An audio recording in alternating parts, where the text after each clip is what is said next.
Hi everyone, we hope you're doing well. We're hanging in there though honestly, we haven't been getting much sleep lately. Today, we want to answer a question we get a lot: how do we publish our audiobooks? First, we post most audiobooks on Patreon as paid content. They stay paid for a few months. After that, they become free to listen to on Patreon forever. A few weeks later, we post them on other places like YouTube, Facebook, and Twitter, X. Lately, things have been a bit slow in terms of new members. So we'd love your help. Please share our site with your friends or in places like Facebook groups, Twitter, X, Discord, Reddit, or novel forums. Even one share can really help us grow. Thanks so much for your support, she's in high class devil. As soon as he finished speaking, Sako stepped forward. I'll go first, she declared, her eyes locked on Akano, filled with fighting spirit. Roy shrugged. He had expected Sako to be the first one. Alright, Sako, you're up first. Both of you, give it your all. Don't hold back. We have Asia and Shizuka here for healing, and Ryaz and I will intervene if necessary. Roy instructed. He wanted them to fight without reservation. There was no point in holding back during a sparring match. Ryaz frowned but didn't object. In that case, I'll go all out. Akano chuckled from her position in the air. Please do. Sako replied, drawing her sword. The battle was about to begin. Sako made the first move. Thunder breathing, first form, thunderclap and flash. She transformed into a golden lightning bolt, charging towards Akano with incredible speed. So fast. Is this the power of breathing styles? Ryaz gasped, astonished by Sako's speed. Akano, however, remained calm and composed. She raised her right hand and shouted, lightning strike. Rumble. Countless bolts of lightning descended from the sky, targeting Sako. Even with her speed, Sako couldn't evade the barrage. She had to change tactics. Thunder breathing, first form, thunderclap and flash, eightfold. Sako's body crackled with golden lightning, and she vanished, transforming into a streak of lightning, weaving through the incoming attacks. This was a technique developed by Zenitsu Agatsuma. With Roy's help, Sako had mastered it. And her version was even more potent than Zenitsu's. In the original story, Zenitsu could only unleash up to 8 consecutive attacks. But with her devil physique, Sako could execute even more. She became a golden blur, circling Akano relentlessly. Akano struggled to keep up with Sako's speed. Her playful smile vanished, replaced by a serious expression. She had initially assumed Sako was just an ordinary middle-class devil, easily defeated. But Sako proved to be a formidable opponent. Alice and the other lawless cheered for Sako. Sako-ne-san is amazing. Go, Sako-ne-san. Sako-ne-san will win. Sako continued to evade the lightning strikes while closing in on Akano. She noticed that as she got closer to Akano, the number of lightning strikes decreased. Is she afraid of hitting herself? Sako wondered. This was her chance. Thunder breathing, fourth form, distant thunder. Sako's body erupted with lightning, and she shot upwards like a golden projectile. She reached Akano in an instant. Their eyes met, and Sako noticed that Akano wasn't panicking. Instead, she had a sly smile, as if she had anticipated this. Lightning flash. Akano shouted. A torrent of lightning erupted from her body, engulfing Sako. Not good. Sako realized she had fallen for Akano's trap. The decrease in lightning strikes as she approached had been deliberate. Akano had lured her closer to unleash a powerful attack. Despite the overwhelming lightning, Sako remained calm. She spread her devil wings, hovering in midair. She sheathed her sword, assuming a Iaito stance. The lightning around her vanished, seemingly converging into her sword. Thunder breathing, thunder cutter. This was a technique Sako had developed by enhancing her Iaito slash. It was far more powerful than a regular Iaito slash. Her sword crackled with lightning, as if she were wielding pure electricity. With a flash of golden light, she slashed forward, cleaving through Akano's lightning attack. The torrent of electricity vanished instantly. Akano was stunned. She hadn't held back at all. That was her full power. Yet, Sako had effortlessly countered it. Ryaz, watching from below, was equally astonished. She couldn't believe Sako, a middle-class devil, could hold her own against Akano, an high-class devil. Only Roy knew that although Sako was powerful, she was still slightly weaker than Akano, the priestess of thunder. Against a common high-class devil, Sako could undoubtedly win. But Akano wielded the devastating power of lightning. As expected, after unleashing her thunder cutter, Sako was panting heavily. Having used thunderclap and flash multiple times and then her strongest technique, she was exhausted. Roy appeared beside Sako, supporting her as she landed. Well done, Sako. He praised with a smile. Sako smiled back, though a hint of regret lingered in her eyes. But I still lost. Don't worry about it. You were amazing. Roy reassured her, giving her a thumbs up. Indeed, Sako-san was truly impressive.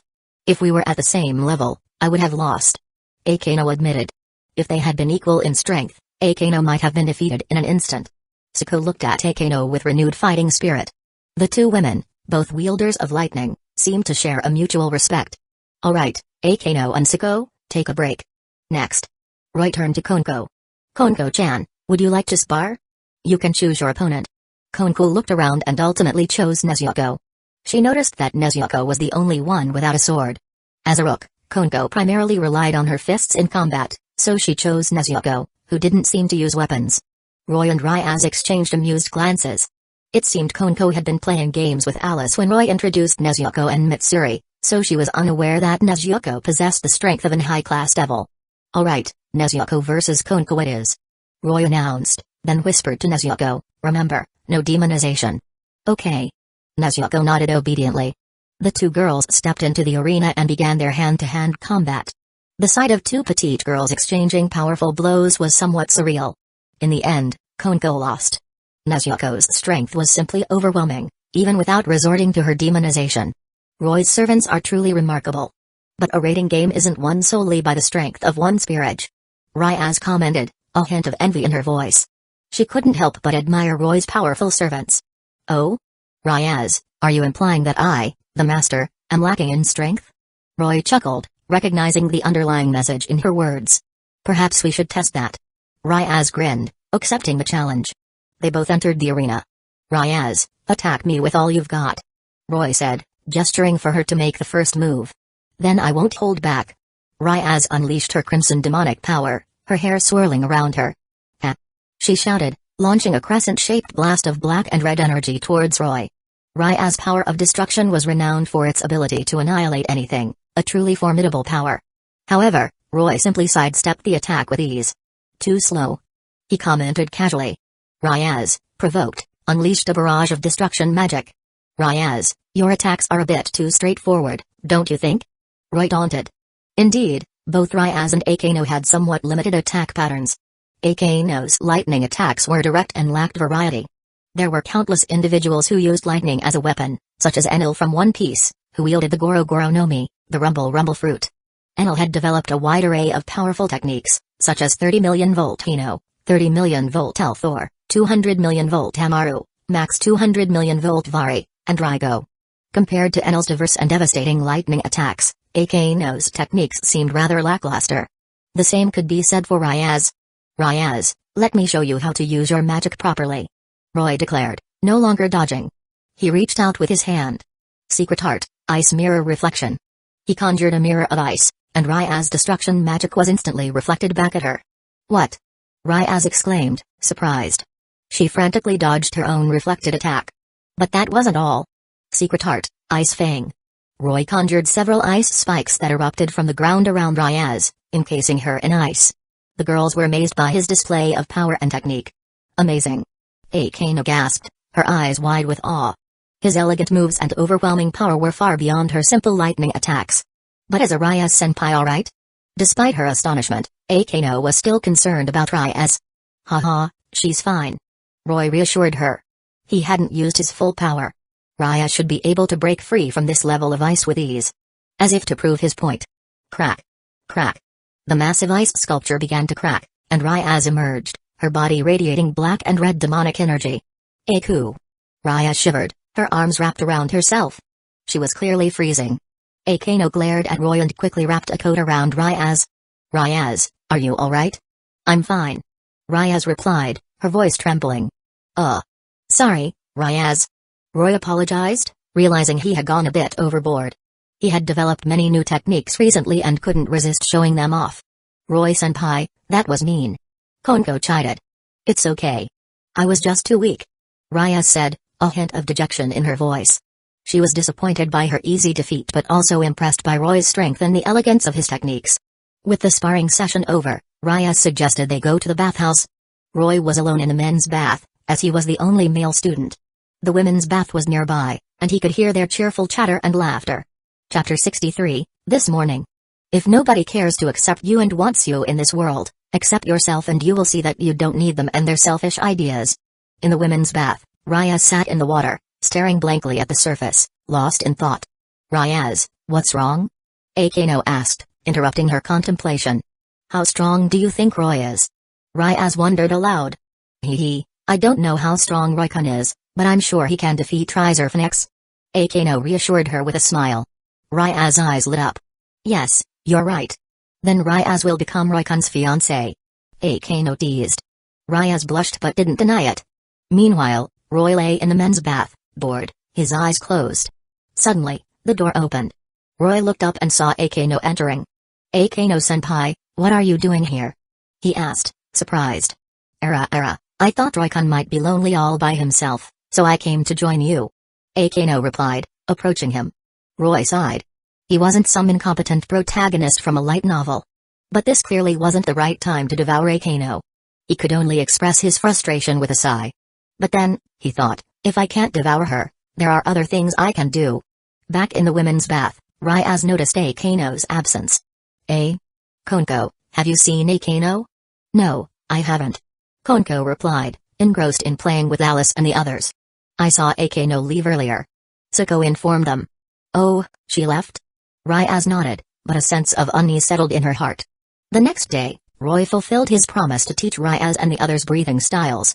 Akano-senpai excels at manipulating lightning, so thunder breathing would be most suitable for her. Suko, would you mind teaching her? Roy delegated the task to Suko. No problem. Suko readily agreed. After their sparring match, the two had become good friends. Suko was the perfect teacher for Akano. Akano had no objections either.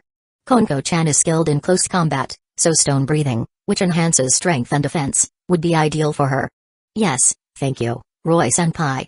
Konko replied gratefully. Konko had been struggling to increase her strength, as she was constantly suppressing her Nekomata powers. She was delighted to learn a new method to become stronger. Now, for Ryaz. Which breathing style would suit her best?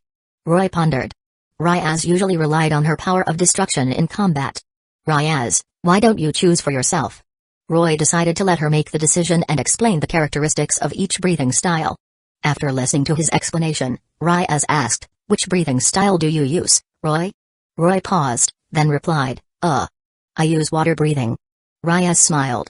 Then I'll learn water breathing too. Roy was speechless but agreed nonetheless. Suko taught Akano thunder breathing, while Roy instructed Ryaz and Konko. The other girls sparred with each other to hone their skills. A week passed. 3 days remained until the rating game against Rizerphoenix. That evening, Ryaz addressed everyone. Everyone, I assume you don't have familiars yet. I've contacted a familiar master. We can go capture familiars tonight. Ryaz was doing everything she could to help them become stronger. Familiars? Kenny and the others were curious. Yes. Look. Ryaz extended her hand. Poof. After a puff of smoke, a small imp appeared, flapping its wings. This is my familiar. Ryaz explained with a smile. Then, with another puff of smoke, the imp transformed into a beautiful girl with black hair. Wow. Amazing. She's so cute. Asia and the others were amazed by the transformation. This is my familiar. Akano summoned her familiar, a small goblin with no distinctive features. This is Shiro. Konko summoned her familiar, a small white kitten that didn't seem very combat capable. It seemed more like a pet. For devils, familiars are very important. They can assist their masters, relay messages, track targets, scout, and much more. Ryaz explained the various uses of familiars. Let's go then. Asia was eager to capture a cute familiar. Alright, everyone gather around. Ryaz said with a smile. Once everyone was ready, Ryaz activated a magic circle, and they vanished. Underworld, the familiar forest. A crimson magic circle appeared, and Roy, Ryaz, and the others emerged. This is the familiar forest. We all captured our familiars here. Ryaz explained, looking around. The sky was a dark crimson, and strange trees grew all around them. Eerie sounds echoed through the forest, creating an unsettling atmosphere. Even Alice, usually cheerful and energetic, clung to Roy's clothes nervously, afraid to wander off. Good evening, everyone. A voice suddenly boomed, startling the girls. Welcome to the familiar forest. I am the legendary familiar master. A skinny old man with a backpack stood on a branch, looking down at them. Familiar master? Asia and the others looked at the old man curiously. Indeed. And tonight is a full moon, the perfect time to capture familiars. the familiar master declared, striking a pose. Follow me, and you'll all find the perfect familiars. Roy rolled his eyes at the old man's theatrics. He's an expert on familiars. Akano explained. Roy was skeptical. In the original story, it seemed he had only managed to find a familiar for Asia. Now, what kind of familiars are you looking for? Strong? Agile? Poisonous? The familiar master enthusiastically described various types of familiars, confident in his extensive knowledge. I want a cute familiar. Are there any dog-like familiars? How about butterfly familiars? It would be best if it could fly. I want. The girls chimed in with their preferences, each request reflecting their personalities. Ha ha ha. Leave it all to me. The familiar master declared. Let's go. He led them deeper into the forest. Despite his conceit and rambling, he lived up to his title as a familiar master. He was incredibly knowledgeable about various familiars and knew where to find rare ones. They encountered many familiars along the way, but most were common and ordinary. The cute ones were too weak to be of much help. The stronger ones were often hideous, and the girls weren't interested. Just like the one before them now. The familiar master led them to a lake. In this lake lives a water spirit, Undine. Ooh. Undine is about to appear. The familiar master pointed excitedly towards the center of the lake. A gentle light flickered, and a muscular figure slowly rose from the water. A buff woman with bulging muscles turned towards them and roared, her imposing aura filling the air. Just as I expected. Roy sighed inwardly. You're in luck. That's Undine. The familiar master declared, crossing his arms with a smug grin. Shinobu and the others were less than thrilled by the muscular, Amazonian Undine. Only Asia seemed eager. Her eyes are so clear. She must have a kind heart. Asia, you said you wanted a cute familiar. Let's skip this one. Roy said, trying to dissuade her. He didn't want such a brawny woman in his household. That's too bad. Asia reluctantly agreed. The familiar master led them onward. Wait, look over there. He suddenly exclaimed, pointing towards a branch. They all looked in the direction he was pointing and saw a small blue dragon perched on the branch. It's a dragon. So cute. Asia and the others were instantly smitten with the adorable dragon. That's a sprite dragon, a young dragon that uses blue lightning. The familiar master explained. If you want to catch it, do it now. It'll be much harder once it grows up. It seems quite promising. Ryaz commented, also impressed by the dragon. Roy, however, disliked the blue dragon. He remembered from the original story that it was quite lecherous. He wouldn't allow such a creature into his home.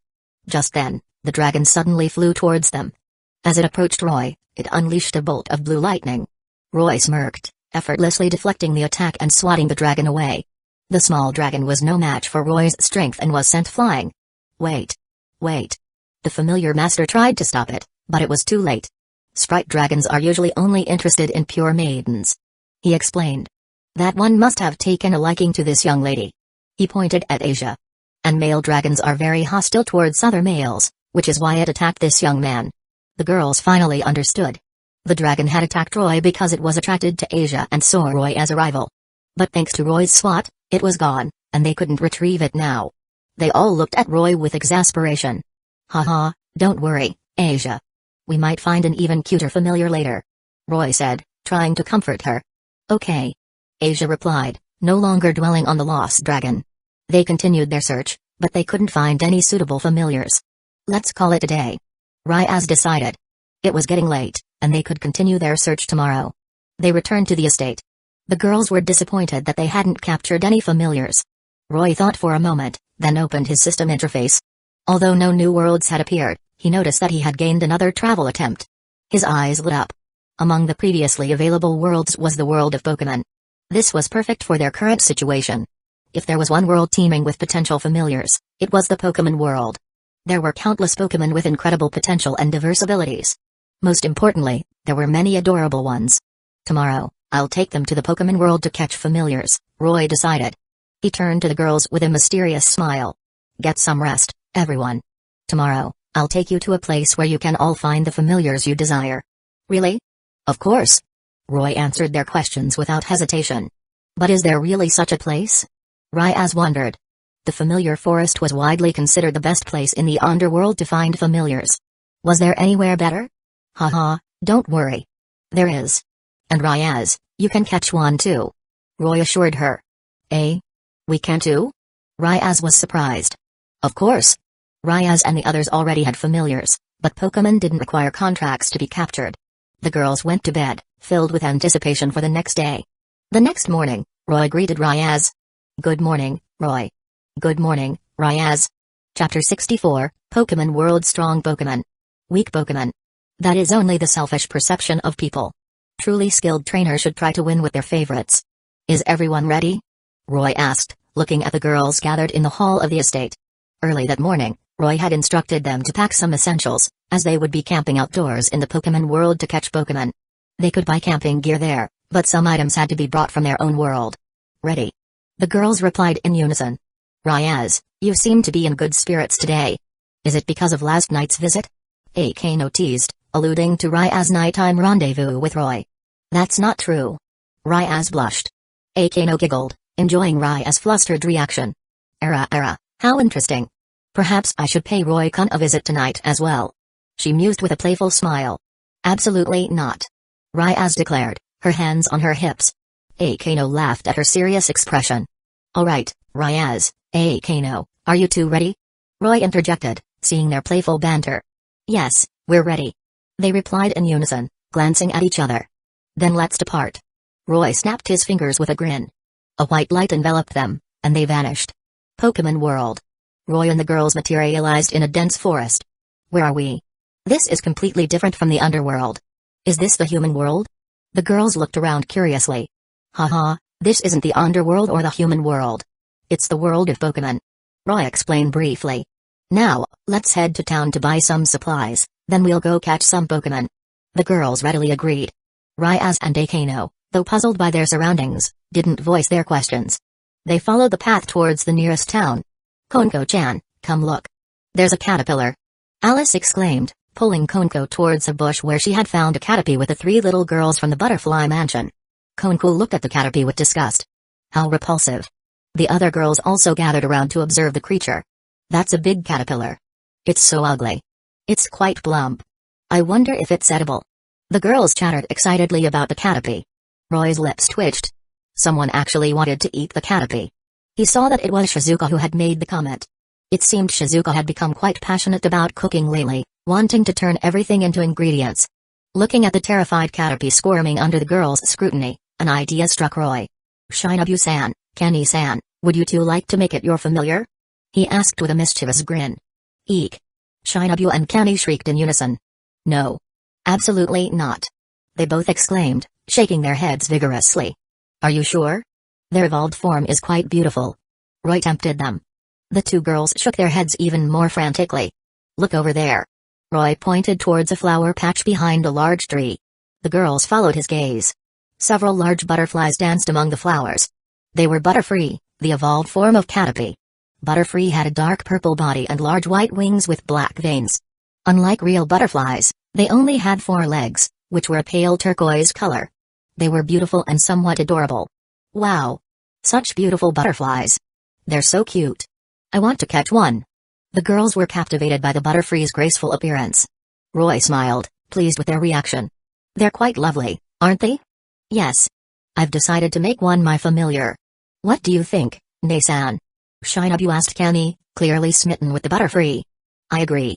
I love these butterflies too," Kenny replied, her eyes filled with admiration. "Hee, if I told you those butterflies evolved from caterpillars, would you still like them?" Roy teased. "Eh?" Not just Shinobu and Kenny, but all the girls were surprised. Such beautiful butterflies evolved from caterpillars. They couldn't believe it, though they didn't doubt Roy's words. Kenny and Shinobu looked at the squirming Caterpie with mixed emotions. Did they really have to catch a caterpillar as a familiar?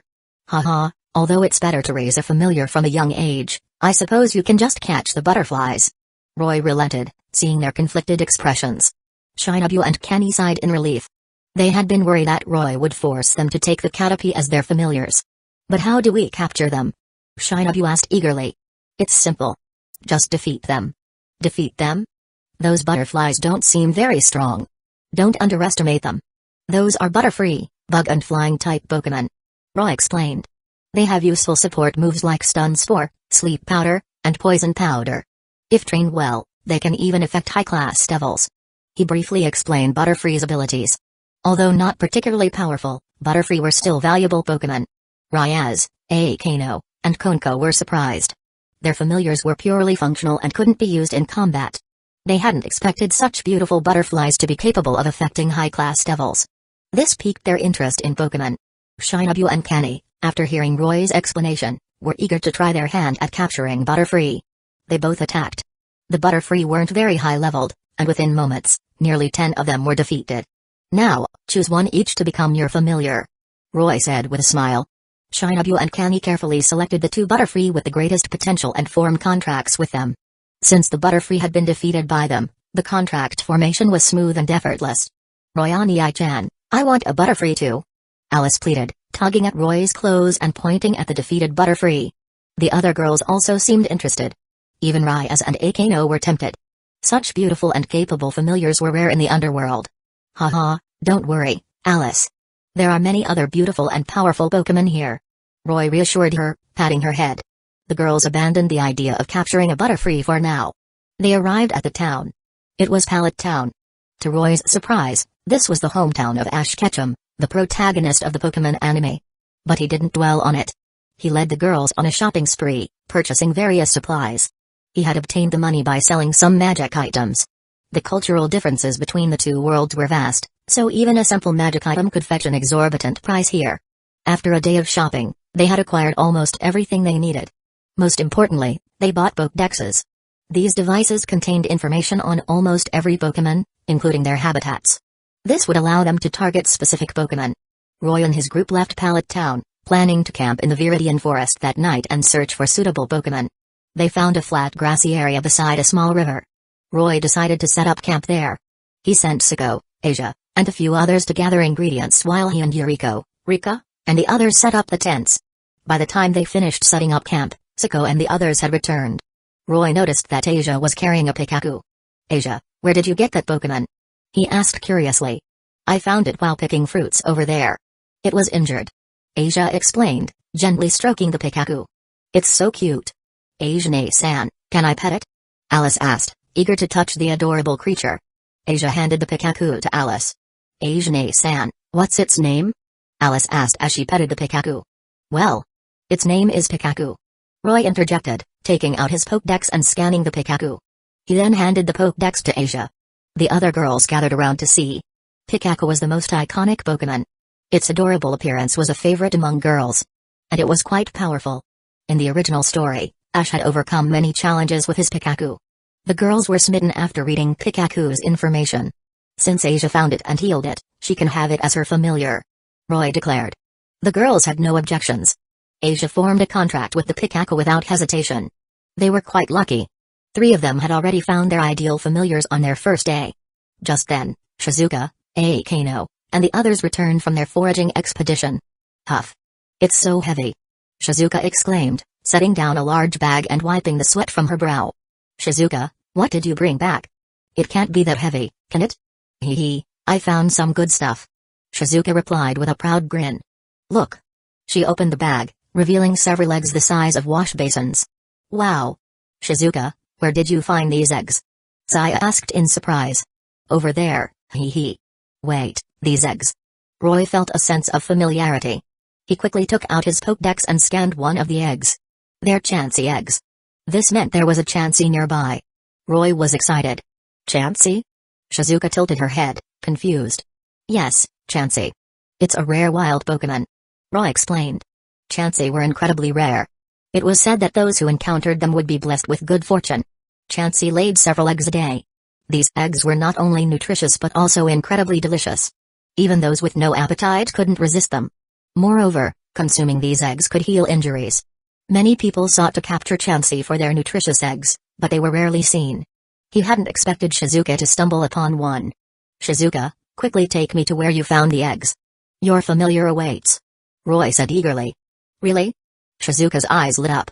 She led Roy to the location where she had found the eggs. However, there was no sign of Chansey.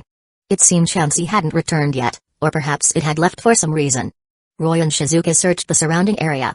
To their surprise, they found Chansey collapsed in a thicket, covered in blood and with several claw marks on its body. It seemed to have been attacked by other Pokemon. The world of Pokemon wasn't as peaceful as depicted in the anime. After a period of overhunting by humans seeking its eggs, Chansey had become incredibly rare.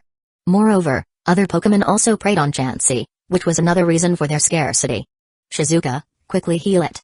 Roy instructed. Oh, okay. Shizuka rushed forward and used her healing magic on Chansey. Her healing abilities had improved significantly, and they were quite effective in treating external injuries like Chansey's. Within moments, Chansey regained consciousness. Chansey, Chansey, Chansey chirped, its voice adorable. It looked at Shizuka with gratitude. Once Chansey's injuries were fully healed, it started chirping frantically, waving its arms anxiously. Shizuka, confused, looked at Roy. It seems it was being targeted by other Pokemon, and it's worried about its eggs. Roy deduced. Chansey must have led the attacking Pokemon away to protect its eggs. Chansey, Chansey, Chansey, Chansey's cries became even more urgent. Let's take it back to camp and return its eggs, Roy suggested. Perhaps understanding his words, Chansey followed them as they headed back to their campsite. Shizuka returned the eggs to Chansey. Chansey, Chansey, Chansey chirped happily, cradling the 3 eggs. Its eyes were filled with motherly love. Could these be more than just ordinary eggs? Roy wondered. If they were just normal eggs, Chansey wouldn't be so worried. Unless these were Chansey's children. If that was the case, then they had hit the jackpot. Roy wouldn't mind having more of these rare Pokemon. After a while, Chansey calmed down. It bowed to Shizuka, expressing its gratitude for saving its life. Quick, Shizuka, ask it if it wants to be your familiar, Roy urged. Ah, right. Shizuka asked Chansey, Chansey, would you like to become my familiar? Chansey, Chansey, Chansey tilted its head, chirping. Although it didn't understand Shizuka's words, it sensed her intentions. After a moment of consideration, Chansey nodded. After all, this human had not only saved its life but also its children's. It had to agree. Chapter 65, Shocker. Saya catches this Pokemon. Thank you. For loving me. Seeing Chansey's nod of agreement, Shizuka beamed with joy. Don't just stand there, quickly form the contract, Roy urged, chuckling at her delighted expression. Shizuka giggled, then initiated the contract ritual. I'm so envious. Shizuka-san found such a powerful familiar. This Pokemon is perfect for Shizuka-san. And Chansey is a very rare and helpful Pokemon. Rika, having checked the Pokédex, was filled with envy. Really? Rika, let me see. Shizuka, though fond of Chansey, didn't know much about it. Wow. It can lay eggs. Now we'll never run out of ingredients. Shizuka exclaimed, her eyes fixated on the egg-laying ability. She looked at Chansey curiously. Chansey, sensing her interest, held out an egg the size of a wash basin. Wonderful. Thank you, Chansey. Shizuka took the egg, praising her new familiar. Chansey, Chansey, Chansey chirped happily, glad to be of service to its new master. Shizuka then joined Siko, Akano, and the others in preparing dinner, carrying the egg with her. Although they only had 1 egg, its size was enough for everyone to have a taste. As described in the Pokédex, Chansey's egg was incredibly delicious. They were in for a treat. That night, Akano, true to her word, decided to pay Roy a visit. However, as she opened the tent flap, she found several girls already inside, including Ryaz. Akano was momentarily taken aback but didn't retreat. It seems quite lively in here. Well then, I'll join in as well, she said with a playful smile, entering the tent and closing the flap behind her. Akano, there's no room for you here, Ryaz protested, glaring at her. Indeed, Roy was already flanked by Ryaz and Siko on one side, and Shizuka and Yuriko on the other. The small tent was packed. But isn't there 1 spot left? Akano countered, crawling onto Roy's lap and looking at Ryaz triumphantly. Ryaz fumed with indignation. Sigh, this is going to be a long night, Roy lamented. The next day, Roy and the girls continued their search for Pokemon in the Viridian Forest. With the Pokédex, each girl had chosen their preferred Pokemon. Now, they just had to follow the locations indicated in the Pokédex and search for them. Of course, they wouldn't miss any other suitable Pokemon they encountered along the way. By midday, they had already found the Kanto starter Pokemon. Yuriko captured Charmander, Rika caught Bulbasaur, and Mikamo obtained Squirtle. The Kanto starters were powerful Pokemon, and the 3 girls were thrilled with their new companions. They emerged from the forest and arrived at a vast lake with a sandy beach. Wow! A beach. This is amazing. Let's go swimming. It would be perfect with some beach umbrellas, lounge chairs, and iced juice. The girls were excited to discover such a beautiful beach. It was a secluded area with no one else around. The summer heat made it the perfect time for a swim. However, they needed some essential items to fully enjoy the beach. After much pleading from the girls, Roy reluctantly teleported to town to purchase the necessary supplies. When he returned, the girls were already swimming in the lake, clad in their swimsuits. They had asked Ryaz to open a portal to a shop so they could buy swimsuits together, as they were too embarrassed to ask Roy to buy them. Roy joined the girls, enjoying the beach and playing in the water. After a while, Roy got out of the water and lay under a beach umbrella, sipping iced juice. He noticed Kanao sitting on a rock by herself, seemingly lost in thought. Curious, he walked over to her. He saw that Kanao was facing a Psyduck. Psyduck was a Pokemon that resembled a platypus. It had a yellow body, tiny pupils, a flat bill, 3 black hairs on its head, and stubby limbs. It looked like a kappa. It also had a small tail and webbed feet. Its vacant expression made it quite adorable. Kanao and the Psyduck stared at each other, seemingly engaged in a staring contest. Roy chuckled at the amusing sight. Quack! Startled by the sound, both Kanao and the Psyduck turned to look at him. Ahem, sorry, carry on. Carry on. Roy coughed awkwardly. Kanao, however, continued to stare at him blankly. Kanao, do you like this Psyduck? Roy asked, gently patting her head. Kanao considered his question for a moment, then nodded. Then make it your familiar. Roy suggested. Kanao's eyes lit up. She turned to the Psyduck and cast the contract magic. Roy was surprised that she didn't even ask for the Psyduck's consent. But to his surprise, the Psyduck accepted. Perhaps it was a connection between 2 vacant minds. Kanao formed a contract with a Pokemon. Kenny and Shinobu approached them. But this Pokemon seems a bit slow. Is it strong? Shinobu asked, observing the Psyduck with a dubious expression. Don't worry, Psyduck is quite powerful. Roy assured her. Normally, Psyduck wasn't very strong. But when it had a headache, it could unleash powerful psychic powers. It was a fascinating Pokemon. Moreover, its evolved form, Golduck, was quite impressive, shedding Psyduck's limitations and becoming a formidable Pokemon. Ah! Go away. Just as they were celebrating Kanao's new familiar, Saya's scream echoed from the lake shore. Roy turned to see a large Magikarp chasing Saya, who was frantically trying to escape. The other girls, seeing that the Magikarp posed no threat, didn't intervene. They laughed, amused by Saya's panicked reaction. Roy also watched the scene with amusement. It was a Magikarp, known as the weakest Pokemon. Its only move was Splash, which had practically no offensive power. After a long chase, Saya finally remembered to run towards the shore. Huff. Huff. You stupid fish. Making me look like a fool. I'll turn you into fish soup. Saya yelled, glaring at the Magikarp, which refused to leave her alone. She formed a magic bullet in her hand, ready to blast the Magikarp. Wait, Saya. Roy appeared beside her, stopping her attack. Why are you trying to kill it? Humphrey. It embarrassed me in front of everyone. I'll turn it into fish soup. Saya declared, her voice filled with anger. I thought it was quite amusing. Ahem, I don't think it was intentionally trying to scare you. It probably likes you. Roy said, accidentally revealing the truth before quickly changing the subject. The Magikarp in the water wagged its tail and bobbed its head, resembling a dog trying to appease its owner. It looked quite cute. But. Saya hesitated. Why don't you make it your familiar? Roy suggested. Saya was tempted. The Pokemon Roy had recommended so far were all quite powerful. But this fish doesn't seem very strong.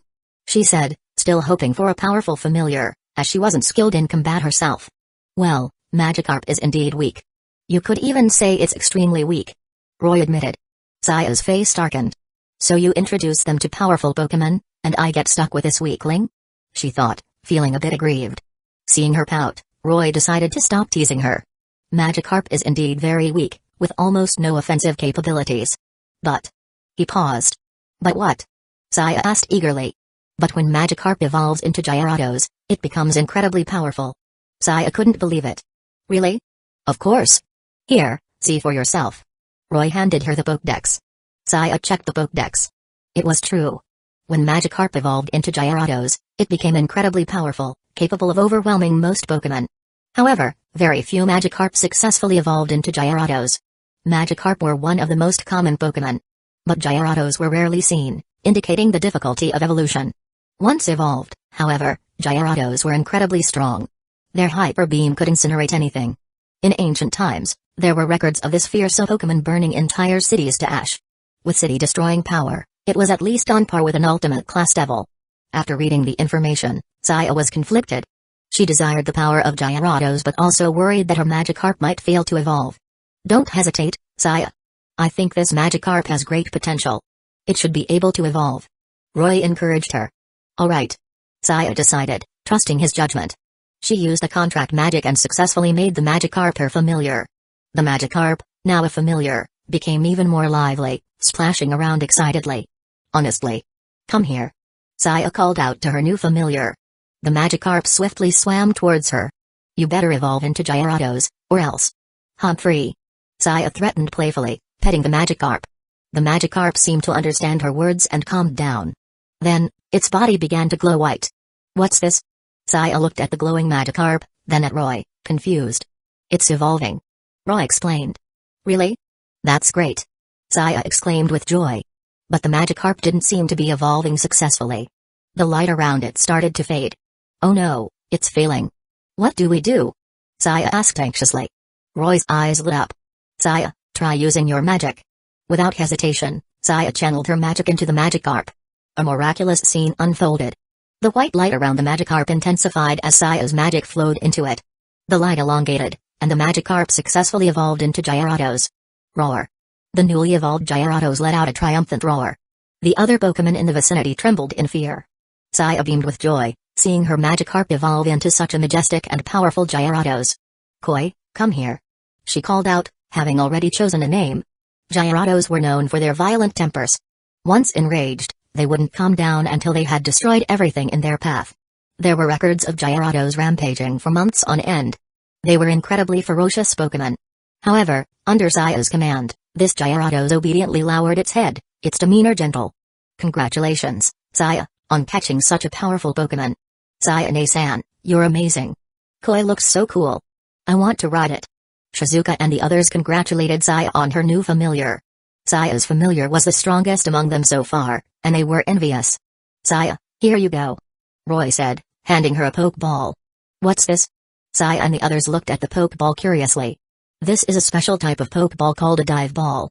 People in this world use them to store Pokémon. The environment inside is perfect for water-type Pokémon. Roy explained. The girls finally understood. Saya used the dive ball, and the massive Gyarados, over 6 meters long, transformed into a beam of white light and was sucked into the ball. Amazing. Shizuka exclaimed. Haha, you all have one too. Here. Roy handed each of them a Pokeball. He had bought them earlier, and now they came in handy. Chapter 66, Dratini, the Snake Charmer. Remember that everyone you meet is afraid of something, loves something and has lost something. The girls continued to enjoy their time on the beach. Saya even summoned her Gyarados, and she, Alice, and Konko rode on its back, playing in the water. After a day of fun and laughter, Roy led the girls deeper into the Pokémon world, venturing into a dense jungle. Clang. As soon as they entered the jungle, they heard a sound like clashing swords. Curious, they followed the sound and found a group of green mantis-like creatures surrounding 2 others engaged in a fierce battle. Their sharp scythes clashed, creating a metallic clang with each strike. It's a Scyther. Saya scanned the Pokémon with her Pokédex and exclaimed, wow! It's a really strong Pokémon. Scyther are strong. It seems today is the day for a changing of the guard. Roy commented, pointing at the 2 battling Scyther. The younger Scyther clearly had the upper hand. The older one was covered in wounds and wouldn't last much longer. Anyone interested in capturing that Scyther? Roy asked the girls with a smile. I'll do it. Siko volunteered, licking her lips. I've taken a liking to this Pokémon. Scyther was a bipedal, insectoid Pokémon with 3 pointed horns on its head and large white pincers for arms. It looked like it was born for battle, which was precisely why Siko was drawn to it. Go, Siko. Siko-ne-san, you can do it. You have to catch that Pokémon. Go for it. The girls cheered for Siko. The battle ended with the old leader falling, and a new leader emerged, the other Scyther bowing before it. Siko dashed forward and confronted the new leader. The Scyther raised its pincers, ready to fight. Siko drew her sword and pointed it at the Scyther. If you lose, you'll become my familiar. Although the Scyther didn't understand her words, in the world of Pokémon, it was common knowledge that the loser of a battle became the victor's Pokémon. The Scyther charged at Siko. Its speed was like lightning, its pincers even faster. In the blink of an eye, the Scyther's pincers were inches from Siko's face. Clang. Siko effortlessly blocked the attack with her sword. Although the Scyther was strong, possessing the strength of at least a middle-class devil, it was no match for Siko. Within a few rounds, the Scyther was defeated. Siko successfully formed a contract with it. They continued their journey through the jungle. The jungle was teeming with various Pokémon, and the girls captured the ones they liked. Akano caught an Eevee, Ryaz obtained a Ponyta, Alice got a Growlithe, and Nezuko captured a Vulpix. Mitsuri caught a Rhyhorn. The three little girls from the Butterfly Mansion contracted the 3 Happiny hatched from Chansey's eggs, and Aoi Kanzaki caught a Jumpluff. Only Roy and Konko remained without familiars. Roy didn't care much for Pokemon. He was determined to capture Taru and Kana as his familiars someday. Unless it was a legendary Pokemon, he wasn't interested.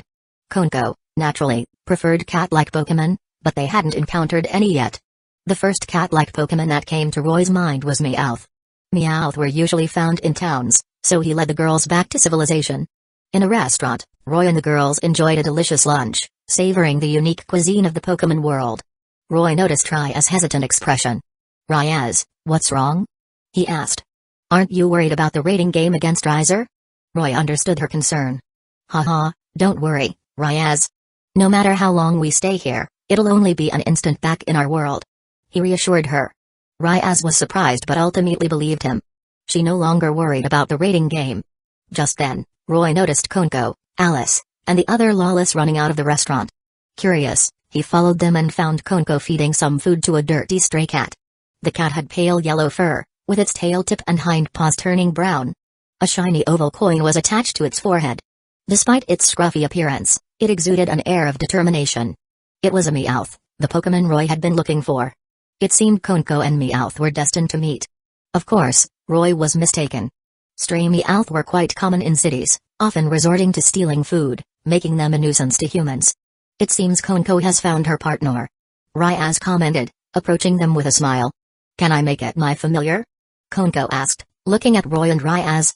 Perhaps remembering her own difficult childhood, Konko wanted to take in the stray Meowth as her familiar.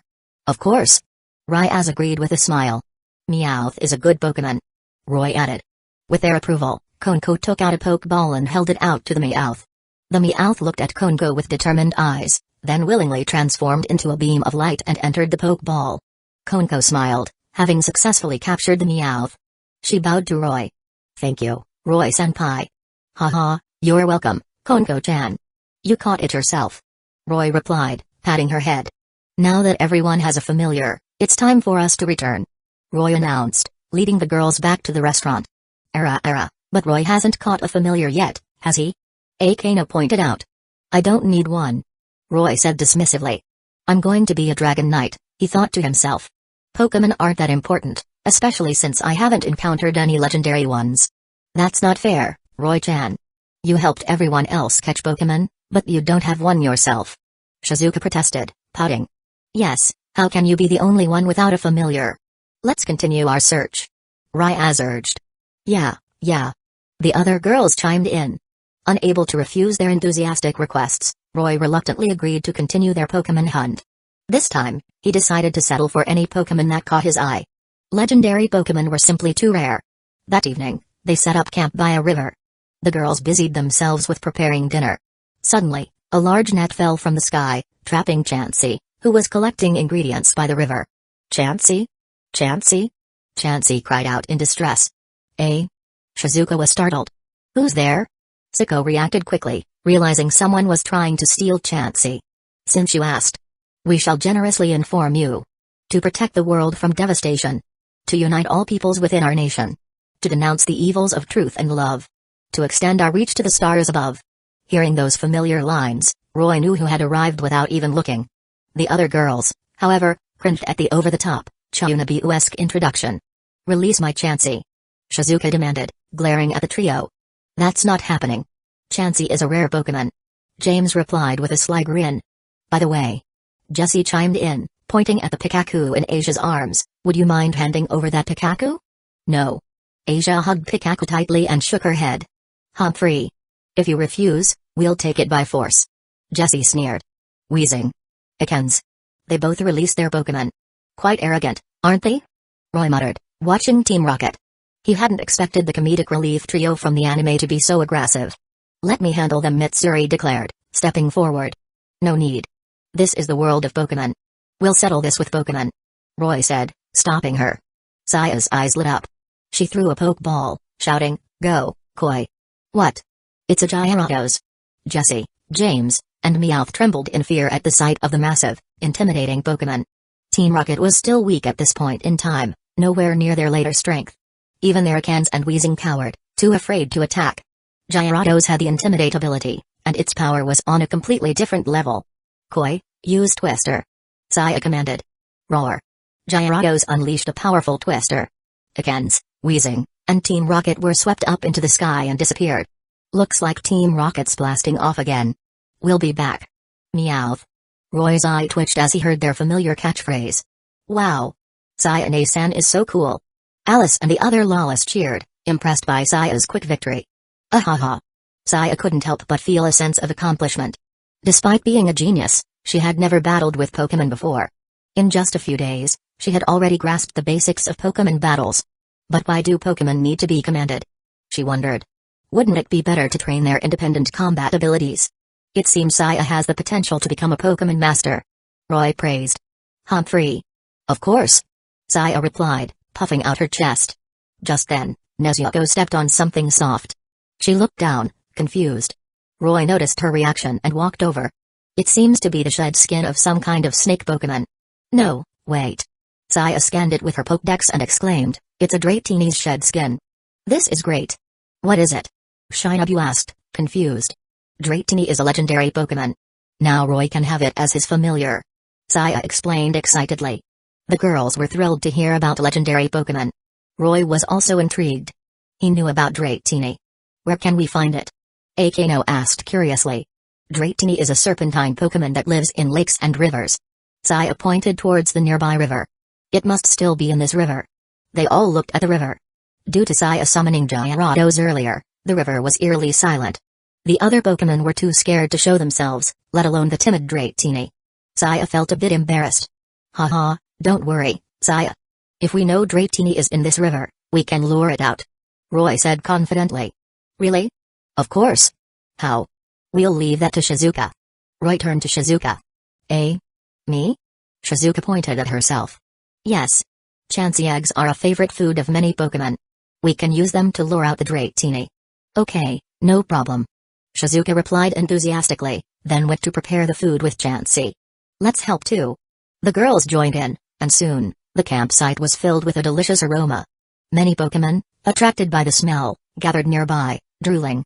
Dratini primarily fed on things that sank to the bottom of the water. Once the Chansey eggs were ready, Roy tossed some into the river. They waited. But there was no sign of Dratini. It seems Dratini has already left. Roy sighed in disappointment. Maybe it will come out soon. Asian said hopefully. That's impossible. Before Roy could finish his sentence, a small blue head emerged from the water.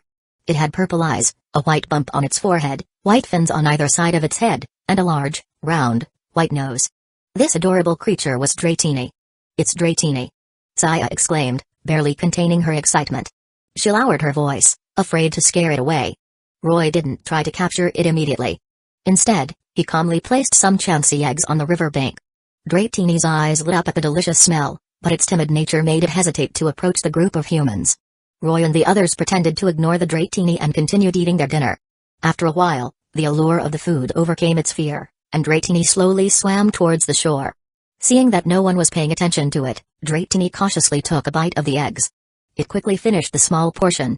After all, even a young Dratini was over 2 meters long. Roy placed more Chansey eggs nearby. Perhaps sensing their lack of hostility, Dratini boldly approached and continued eating. Roy smiled. He continued to feed Dratini, and after a hearty meal, the Pokémon had grown to trust him. It even nudged Roy affectionately when he was slow to offer more food. Roy then successfully captured Dratini as his familiar. Yay! Roy-kun did it. Shizuka cheered, even more excited than Roy himself. Haha, now that everyone has a familiar, I declare this familiar catching expedition a success. Let's pack up and head back tomorrow. Roy announced. The girls readily agreed. The next day, Roy took them back to town. He needed to buy some Pokémon training devices.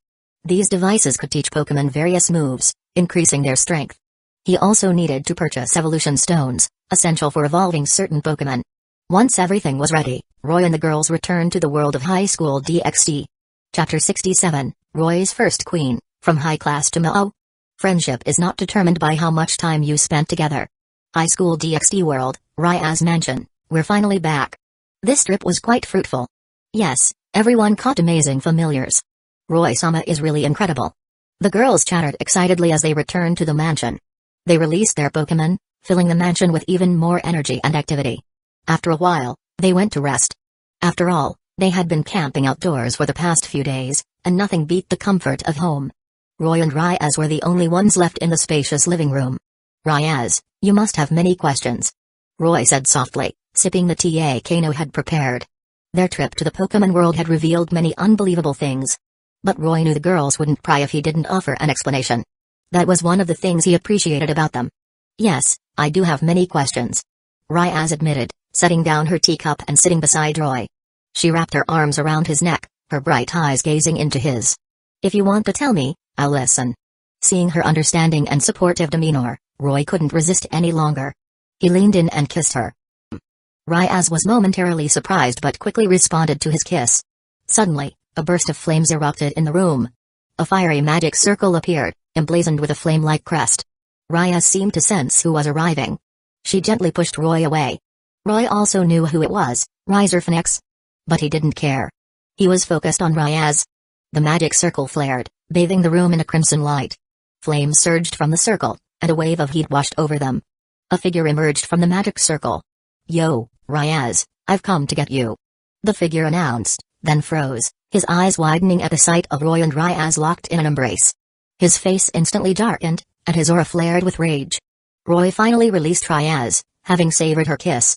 Ryaz, her face flushed, caught her breath and turned to the newcomer.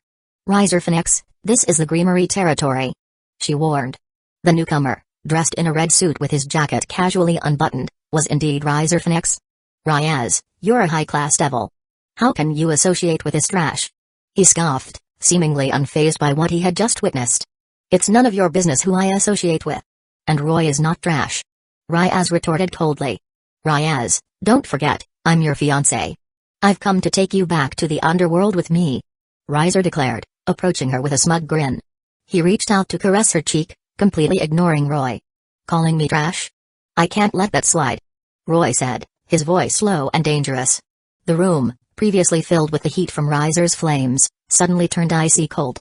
Roy vanished from his spot and reappeared before Riser, punching him squarely in the face. Bam! Riser, caught off guard, was sent flying, crashing through several walls before being buried under the rubble. Roy hadn't held back. "How dare you lay a hand on my woman?" Roy snarled, returning to Ryaz and pulling her close. His possessiveness stunned Ryaz. She looked at Roy with adoration, her eyes filled with warmth. "What's going on? What happened? Royani-chan, are you okay?" The commotion drew the other girls to the room. "It's nothing. Just an unwelcome guest," Roy said dismissively. Boom. The rubble where Riser had landed exploded outwards. Riser emerged, engulfed in flames. "You lowly devil!" he roared, his face contorted with rage. "I'll incinerate you right here." As the third son of the Phoenix family, he had never been so humiliated. With a wave of his hand, a crimson magic circle appeared, and over a dozen beautiful girls of various appearances materialized behind him. These were Riser's servants. Riser, with his harem of beautiful devils, was the envy of many male devils in the underworld. "Riser Phoenix, I won't let you do as you please," Ryaz declared, stepping in front of Roy. "Humphrey. If you want to hurt Roy, you'll have to go through us first," Saya retorted, taking out a pokeball. "Koi, come out." Roar. A beam of light shot out from the pokeball, and the massive Gyarados appeared. Its intimidating aura terrified Riser's low-class devil servants. Even Ubeluna, Riser's queen and an high-class devil, looked apprehensive. Only Riser remained unfazed by Gyarados. "Humphrey. It's just a beast," he scoffed. Indeed, although Gyarados was powerful intermediate high class with ultimate class potential, it couldn't harm the immortal Riser. Just as the tension reached its peak, a silver magic circle appeared between the two groups. A woman with beautiful silver hair and dressed in a maid outfit emerged. It was Greyfire, Roy's elder sister. Greyfire's arrival brought with it an overwhelming aura that pressed down on Riser and his peerage. Riser's low-class devil servants, already terrified by Gyarados, collapsed to the ground. Even Riser and Ubeluna were intimidated by her power and couldn't help but lower their heads. Roy silently praised his sister. She was truly a protective older sibling. Without even asking for an explanation, she had asserted her dominance, making Roy feel a bit sorry for Riser. He had already been punched by Roy and now had to endure the oppressive aura of a Mao-class devil. Riser felt utterly humiliated. "Riser Phoenix," Greyfire said calmly, The Phoenix and Creamery families have decided that Tria's engagement will be determined by a rating game between you and Roy. Therefore, until then, please refrain from any unnecessary actions.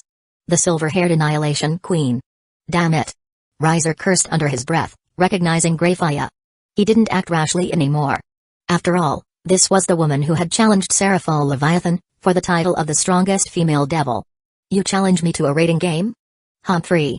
Just you wait. I'll crush you. Riser threatened before teleporting away with his peerage. Although cocky, Riser was a formidable fighter, ranked among the top 10 newcomers in rating games. He had only lost once, and that was intentional, to maintain good relations with his opponent. Roy, on the other hand, was known as a failure in the underworld and had never participated in a rating game. Whether he even had a peerage was unknown. That's why Riser had underestimated him. After Riser left, Greyfire turned to Roy. Come with me. Yes, Sister, Roy replied, instructing the girls to rest, then followed his sister. Once they were gone, the girls erupted in chatter. So that's the silver-haired Annihilation Queen. Roy Kun's sister is so cool. She's amazing. I wonder what she wants to talk to Roy about. Meanwhile, Roy followed Greyfire to a private room.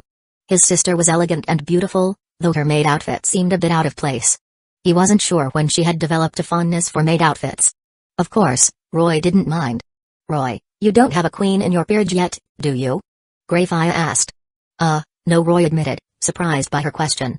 He hadn't introduced the girls' ranks when he brought them to the underworld last time. Then let me be your queen. Greyfire declared calmly. What? Roy's eyes widened in disbelief. He had considered asking Greyfire to be his queen, but it was just a fleeting thought. He wouldn't actually ask her. He didn't expect her to offer herself. Of course, sis. Roy exclaimed excitedly. He took out the queen piece and handed it to her. He had long envied Riser Phoenix. Not only did Riser have a peerage full of beautiful girls, but he had even made his own sister his servant, adding a little sister attribute to his team. It was a feat that many devils envied. But Roy was no different now. He was about to make his own sister his queen. The thought thrilled him. Greyfire was surprised by Roy's immediate acceptance. She found his excitement both amusing and endearing. She took the queen piece and merged it with her body. A powerful aura erupted, enveloping the entire mansion. The girls and their Pokémon were stunned into stillness. And this was just Greyfire's unintentional release of power. Then, another powerful aura emerged, rivaling Greyfire's. This was Roy's aura. Having made Greyfire his queen, he received a tremendous power boost. His strength surged from the mid-level of high class, ultimate class, Mao class. After a long moment, they both retracted their auras. Greyfire was the first to recover. She immediately noticed the change in her power. Her strength had increased significantly, almost reaching the peak of a Mao class devil. If she could break through, she would become a super devil. Super devils were at least a level above Mao class devils. An ordinary queen piece wouldn't have boosted her power this much. Greyfire looked at her brother curiously, but she couldn't see through his strength anymore. Her curiosity about her little brother grew. What's going on? She finally asked. Sister, the evil pieces I gave you are mutated pieces I obtained by chance. Every time I gain a servant, my strength increases. Now, I also have the power of a Mao class devil. Roy explained with a smile. He attributed the system-granted evil pieces to chance, making it seem less unusual. He wasn't ready to reveal the system's existence yet. Even so, Greyfire was astonished. She had never heard of such powerful and unique evil pieces. And she was touched by Roy's trust in her. Sister, although you're now my queen, I won't let you participate in the rating game against Riser Phoenix, Roy declared. After all, it would be unfair to him if you fought. Roy knew why Greyfire had offered to become his queen. She was worried he would lose against Riser. Now that his strength surpassed Riser's, there was no need for Greyfire to participate.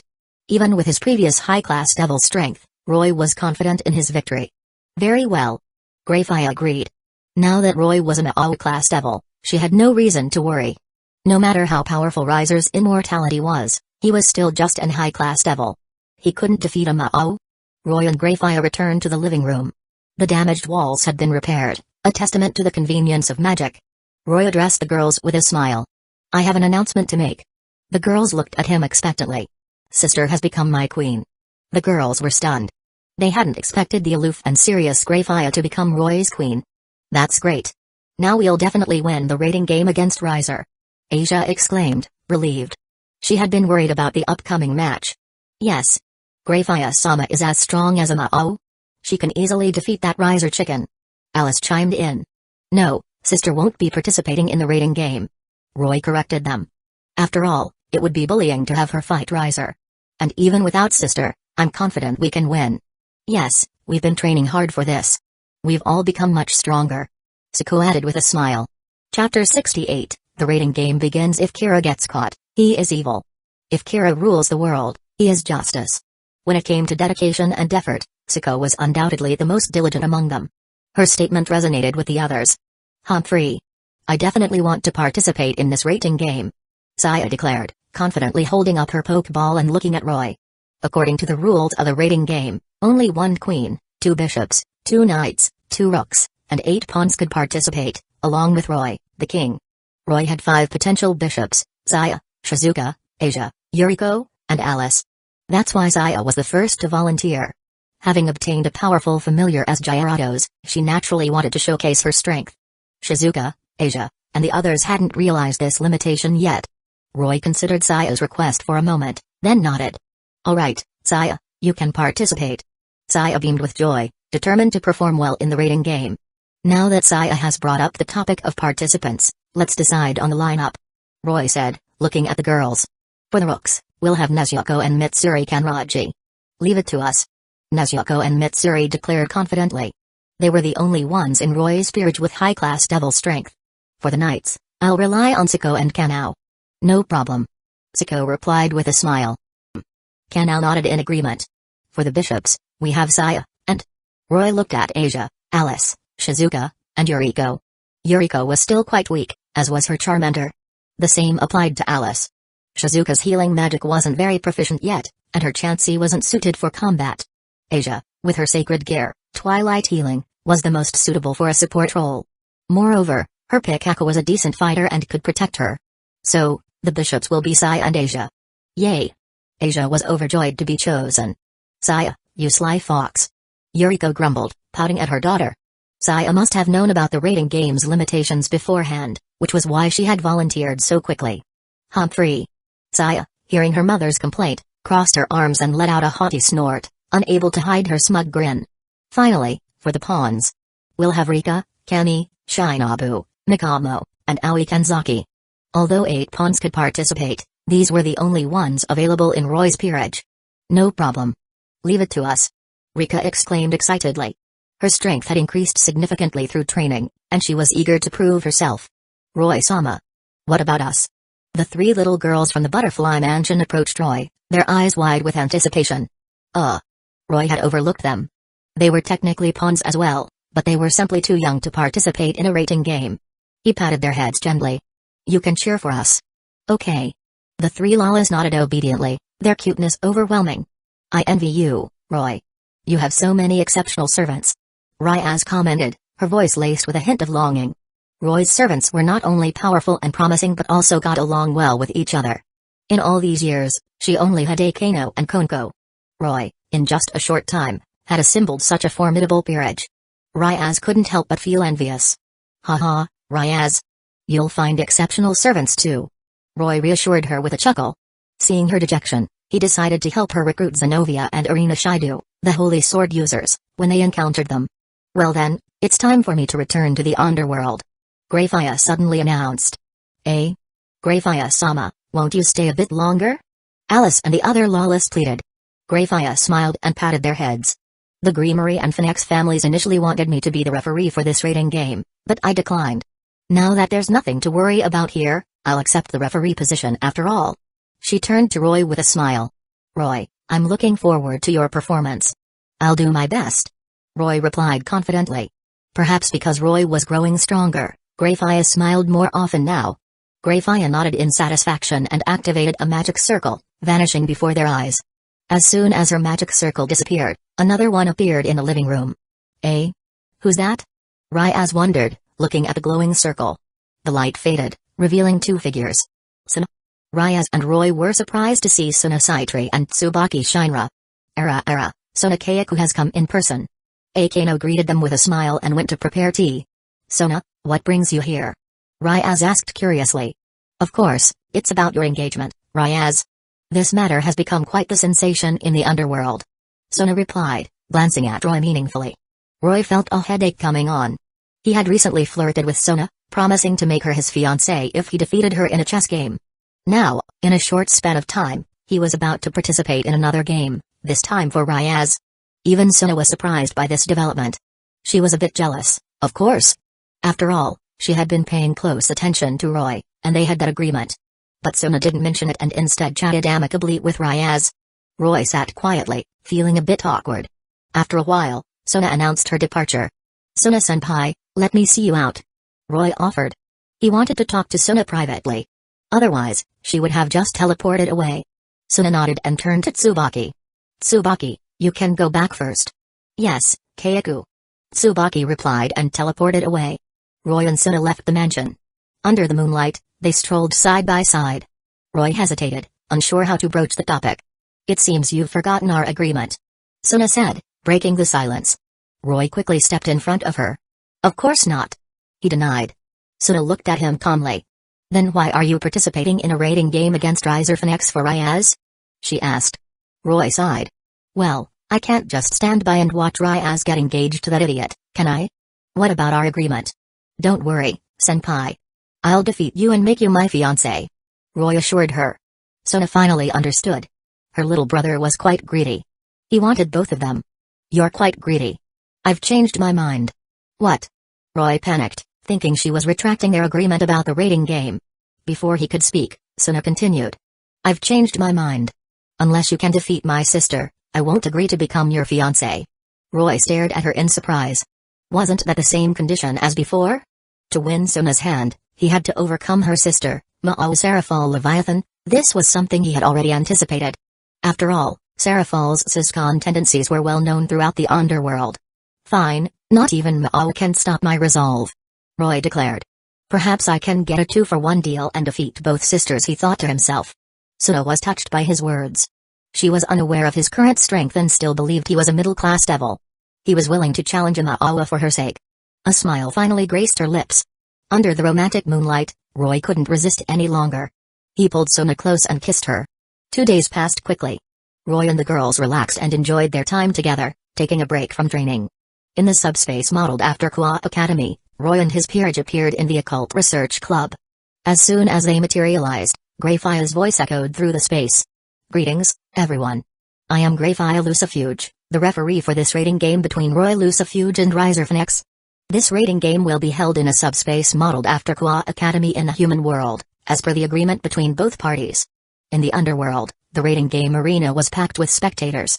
"Oh, the referee is the silver-haired Annihilation Queen. She's so powerful." The audience erupted in cheers upon hearing Greyfire's voice. She was quite popular in the underworld. Isn't one of the participants Greyfire's younger brother? Is it appropriate for her to be the referee? Greyfire's brother is that infamous failure in the underworld, right? I heard he's still a low-class devil. What a disgrace to their family. A low-class devil have the guts to challenge Riser Phoenix? Where does he get the confidence? Exactly. Many devil nobles had come to watch the match as a form of entertainment, believing that Roy, the failure, had no chance of defeating Riser. Only a few individuals, such as the Mouse, could perceive Roy's true strength. "The person Ryaz has chosen is quite interesting," Sirst Lucifer commented, observing Roy and his peerage with amusement. As Ryaz's older brother, he naturally cared about her. He knew about Roy, of course, but his impression of Roy was still stuck in the past. He hadn't expected Roy's strength to increase so dramatically in such a short time. Sirst now acknowledged Roy's potential. "Is that the man who's close to Suna-chan? I'll have to observe him closely." Seraphal Leviathan also scrutinized Roy. To her, Roy was an enigma. Even she couldn't see through his power. This was understandable, as they were both Ma'o-class devils. After a while, Greyfire's voice echoed again. "Both teams will be teleported to their respective bases. Roy Lucifuge's base is the Occult Research Club in the old school building, and Riser Phoenix's base is the principal's office in the new school building. Therefore, pawn promotion will take effect upon entering the opponent's space." "Pawn promotion?" Makamo tilted her head in confusion. "Pawn promotion means that once a pawn reaches the opponent's space, their power will be elevated to the level of a queen, the strongest piece," Roy explained. The girl's eyes lit up. If they could be promoted to queen, they might even be able to fight high-class devils. "The match will last until dawn in the human world. Now, let the game begin." Dong. Dong. Dong. The school bell rang, signaling the start of the raiding game. "Roy, what's our strategy?" Zuko asked, unable to contain her excitement. Roy considered this. He didn't think they needed a complex strategy. A direct assault should suffice. Just as he was about to say so, Saya interjected. "Leave the strategy to me, the genius and beautiful girl." Knowing Roy well, Saya anticipated his response and took charge. Roy nodded. "All right, Saya, you're in charge of the strategy." It was a guaranteed victory anyway. Letting Saya take the lead wouldn't hurt.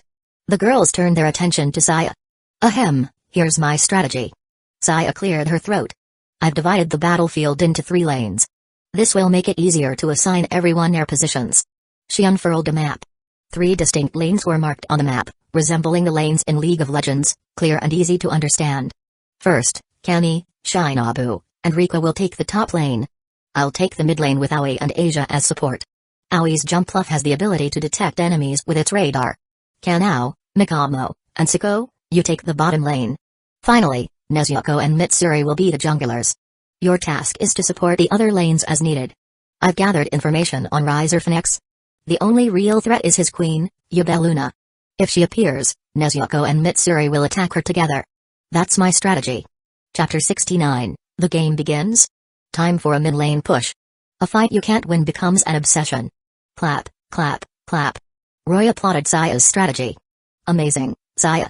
You're incredible." He hadn't expected Saya to devise such a well-organized plan, using a simple and easy-to-understand approach inspired by games. He was curious if Saya had played League of Legends before. The strength was balanced across the 3 lanes. By pushing simultaneously, they wouldn't have to worry about enemy pawns reaching their base. And with Nezuko and Mitsuri ready to provide support, it was a foolproof plan. Even if they encountered Yubeluna, Riser's queen, they could handle her. Saya proudly raised her chin, basking in Roy's praise. The other girls also looked at Saya with admiration. "Everyone, take one of these," Roy said, handing out tiny orbs the size of his pinky nail. "What's this?"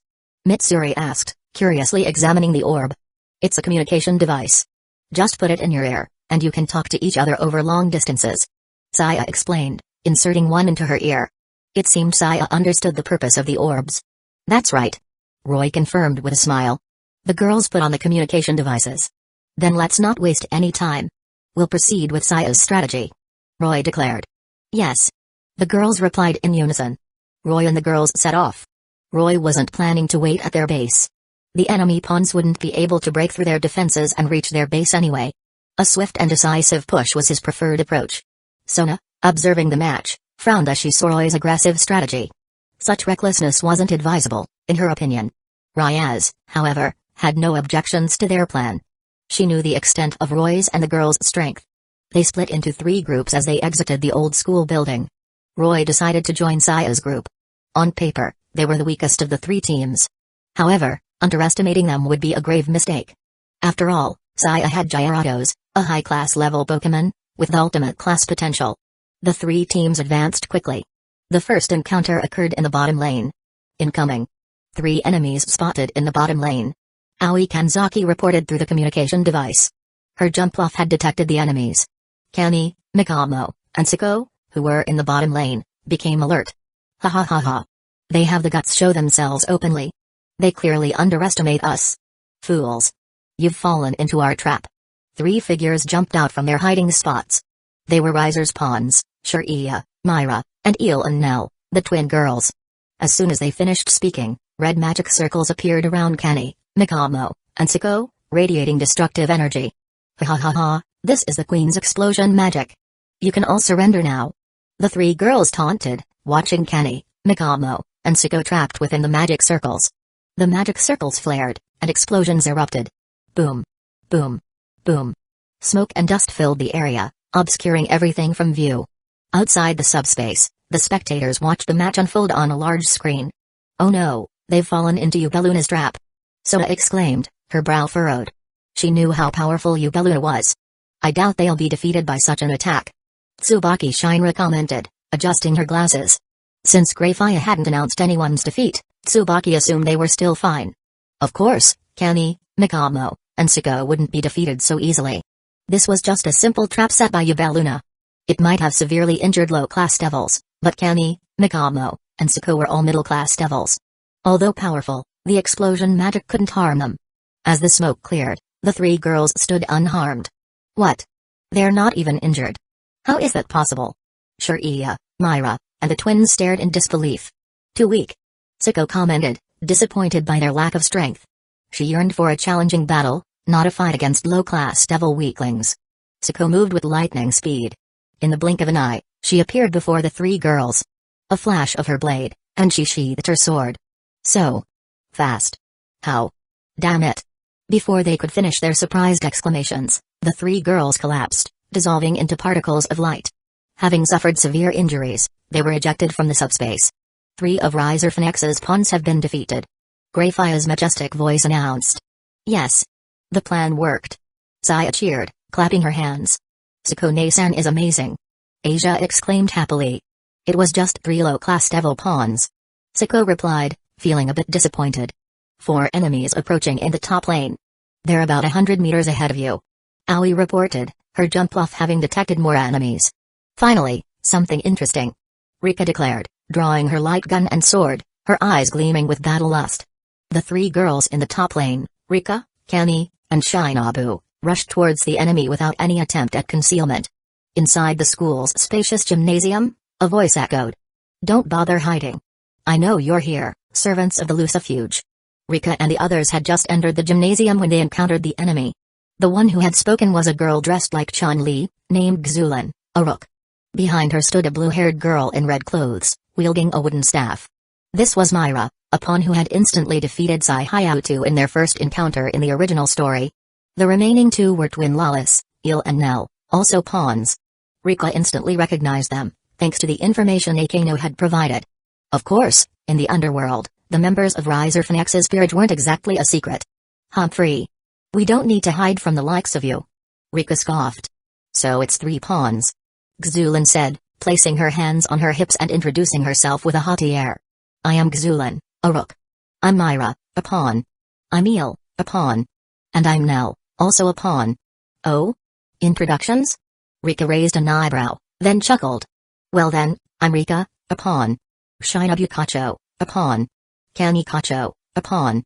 The Kacho sisters also introduced themselves. Alright, enough with the formalities. Rika declared, then turned to the Kacho sisters with a confident grin. I'll take on the rook. Then I'll choose that pawn. Kami said, smiling at Myra. Eh? You want me to bully 2 little girls? Shinobu sighed, looking at Il and Nell. Well then, let's begin. Rika charged forward. The Kacho sisters exchanged glances and followed suit. Each girl faced their designated opponent. Il and Nell, with their low-class devil strength, were no match for Shinobu, who was at the peak of middle-class devil. Shinobu, feeling playful, toyed with the twin Lawless, her movements like a phantom. Kani faced Myra, who was at the early stage of middle-class devil. But she was still no match for Kani. However, Kani didn't intend to end the fight quickly. She suppressed her power and fought Myra at her level. Finally, there was Rika versus Xulin. Their strength was roughly equal. Xulin, as a rook, possessed great strength and defense. Although Rika couldn't match her in those areas, her light gun and sword were incredibly sharp, making Xulin wary of direct confrontation. As a result, Xulin found herself on the defensive against Rika's relentless attacks. After a few rounds, Rika decided to end the fight. It's time to finish this, she declared, looking at the slightly disheveled Xulin. Humphrey. I won't lose. Xulin retorted. Rika smirked. She twirled her light gun and holstered it, then gripped her light sword with both hands, focusing her attention on Xulin. Wind breathing, second form, claws purifying wind. She shouted. Rika unleashed 4 claw-shaped wind blades, each capable of slicing through an opponent's weapon. What? Xulin was caught off guard. She had no choice but to raise her arms defensively. Swoosh. Swoosh. Swoosh. Ah! Xulin screamed as blood splattered. After blocking the wind blades, her arms were mangled and useless. She was no longer combat capable. Xulin was then ejected from the subspace. Seeing that Rika had defeated the rook, the Kacho sisters swiftly finished off their opponents as well. 3 pawns and 1 rook of Riser Phoenix have been defeated. Greyfire's voice boomed through the subspace. Roy's team erupted in cheers. Riser Phoenix, however, was not pleased. His servants were being defeated one after another, while his opponent remained unscathed. Don't think you've won yet. Riser sneered. I am Riser Phoenix. He turned to Yubeluna. All of you, go. Show them the power of the Phoenix clan. Yes. Yubeluna and the remaining servants charged into battle. Roy's team communicated through their communication devices, their voices filled with excitement. Sion's plan is amazing. Asia gushed, looking at Sion with admiration. Taking down 7 of their servants with ease. Well done, Sion. Roy praised. The other girls also showered Sion with compliments. Ahaha, it's nothing. They were just weak. Sion replied modestly, waving her hand dismissively. They continued their advance. Squeak. Squeak. Aoi Kanzaki's Jumpluff suddenly turned around and chirped at her. Through their familiar contract, Aoi understood its message. Roy-sama, Jumpluff has detected 8 enemies approaching. She reported.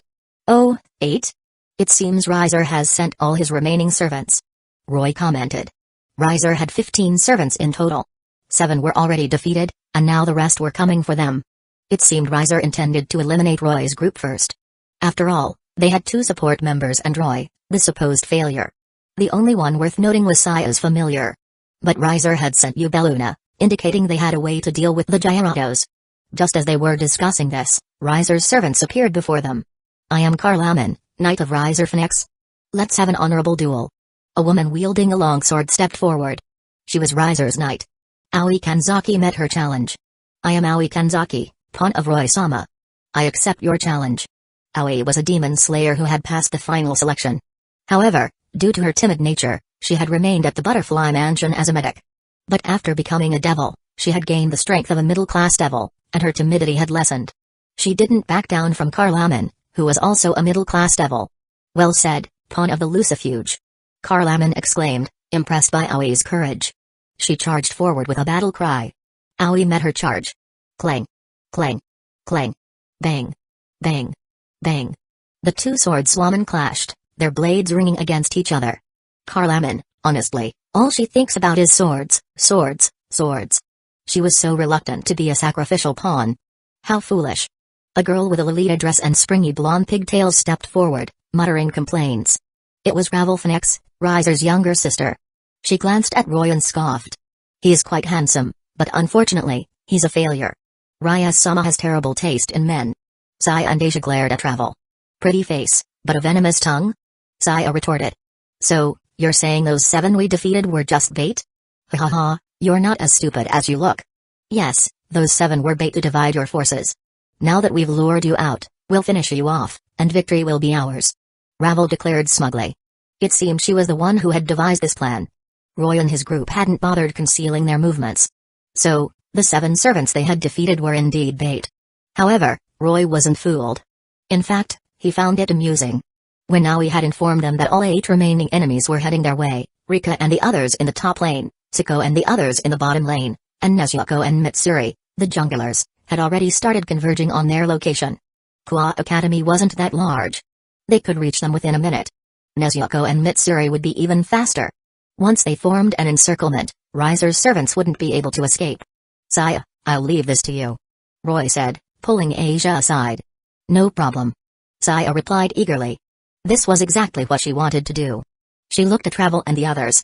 If you want to finish us off, come and get us. Koi, it's time to work. Saya grinned, throwing her poke ball. A golden light erupted from the ball. Roar.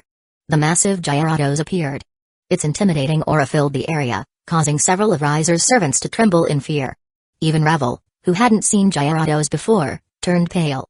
Wait. Wait. I'm not participating in the fight. Ravel waved her hands frantically. She didn't want to fight this scary familiar. I don't care. Koi, attack. Use Hydro Pump. Saya ignored her pleas and commanded Gyarados. Chapter 70, The Might of Gyarados. Protect whatever is precious to you. One day it'll lead you to protect something else. Gyarados roared, unleashing a massive Hydro Pump from its mouth. The torrent of water surged towards Ravel and the others like an unstoppable flood. Several of Riser's servants, including Isabella, rushed to defend Ravel. But even they weren't confident in their ability to withstand such a powerful attack. Just in time, Ubeluna swung her staff, conjuring a large red magic circle before them. A crimson beam of destructive energy shot out, intercepting Gyarados' Hydro Pump. Boom. The collision of water and destruction magic created a massive explosion. The entire area was engulfed in a cloud of mist. When the mist cleared, a crater over 10 meters in diameter was revealed at the center of the explosion. The sheer destructive power shocked Riser's servants. They were already terrified of Gyarados, and now their fear intensified. Even Aoi Kanzaki and Carlaman, who were fighting nearby, had to pause their duel. Saya, however, frowned. She knew the power of Gyarados' hydro pump. It could easily level a small hill. Yet, it had been effortlessly blocked. Saya pondered her next move. A close-range assault with Gyarados was risky. They were outnumbered, and if Gyarados was held back, Saya would be in danger. Although Roy was behind her, Saya wanted to prove herself. She couldn't rely on Roy to fight her battles. It seemed she had to resort to a more powerful attack. She had to seize the initiative. Otherwise, who knew what kind of magic Ubeluna might unleash? Koi, use, Hyper Beam, Saya commanded decisively. Gyarados, having just evolved, hadn't learned Hyper Beam yet.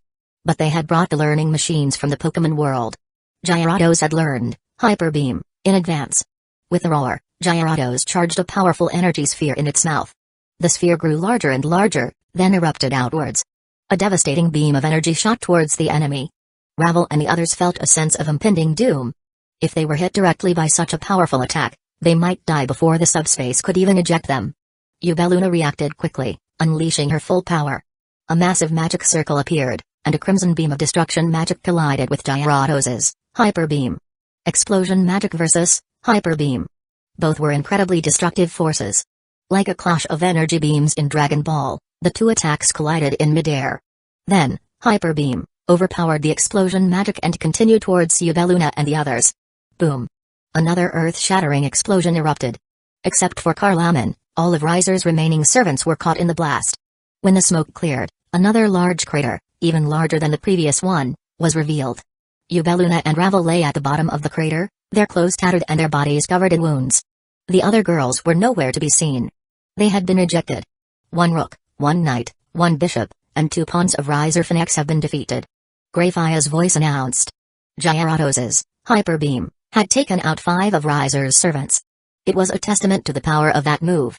Thanks to Ubeluna's desperate defense, the Hyper Beam's power had been significantly weakened. That's why the 5 ejected servants weren't seriously injured. If Ubeluna hadn't been a high-class devil, she would have been ejected as well. And Ravel, with her Phoenix Flames, hadn't been eliminated either. Her flames surged, and her wounds healed in an instant. However, her face was still pale. How is this possible? Carlaman stared at Ubeluna in shock. Ubeluna was the strongest among them. Yet, even she couldn't completely withstand the attack of that terrifying familiar. If she hadn't been fighting Aoi Kanzaki on the sidelines, she had no doubt she would have been eliminated as well. Amazing. Aoi gasped, stunned by the destructive power of Gyarados. Koi is so strong. Asia exclaimed, her jaw dropped. Roy wasn't surprised. Despite their seemingly harmless appearance in the anime, Pokemon possessed immense destructive power. In the raiding game arena in the underworld, the audience was stunned by Gyarados' power. I've never seen a dragon like that before. It doesn't seem to be from the Dragon Valley. Sirst Lucifer commented, glancing at Tanin. Indeed, it's not from the Dragon Valley. In fact, it's unlike any known dragon species. Tanin replied, stroking his chin with his massive claw. Tanin was one of the original Dragon Kings. He had voluntarily reincarnated as a devil and established his territory in the region of the underworld where the dragon apples grew. His territory was home to many dragons, and he was an expert on them. Suna was also shocked by Gyarados' power, but her curiosity was piqued. She wondered where Roy had obtained such an unfamiliar familiar. Ryaz, you must know where Roy acquired that familiar, right? She asked. Ryaz smiled slyly. If you want to know, Sona, ask Roy yourself. She wouldn't reveal Roy's secrets. Sona sighed and turned her attention to Roy, her curiosity growing. Back in the subspace, Nezuko and Mitsuri suddenly appeared beside Roy, followed by Siko and the others. The girls stared at the devastation caused by Gyarados, surprised by its power. Even Nezuko and Mitsuri, at their full strength, couldn't cause such destruction. Well. Impressive. If I'm not mistaken, you're just a bishop, aren't you? Ubeluna, despite her injuries, managed to stand up. She looked at Saya with defiance, as if victory was still within her grasp. Saya frowned. Yes, I'm a bishop. You're severely injured and have no fighting strength left. Surrender. Ha ha ha. Ubeluna burst into laughter. I am the queen of Riser Phoenix. She took out a small red vial from her bosom, filled with a fiery red liquid. Without hesitation, she uncorked the vial and drank its contents. Her wounds healed at an astonishing speed. Her aura surged, returning to its peak. In the blink of an eye, Ubeluna was fully recovered, as if she had never been injured. Wait, You can use potions in a raiding game? That's cheating. Saya exclaimed, dumbfounded. Humphrey. This is the Tears of the Phoenix. It can instantly heal any injury. It's a secret treasure of our clan. We can only use up to 2 vials per game. Ravel explained proudly, her fiery wings fluttering. That's not fair. It's against the rules. Rika protested. Humphrey. You have the twilight healing, Ravel retorted. Rika was speechless. Asia was participating as a bishop. How could she be compared to a mere item? But Rika didn't bother arguing. Don't think you've won just because you've recovered. You're surrounded. Saya declared, crossing her arms. She knew they had the advantage, so she wasn't worried about Ubeluna's underhanded tactics. Your familiar can't unleash that attack again, can it? Ubeluna sneered. Saya glanced at Gyarados. It had exhausted itself using Hyper Beam, and couldn't use it again anytime soon. So what? Saya remained confident. Even if Gyarados couldn't fight, they still had Nezuko and Mitsuri. The difference in power between middle-class and high-class devils was significant, which was why Ubeluna felt so confident. In her eyes, apart from Gyarados, the rest of Royspirage were just middle-class devils. She believed she could easily defeat them. Ubeluna smirked and flew into the air. Taste my explosion magic. She waved her hand, and the sky filled with red magic circles of various sizes, radiating destructive energy. Ubeluna intended to wipe out Roy's entire team with a single attack. Roy smirked. Nezuko, Mitsuri, it's your turn. He said calmly. He wasn't planning to intervene. Only those two could handle Ubeluna's full-powered attack. Yes. They both replied, spreading their devil wings. Demonization. Nezuko activated her demon blood dart. Her petite form rapidly grew into that of a tall, mature woman. Her clothes, now too small, clung tightly to her curves, accentuating her figure. A complete demon horn emerged from her forehead, and wisteria-like patterns spread across her body. These patterns, far from being unsightly, added an eerie beauty to her appearance. In her fully demonized form, Nezuko possessed the power of a high-class devil. Mitsuri was equally formidable. With a shout, she activated her Demon Slayer mark. A pink, heart-shaped mark appeared on the left side of her neck. With the mark activated, Mitsuri's physical abilities skyrocketed, rivaling a high-class devil. Ubeluna, observing their power from the sky, frowned. She had initially believed that only the Gyarados posed a threat.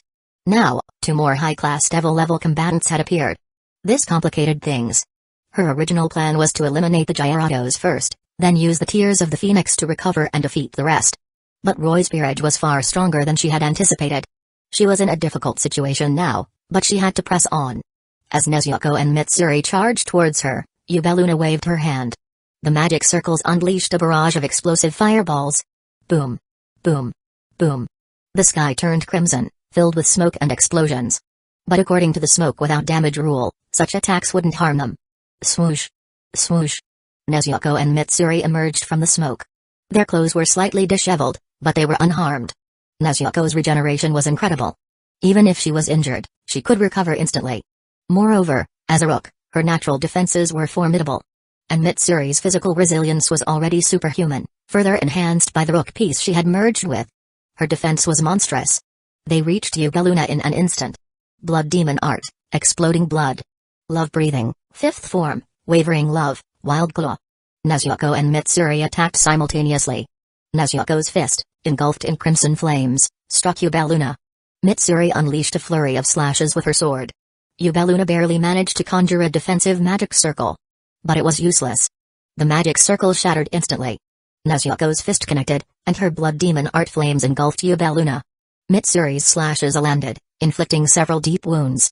Ubeluna, overwhelmed by their combined assault, was sent crashing to the ground like a meteor, creating a cloud of dust. Queen. Ubeluna. Carlaman and Ravel cried out in alarm, witnessing Ubeluna's defeat. They couldn't believe that the powerful Ubeluna had been defeated so swiftly. Riser Phoenix's queen has been eliminated. Greyfire's voice echoed through the subspace. Ubeluna, unconscious, dissolved into particles of light and was ejected. The high-class devil, Ubeluna, had been defeated in an instant by the combined might of Nezuko and Mitsuri. Mitsuri is so strong. Shinobu exclaimed in awe. Even among the Hashira, Mitsuri was considered one of the strongest, far surpassing Shinobu. And after becoming a devil, the gap between them had widened even further. Nezuko is amazing too. Kenny praised Nezuko, who was more powerful than all of them despite her young age. Chapter 71, Swift Victory. I don't know how I'll feel when I'm dead, but I don't want to regret the way I lived. Outside the arena, Mitsuri-san and Nezuko-san are amazing. Everyone, let's cheer for them. Alice exclaimed to the three little girls from the Butterfly Mansion. Roy had assigned them the task of cheering, and they were doing their best to support everyone. Ryaz, watching the battle unfold, breathed a sigh of relief as Yubeluna, the bomb queen, was defeated. They're quite strong. To think they defeated the bomb queen so easily. Akano commented. She knew that if she had faced Yubeluna, it wouldn't have been such a straightforward victory. And if Yubeluna had used the Tears of the Phoenix, Akano might have even lost. Nezuko is so strong, Konko said, her eyes filled with admiration and a hint of envy. They were around the same age, but the difference in their strength was vast, making her feel a bit discouraged. Although she had learned breathing styles, her beginner-level mastery didn't provide a significant boost in power yet. Sona and her peerage were also surprised by the strength of Roy's team. The appearance of Gyarados had already shocked them. When Gyarados was no longer able to fight, Sona had been worried. But then, two more high-class devil-level rooks appeared among Roy's servants, leaving her astonished. Sona realized she didn't know her little brother as well as she thought. Thinking back to their agreement, a blush crept onto her cheeks. Underworld, Rating Game Arena, the audience erupted in commotion as they witnessed the defeat of Riser's queen and his team's disadvantage. That kid from the Lucifuge clan is impressive. He really defeated Riser's queen so easily. Have you noticed? Not a single member of Roy's team has been eliminated yet. Yeah. They're incredibly strong. Isn't that Lucifuge kid supposed to be a failure? How can he be this powerful? Riser is in trouble now. Some devils, particularly those close to the Phoenix clan, were displeased by the praise for Roy and the criticism of Riser. There's no way he can defeat Riser. That Lucifuge kid, no matter how hard he tries, it's useless. Riser has the Phoenix's immortality. Exactly. He can't do anything against immortality. Voices of doubt and mockery towards Roy filled the arena. It was understandable. After all, Roy was known as a talentless failure. Riser, on the other hand, was one of the strongest of the new generation of devils, and he possessed the seemingly invincible power of immortality. Most of the audience favored Riser. Back in the subspace, after defeating Yubeluna, Roy's team turned their attention to the remaining two servants, Ravel and Carlaman. Carlaman felt the weight of their gazes and broke out in a cold sweat. Ravel, flapping her fiery wings in the air, wiped the sweat from her brow and said awkwardly, "Hey, don't look at me. I don't fight." Roy chuckled but didn't bother with them. He looked towards the principal's office in the new school building, Riser's base. "Riser Phoenix, how long are you going to hide? If you don't come out soon, all your servants will be defeated." Roy taunted. The girls turned towards the new school building. "Ha ha ha ha, you clowns. Do you think you can defeat me just by taking out my servants?" Riser, dressed in his red suit, finally emerged, his arrogance unwavering despite the loss of most of his peerage. "Anii-sama. Riser-sama." Carlaman and Ravel sighed in relief upon seeing him. "Finally decided to show your face, Riser Phoenix?" Roy scoffed, his arms crossed. "Humphrey. You're just a failure from the Lucifuge clan. What makes you think you can compete with me for Ryaz? And I'll return that punch you gave me the other day." Riser sneered, his anger rising as he recalled the humiliation of being caught off guard and punched by Roy. "Failure?" Roy shrugged, unfazed by Riser's repeated insults. "If you think I'm a failure, how about a wager?" "What?" Riser was taken aback. "Let's bet on the outcome of this rating game. If you win, I'll admit to being a failure," Roy proposed. "And if I win, you'll have to admit that you're the failure. So, do you have the guts to accept?" Roy challenged, looking at Riser with a smirk. Riser couldn't resist the provocation. "Ha ha ha ha, a mere failure dares to challenge me to a bet? Fine, I accept." Roy smirked inwardly. It seemed the title of failure would follow Riser forever. "Roy, let us fight him." Mitsuri and Nezuko volunteered. Riser Phoenix was a high-class devil. Only those two could fight him head-on. However, Roy shook his head. "Since he's the king, I'll handle this myself." It was only fitting for the kings to face each other. Moreover, even Mitsuri and Nezuko's combined strength might not be enough to defeat Riser. Nezuko's blood demon art was powerful, but even Ryaz's power of destruction, which could annihilate anything, couldn't harm Riser in the original story. Nezuko's blood demon art likely wouldn't pose a threat to him either. "Roy, go. Defeat that arrogant fool." The girls cheered. "Humphrey. No one can defeat Anii-sama," Ravel declared haughtily. Sai and the others glared at her. Please ignore me." Ravel cowered under their intense gazes. She quickly retreated behind Riser. Roy chuckled at her reaction. He was quite fond of Ravel, the tsundere girl with the drill-shaped hair. In the original story, Ravel had become infatuated with Sai after he defeated Riser. Roy wondered if Ravel would fall for him if he defeated Riser instead. Her drill hair must be very bouncy, he mused, his thoughts drifting in an inappropriate direction. Shaking off his distraction, Roy stepped forward. He held out his hand, and ice crystals bloomed, forming a sword of ice roses. With a smirk, Roy's form blurred, then vanished. What? Riser blinked in surprise. Looking for me? Roy's voice came from behind him. Riser realized that Roy had already moved behind him. The figure that had been standing there was just an afterimage. Then, to his shock, he found himself bisected. It had all happened so fast that Riser couldn't even react. However, such an injury posed no threat to him. He regenerated instantly. Haha, impressive, but useless against me, Riser declared, his arrogance returning. He unleashed a wave of crimson flames. These were the flames of the phoenix, capable of incinerating anything. Ice-breathing, first form, flocking ice blades. Roy casually swung his ice rose sword, countering Riser's flames. He had created ice-breathing based on water-breathing, utilizing his ice affinity to unleash its full potential. Countless ice projectiles, like a flock of birds, shot towards Riser. Riser's flames were instantly extinguished, and the remaining ice projectiles struck him, riddling his body with wounds. No way. How can my phoenix flames be extinguished by ice magic? Riser exclaimed in disbelief, then his expression morphed into fury. He had been pushed back so easily in just a brief exchange. And Roy remained unscathed. This enraged him. Ordinary ice magic couldn't extinguish the flames of the phoenix. But Roy's ice, like Riser's flames, was a bloodline ability. His ice powers were on par with the Phoenix clan's phoenix flames. Seeing Roy's silence, Riser unleashed even more flames, filling the sky with a crimson inferno. Roy smirked and swung his sword again. Ice-breathing, second form, ice dragon swirling tail. A massive ice dragon emerged, roaring silently as it charged into the flames. The ice dragon rampaged through the inferno, extinguishing most of the flames within moments. Damn it!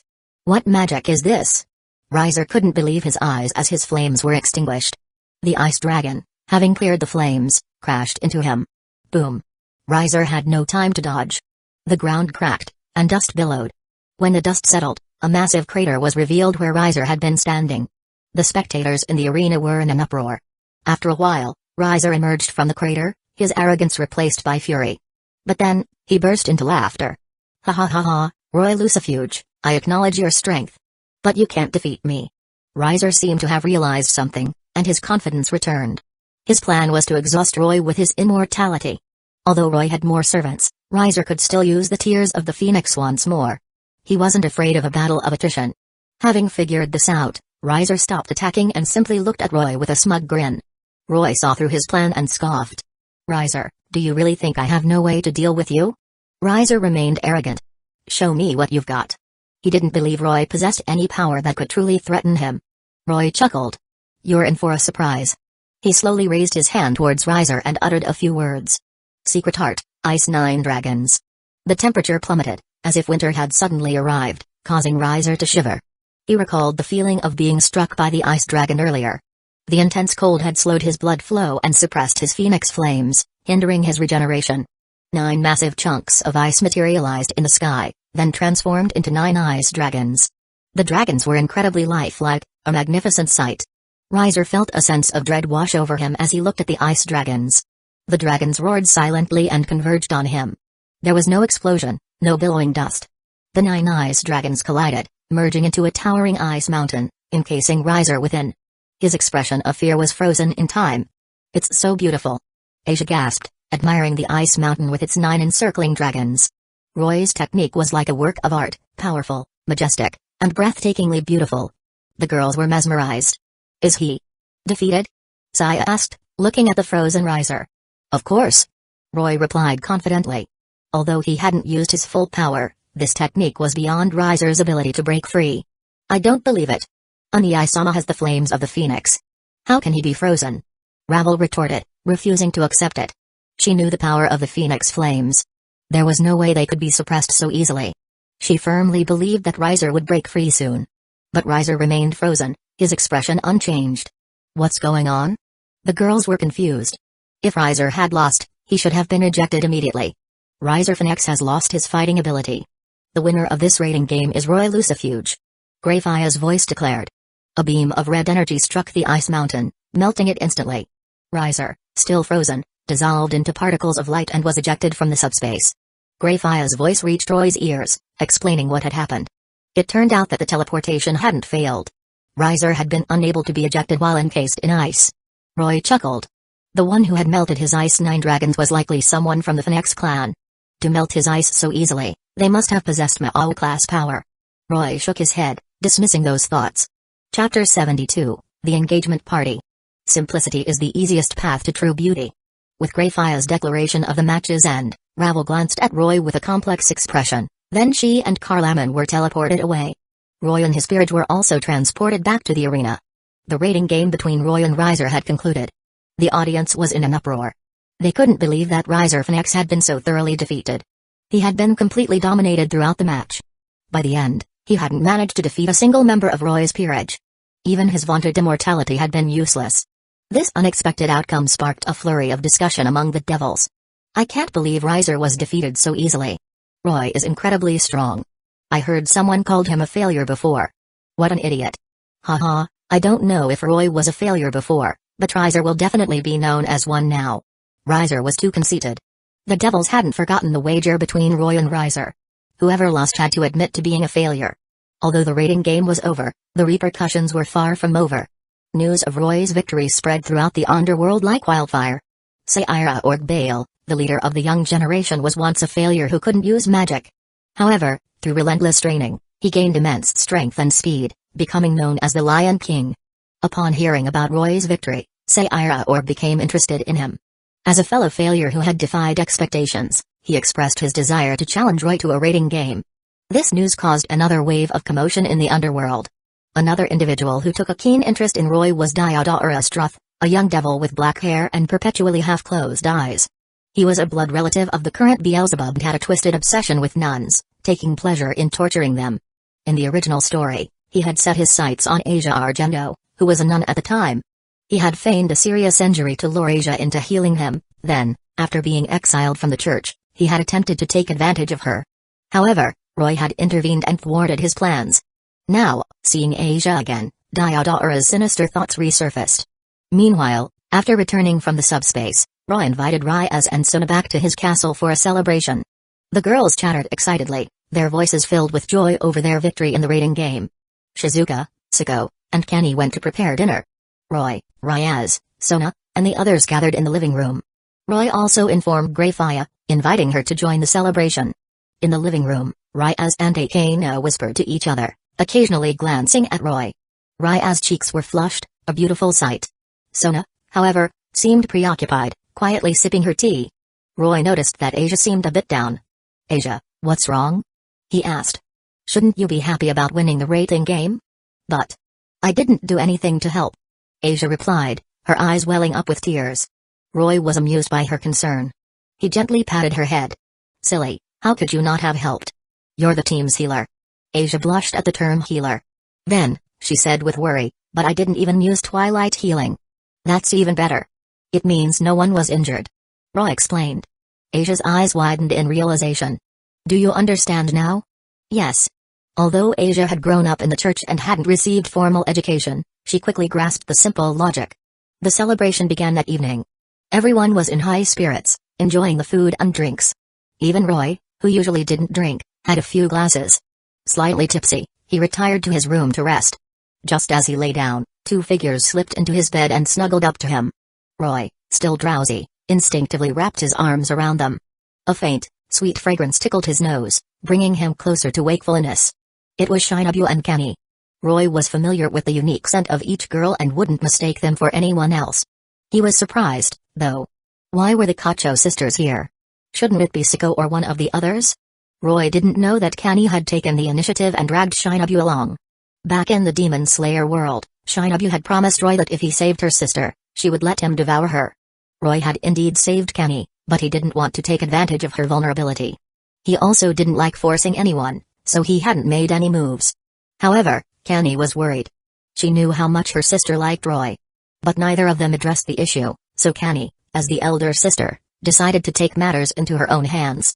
She hadn't expected Shinobu to be unwilling to go alone, insisting on bringing Kenny along. Roy was unaware of all this. He simply couldn't resist the temptation of the delicious meal presented to him. He pulled the two girls closer and 3 days passed quickly. Today was the day of his engagement ceremony with Ryaz. Roy and the girls boarded the train to the underworld. Unlike ordinary trains, this one was luxurious, with an interior like a private jet.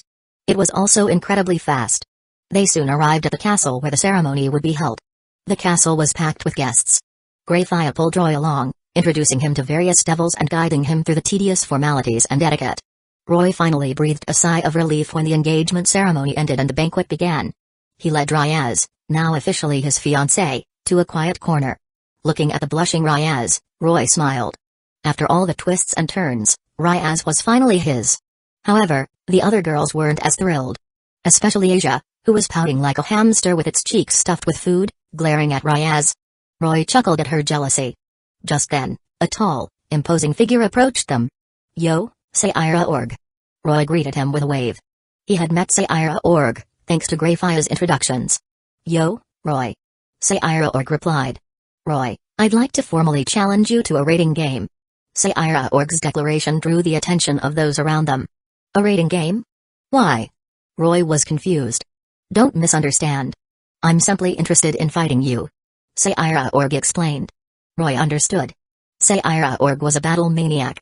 Having witnessed Roy's overwhelming victory against Riser, another heavenly king, it was natural for him to be interested in a match. "So he sees me as prey, huh?" Roy thought with amusement. "Very well, I accept your challenge. When will the match be held?" He agreed readily. Sayira Org didn't answer immediately. "I heard you don't have a queen yet," he said instead. "That's correct," Roy confirmed. He hadn't revealed that Greyfire was his queen. "Then we'll schedule the match after you find a queen." Roy smiled. Sayira Org was a true warrior. Knowing that Roy lacked a queen, he postponed the match until Roy had a complete peerage.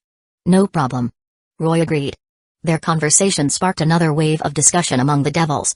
Sayira Org has challenged Roy to a rating game.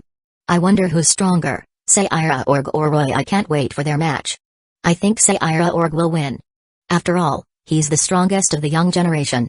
"Haha, I think Roy is stronger. He completely crushed Riserfnex." Ryaz, hearing Roy admit to not having a queen, was confused. They all knew that Greyfire was his queen. If Naysan participated, it wouldn't be a fair fight. But if she doesn't, that guy's pride would be hurt, and he might refuse the match. "So, I had to do this," Roy explained with a shrug, seeing their puzzled expressions. "It seems I'll need to find another queen," he thought to himself. As for the rating game against Sayira Org, he wasn't concerned about the timing. The girls understood. Just then, another person approached them. It was Diodorus Struth, with his black hair, red eyes, and perpetually half-closed eyes. They say those with half-closed eyes are never up to any good, and this guy was no exception. "Roy-san, I am Diodorus Struth. I have a small request," Diodorus said, bowing politely.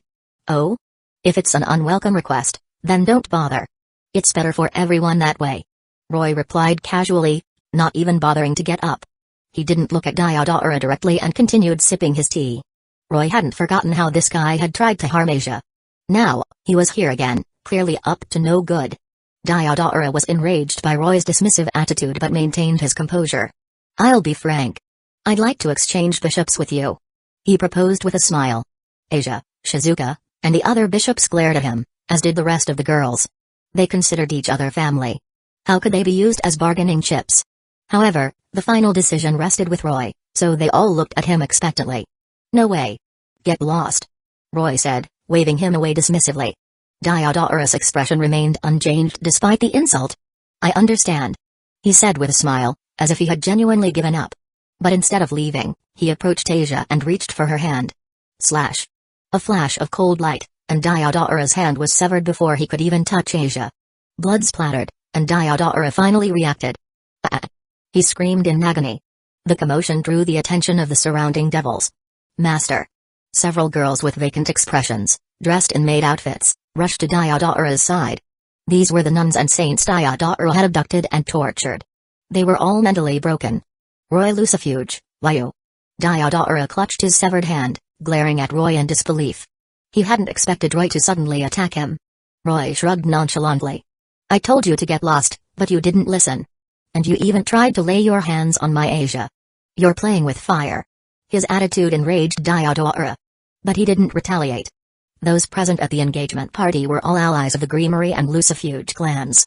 If he attacked, he would undoubtedly suffer severe consequences. In the end, Diodora could only leave with his servants, defeated and humiliated. "I don't think he'll let this go," Saira Org commented, standing beside Roy.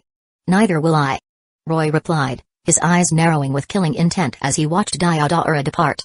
He wouldn't forgive Diodora for what he had done to Asia and for his continued lecherous intentions towards her. However, he couldn't openly initiate a conflict. Since the deaths of God and the original Mouse, the devil population had dwindled. To prevent further losses, the current Mouse had established rules prohibiting devils from killing each other. That's why Roy hadn't killed Diodora outright. He wasn't powerful enough to disregard the rules of the underworld yet. But that didn't mean he wouldn't eliminate Diodora. If Diodora sought revenge, he would likely collude with the Chaos Brigade to obtain the power of the dragon. Roy would deal with him then. Roy. Asia's eyes filled with tears of gratitude, seeing how he had defended her. "Haha, Asia belongs to me forever. I won't let anyone take you away," Roy reassured her, patting her head. Wah. Asia was deeply touched. After the engagement party, Roy returned to his normal life. Ryaz also moved into his castle. Chapter 73, Aiko Bites Back? Thousand-Armed Cannon.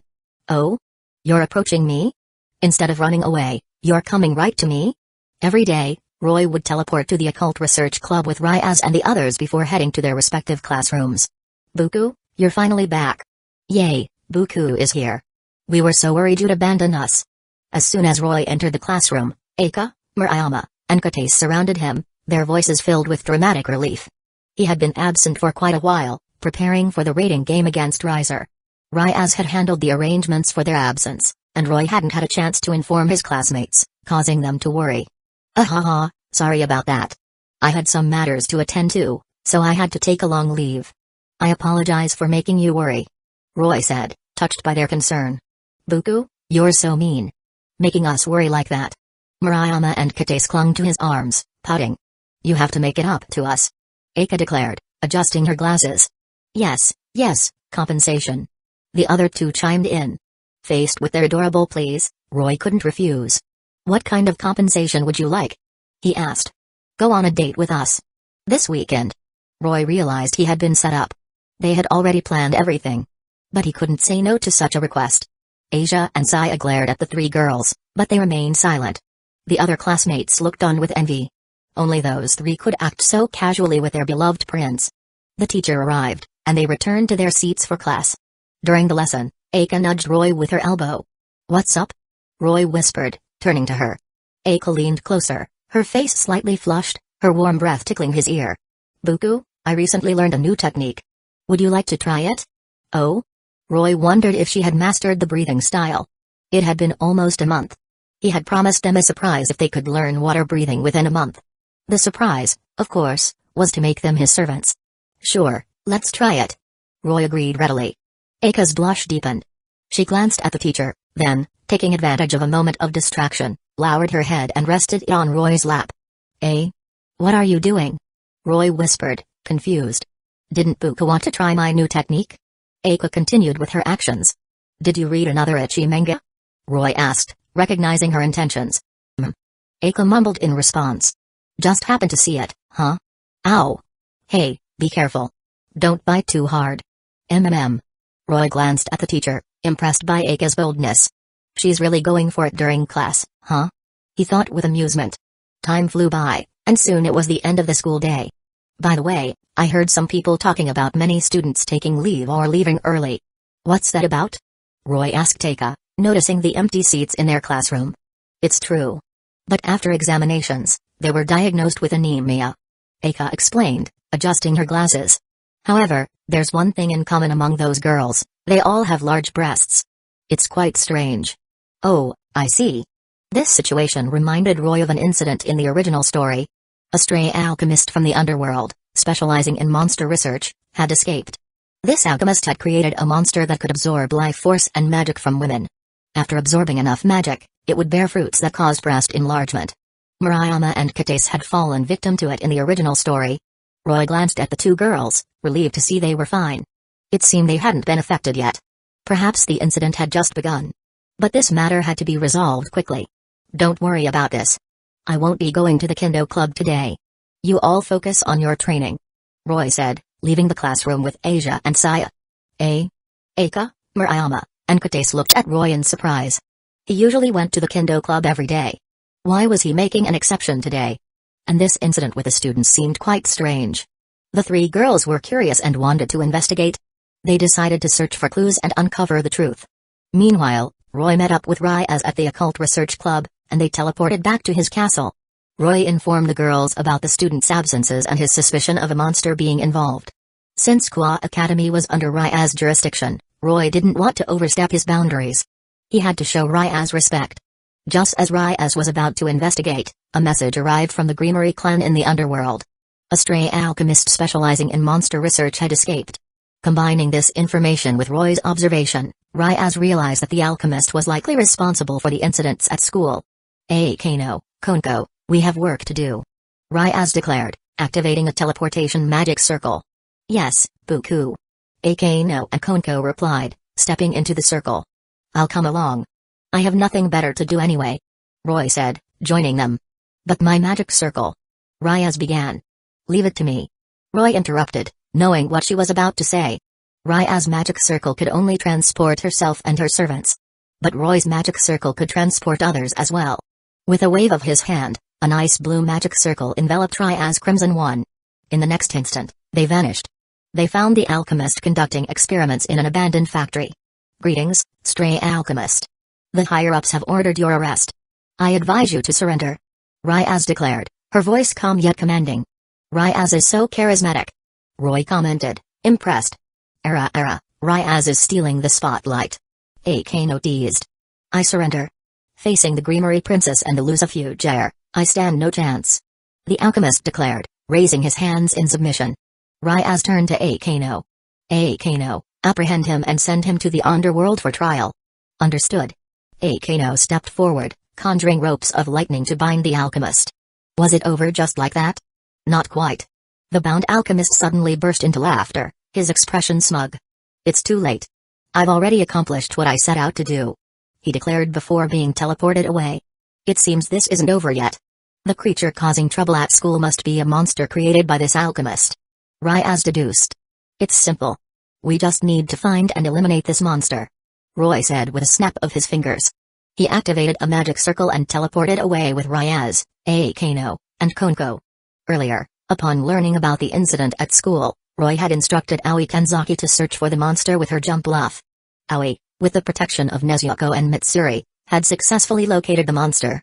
In the original story, this plant-type monster, after absorbing a significant amount of life force and magic, became incredibly powerful. Even Ryaz was no match for it. That's why Aoi, upon discovering the monster, didn't engage it directly and instead informed Roy immediately. A blue magic circle appeared before Aoi, Nezuko, and Mitsuri. Roy-sama, the monster is over there. Aoi pointed towards an open space where a plant-like monster, resembling a Rafflesia arnoldii, was rooted. A group of female students walked towards the monster in a daze. The monster extended two tendrils, absorbing their life force and magic. The girls, seemingly unharmed, walked back towards the school. It seems those girls haven't been significantly affected. But now that I've found you, I, Ryaz Greenery, will eliminate you. Ryaz declared, approaching the monster with Kano and Konko. Ryaz, how about I take care of it? Roy offered. Ryaz smiled at him. No need, Roy. This is my responsibility. Roy sighed.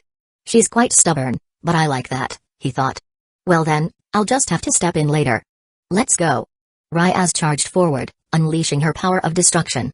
Kano took to the sky, her body crackling with lightning. She summoned a bolt of lightning that struck the monster. Konko, in her usual straightforward manner, uprooted a massive tree, requiring several people to lift, and swung it at the monster. The plant monster, awakened by their attacks, emerged from its large flower, revealing a beak-like head. With a roar, it unleashed countless vine-like tendrils, forming a defensive net. Ryaz, Kano, and Konko's attacks struck the net, but they had no effect. What? Ryaz was stunned. Her attacks were completely nullified. The monster retaliated, its tendrils lashing out at the girls. Swoosh. Swoosh. Swoosh. Just as the tendrils were about to ensnare them, Roy appeared with incredible speed, rescuing the three girls. Honestly, Ryaz, you should learn to rely on your fiancé. Roy chided, holding Ryaz in a princess carry. "I'm sorry." Ryaz apologized, blushing. Although they were engaged, she didn't want to rely on Roy for everything. She wanted to be a capable woman who could stand by his side.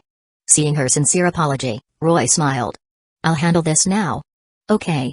Ryaz replied obediently, stepping behind Roy. Roy glared at the monster, his eyes filled with cold determination. He extended his hand and clenched it. Secret Art, Ice Thousand-Armed Cannon. Inspired by Isaac Netero's legendary ability, a 100-meter-tall statue of cannon, made entirely of ice, materialized before them. The cannon statue moved, its countless arms striking the monster like a barrage of punches. Boom. Boom. Boom. The ground trembled under the cannon's relentless assault, dust and debris filling the air. When the cannon finally stopped and the dust settled, the area where the monster had been was completely devastated. A massive crater, hundreds of meters wide, marked the spot. There was no sign of the monster, only some strange liquid remaining as evidence of its existence. Ryaz and the others were stunned by Roy's overwhelming display of power. The 100-meter-tall cannon, unleashing a flurry of punches. It was a brutal yet awe-inspiring spectacle. Amazing. That's incredible. As expected of Roy-sama. Aoi and the others were speechless. "Roy, how many more techniques do you have?" Ryaz asked, her curiosity piqued. "How many techniques?" Roy stroked his chin thoughtfully. "I have many more. Come to my room tonight, and we can explore them together." Ryaz blushed, understanding his suggestive invitation. Seeing her flustered reaction, Roy decided to stop teasing her. "Since this is settled, let's head back," he said, clapping his hands. Just as he was about to activate a teleportation circle, he paused, sensing something. He turned towards a certain direction. "It seems there's a stray devil over there." Ryaz frowned. After their previous cleanup, almost all the stray devils around Kuat Town had been eliminated. She hadn't expected another one to appear so soon. "This is my negligence. Don't blame yourself, Ryaz. Let's go check it out," Roy said, interrupting her self-reproach. They headed towards the location where Roy had sensed the stray devil. They soon found it. To their surprise, the stray devil was fighting 3 girls. Or rather, the 3 girls were desperately dodging the stray devil's attacks. Roy instantly recognized them as Eika, Murayama, and Kates. Earlier that afternoon, Roy had told them not to worry about the students' absences. However, Eika was too curious about Roy's unusual behavior. So, she had dragged Murayama and Kates along to investigate the cause of the students' strange behavior. They had followed the students who had been enthralled by the monster, but they hadn't expected to encounter a stray devil. To protect the defenseless students, the 3 girls had no choice but to fight the stray devil. This was the scene Roy and the others had stumbled upon.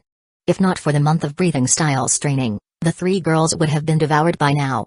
"Kek, you 3 little cuties, stop running and let us eat you." The stray devil, nearly 5 meters tall, with crimson eyes and a hideous appearance, towered over the girls like a giant. Chapter 74, 3 more servants join the ranks. A friend to me is someone who remains beyond death. Humphrey. "I'll eliminate you," Ryaz declared, ready to unleash her fury on the stray devil. Roy, however, gently held her back. "Hold on, Ryaz. Let's observe for a bit," he said with a smile. Ryaz, though puzzled, complied. "It's breathing styles," she exclaimed, her eyes widening as she recognized the technique the 3 girls were using to evade the stray devil's attacks. Those 3 were using breathing styles, a technique that only Roy knew. What was their connection to him? Ryaz looked at Roy questioningly.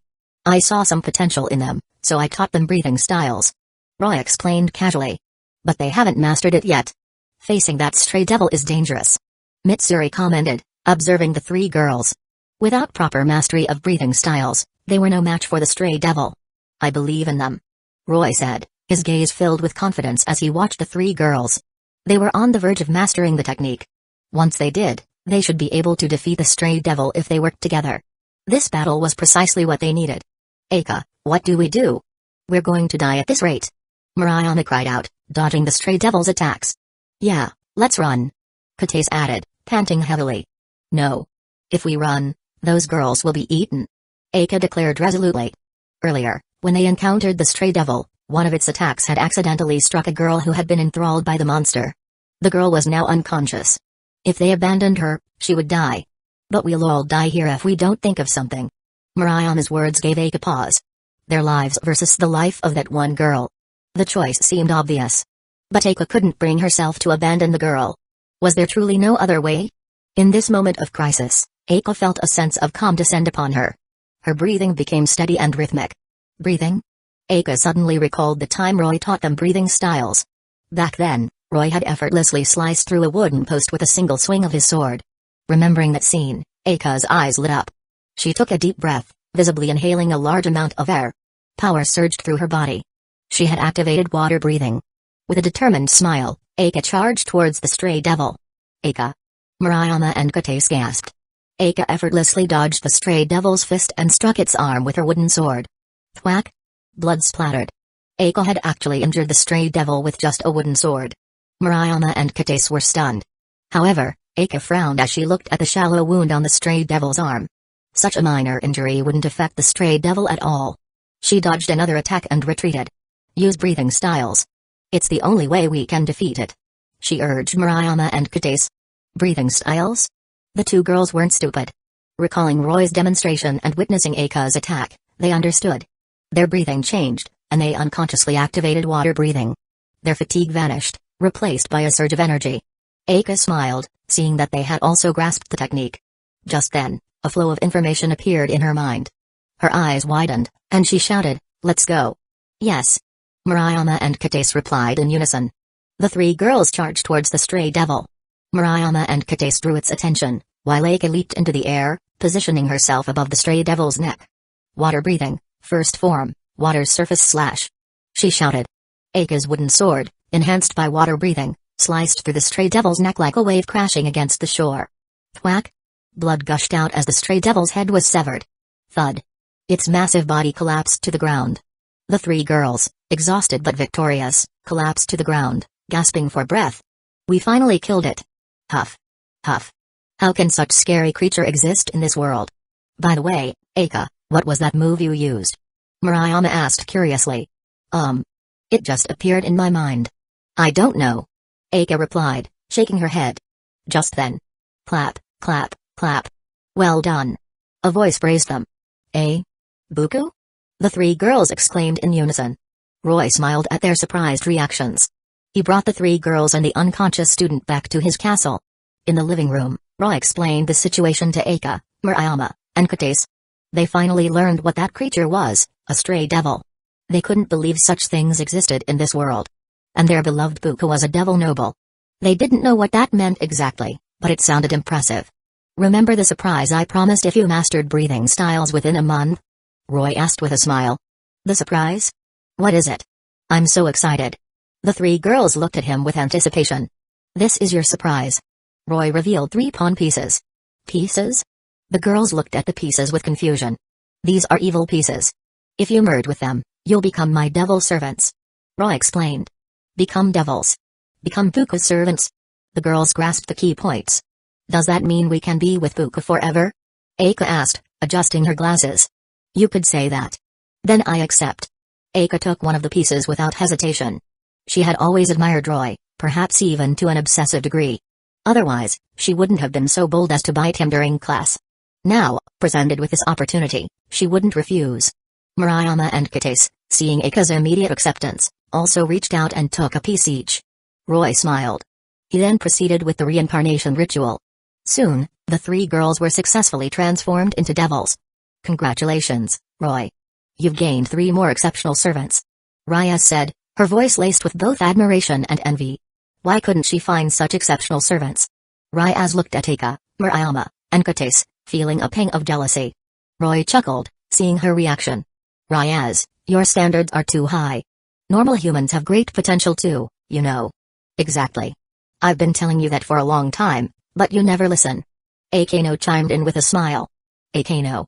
Ryaz pouted, but she knew they were right. Aka, Murayama, and Kates were ordinary humans with no sacred gears or special bloodlines. Yet, after just a month of practicing breathing styles, they could defeat low-class devils. And after becoming devils, their strength was already approaching that of middle-class devils. With a bit more training, they would be as strong as Konko. Ryaz couldn't help but feel envious. She decided that from tomorrow onwards, she would actively search for talented students in Kua Academy. To celebrate the addition of 3 new members, Shizuka and the others prepared a grand feast. After dinner, Roy waited alone in his room.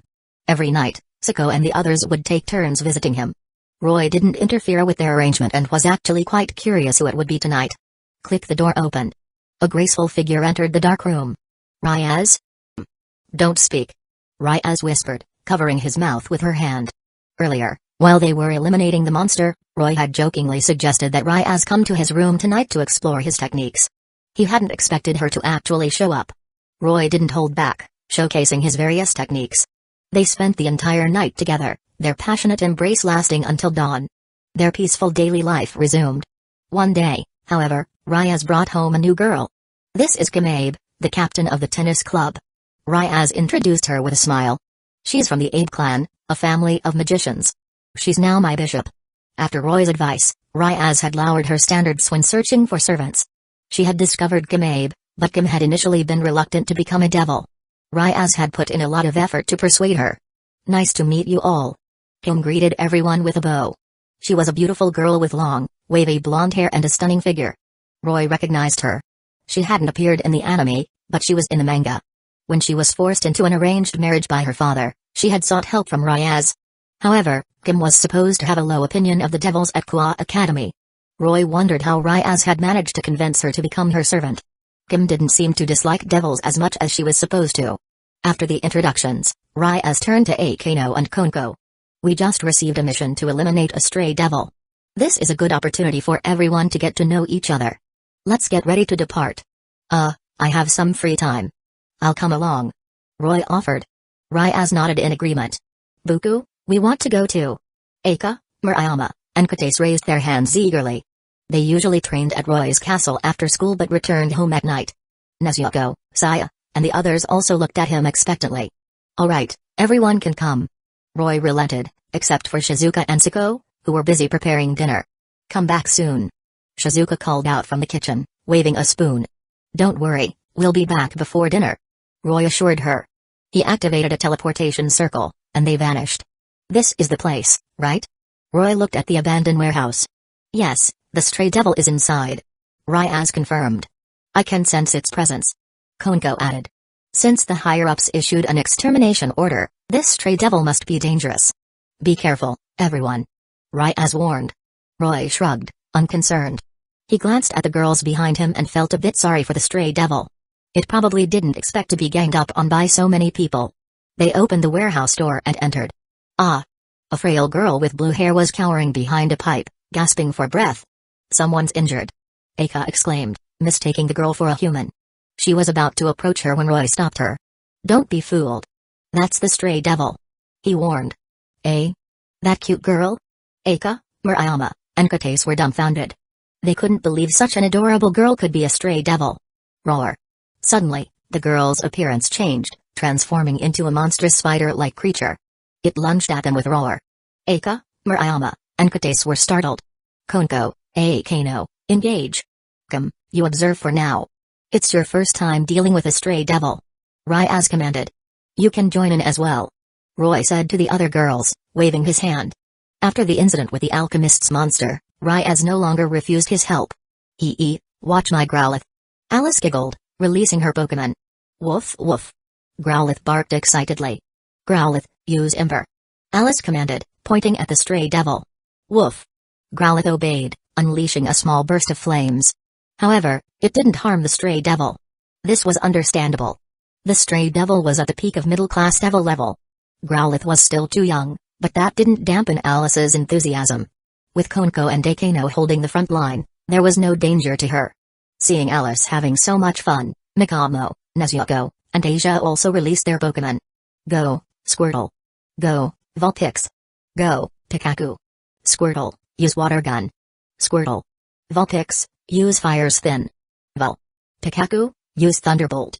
Pika. Although their attacks didn't harm the stray devil, they served as a distraction.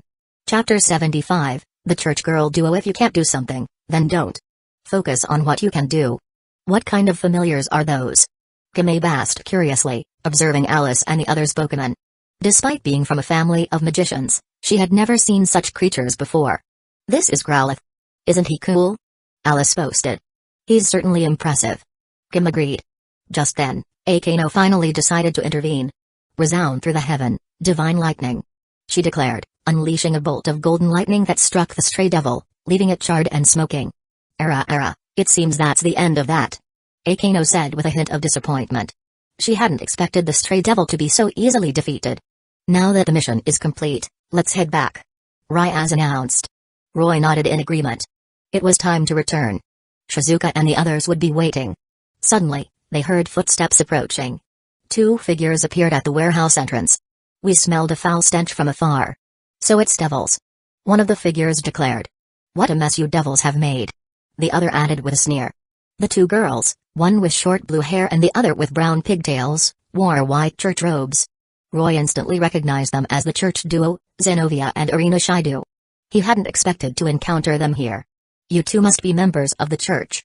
What brings you to devil territory? Ryaz asked, surprised by their appearance. We have some matters to discuss with you devils. Zenovia replied, crossing her arms with an arrogant air. This isn't a suitable place for a discussion. Why don't we return to a more appropriate setting? Roy suggested with a sly smile, amused by their arrogance. Zenovia and Irina didn't object. Roy opened a teleportation circle, and they all returned to his castle. In the conference room, the two groups sat facing each other. Thank you for agreeing to this meeting. Zenovia began. I am Zenovia. And I am Irina Shido. They introduced themselves. So, what is it that you wish to discuss? Ryaz asked, her arms crossed. Irina got straight to the point. Excluding the one that was lost, the remaining 6 Excalibur swords were kept by the 3 factions of the church. However, 3 of them were stolen by the fallen angels. Stolen? Ryaz and Akano were surprised. Roy chuckled inwardly. They have the nerve to admit they were robbed? We currently only possessed the Excalibur Destruction and... Zenovia trailed off, looking at Irina. Irina puffed out her chest proudly. And the Excalibur Mimic, which I wield. Roy was speechless. They had just revealed their trump cards without any prompting. If they encountered any malicious individuals, they might be sold off before they even realized it. So, what do you want us to do? Ryaz asked. This is a matter between us and the fallen angels. Any unnecessary interference from devils will only complicate things. Zenovia declared. Her words were clearly a threat, warning Ryaz not to get involved. Roy couldn't help but laugh.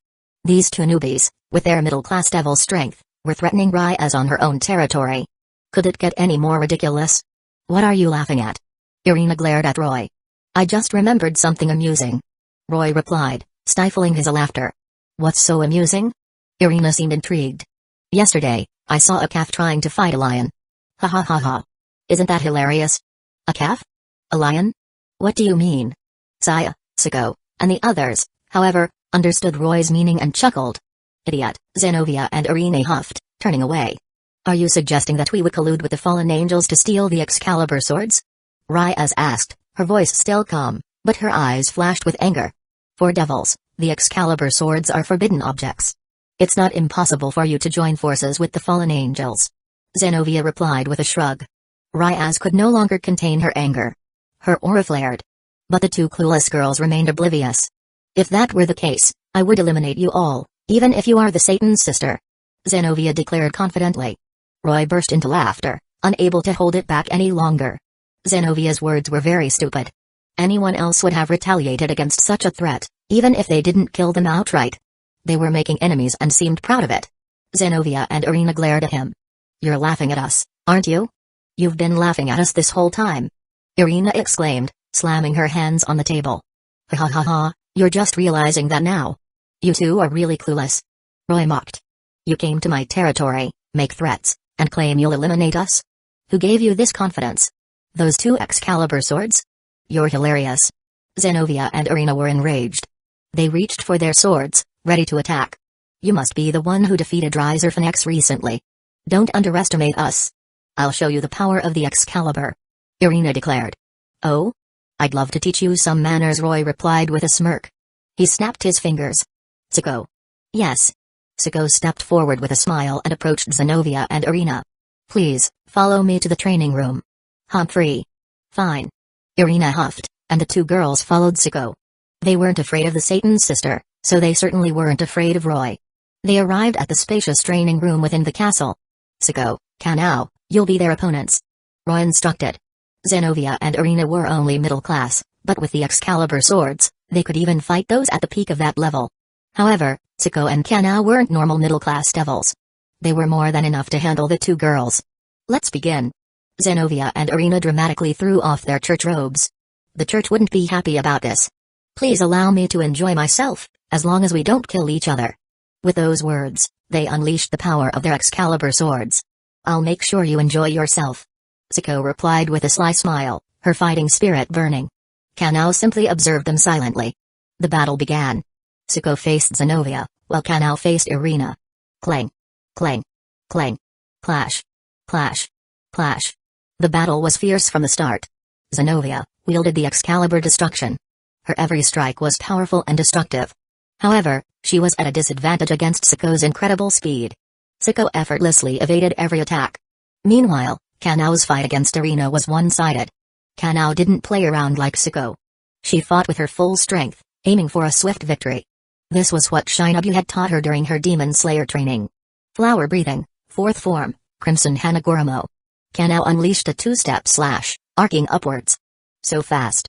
Irina exclaimed, struggling to defend against Kanao's relentless assault. Damn it, why is she so strong? She's even younger than me. Kanao possessed exceptional eyesight. By observing her opponent's subtle movements, their shoulders, gaze, fingertips, elbows, knees, she could predict their next move. Irina, a novice in comparison, was no match for her. Within moments, Kanao's blade was at Irina's neck. Irina froze, drenched in cold sweat. Siko, seeing that Kanao had already defeated her opponent, decided to end her own fight as well. Thunder breathing, second form, Rice Spirit. With a flash of lightning, Siko appeared before Zenobia. She unleashed 5 lightning-fast strikes, her movements too quick for the eye to follow.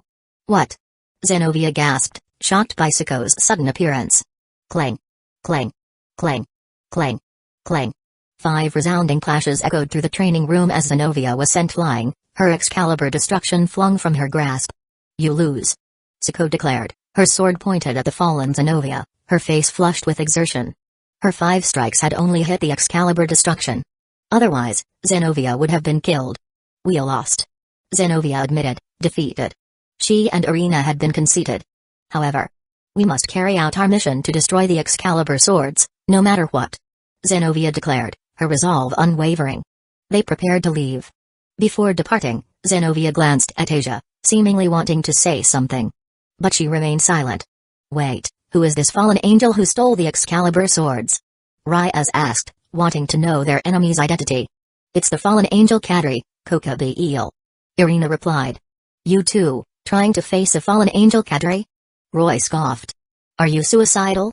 In his eyes, Zenobia and Irina were completely outmatched against Kokobe Eel. Kokobe Eel was a powerful fallen angel who had survived the war between devils, angels, and fallen angels. We're prepared to die if it means destroying the Excalibur swords. Irina said with a determined smile. With that, the 2 girls left. Roy didn't try to stop them. He knew Kokobe Eel's objective was to instigate a war between angels, fallen angels, and devils. He would undoubtedly target Ryaz, Sona, and perhaps even Roy himself. As for Zenobia and Irina, they were merely pawns sent by the church to their deaths. He would let them suffer a bit first. It would make it easier for Ryaz to recruit them later. Yes, Roy intended for those 2 to become part of Ryaz's peerage. And what belonged to Ryaz also belonged to him. But first, he needed to become stronger. Of course, Kokobe Eel himself wasn't a major threat. However, the Kao's brigade would likely get involved, creating unpredictable variables. He had to increase his strength. Back in his room, Roy checked the system interface. The world travel function had refreshed, presenting him with 3 new worlds. The first world, Attack on Titan. This was a world ruled by Titans. Although powerful compared to ordinary humans, the strongest Titans were only equivalent to middle-class devils. This world held little value for Roy. Perhaps Mikaza Ackerman could be a potential servant, but that wasn't his priority right now. The second world, Rascal does not dream of Bunny Girl Senpai. Another slice of life world. But who could resist Mai Sakurajima? Perhaps, when he had time, he could indulge his inner desires and bring Mai back with him. The third world, Akonga Kill. Roy's eyes lit up. It seemed he had found his queen. Asdeath, the beautiful and sadistic general, was ruthless towards her enemies but incredibly caring towards her subordinates. She was a true queen, but when it came to love, she was surprisingly gentle and affectionate. Her power was terrifying. In the original story, it was mentioned that defeating her would require an army of over 50,000 soldiers and more than 10 Tegu users, including Akam. But in reality, she was even stronger than that. DxD had single-handedly fought against millions of soldiers and over a dozen Tigu users, showcasing her overwhelming power. In Roy's estimation, she was at least a high-class devil. Ultimate class devils could destroy cities, and DxD didn't seem to be at that level yet. However, she possessed a powerful trump card, Mahapadma, which could freeze time and space. Even an ultimate class devil couldn't underestimate her. I must conquer DxD and make her my queen, Roy decided. But due to the dark, violent, and bloody nature of that world, he would only take Siko with him. The other girls were too pure and innocent. He didn't want to expose them to such darkness. Roy summoned Siko to his room, and they vanished together. Chapter 76, Roy gets to pet Akam. It's fine. Everyone makes mistakes. You just need to make an effort not to make the same mistake again. The imperial capital, a city steeped in 1,000 years of history, was rotting from within. Its apparent prosperity masked a corrupt and hellish reality, a den of vipers and demons in human form. This was a dark world, where the assassin group Night Raid fought against the Empire's tyranny. Night Raid headquarters, Najunda, the leader of Night Raid, had gathered all the members in the meeting room. Settle down, everyone. I'd like to introduce you to some new members, she announced with a smile. The door opened, and a young man and two girls entered. The young man, around 16 or 17 years old, had short silver hair and strikingly handsome features. His golden eyes shone with an unusual brilliance, and he carried himself with an air of elegance and nobility. He was quite the dashing young fellow. The Night Raid members were captivated by his presence. The girl beside him was equally striking. She had long purple hair that reached her waist, delicate and beautiful features, and a tall, slender figure. She held a long sword in her hand. Her attire reminded the others of Akam, and they couldn't help but glance at her. The last one had long pink hair, wore headphones, and had a lollipop in her mouth. She had a curvy figure and exuded a cheerful aura. This is Roy, this is Siko, and this is Chelsea. Najunda introduced them. They've been sent from above to join Night Raid. It's a pleasure to meet you all, Roy said with a slight smile, his eyes twinkling with amusement. He and Siko had arrived in this world yesterday. However, they had materialized in a northern town. Roy's first objective was to join Night Raid. After all, he intended to make some of the girls in Night Raid his servants. He and Siko had sought out the Revolutionary Army headquarters and used magic to control the leader. As a devil, Roy had access to various mind control spells. Normal humans were no match for his magic. Roy then instructed the Revolutionary Army leader to arrange for him and Siko to join Night Raid. He also had Chelsea reassigned to their team. Along the way, Roy and Siko had gotten to know Chelsea. It's a pleasure to meet you all. Siko and Chelsea echoed Roy's greeting. Up close, Akam is even cuter, Chelsea exclaimed, approaching Akam with interest. She playfully twirled Akam's hair and patted her head. Akam blushed at her bold actions. What are you doing? She mumbled, flustered. Akam had long black hair that reached her hips, crimson eyes, an unyielding gaze, and beautiful features. Despite her love for food, she had a slender figure. She was an adorable girl who often used the phrase eliminate during battles. I'm Chelsea. Let's get along, fellow assassin, Chelsea said with a grin. Joining a new team, it was natural to try to fit in quickly. Chelsea had chosen Akam as her target. During their time in the Revolutionary Army, Akam was the only one who had completed a similar number of missions as Chelsea.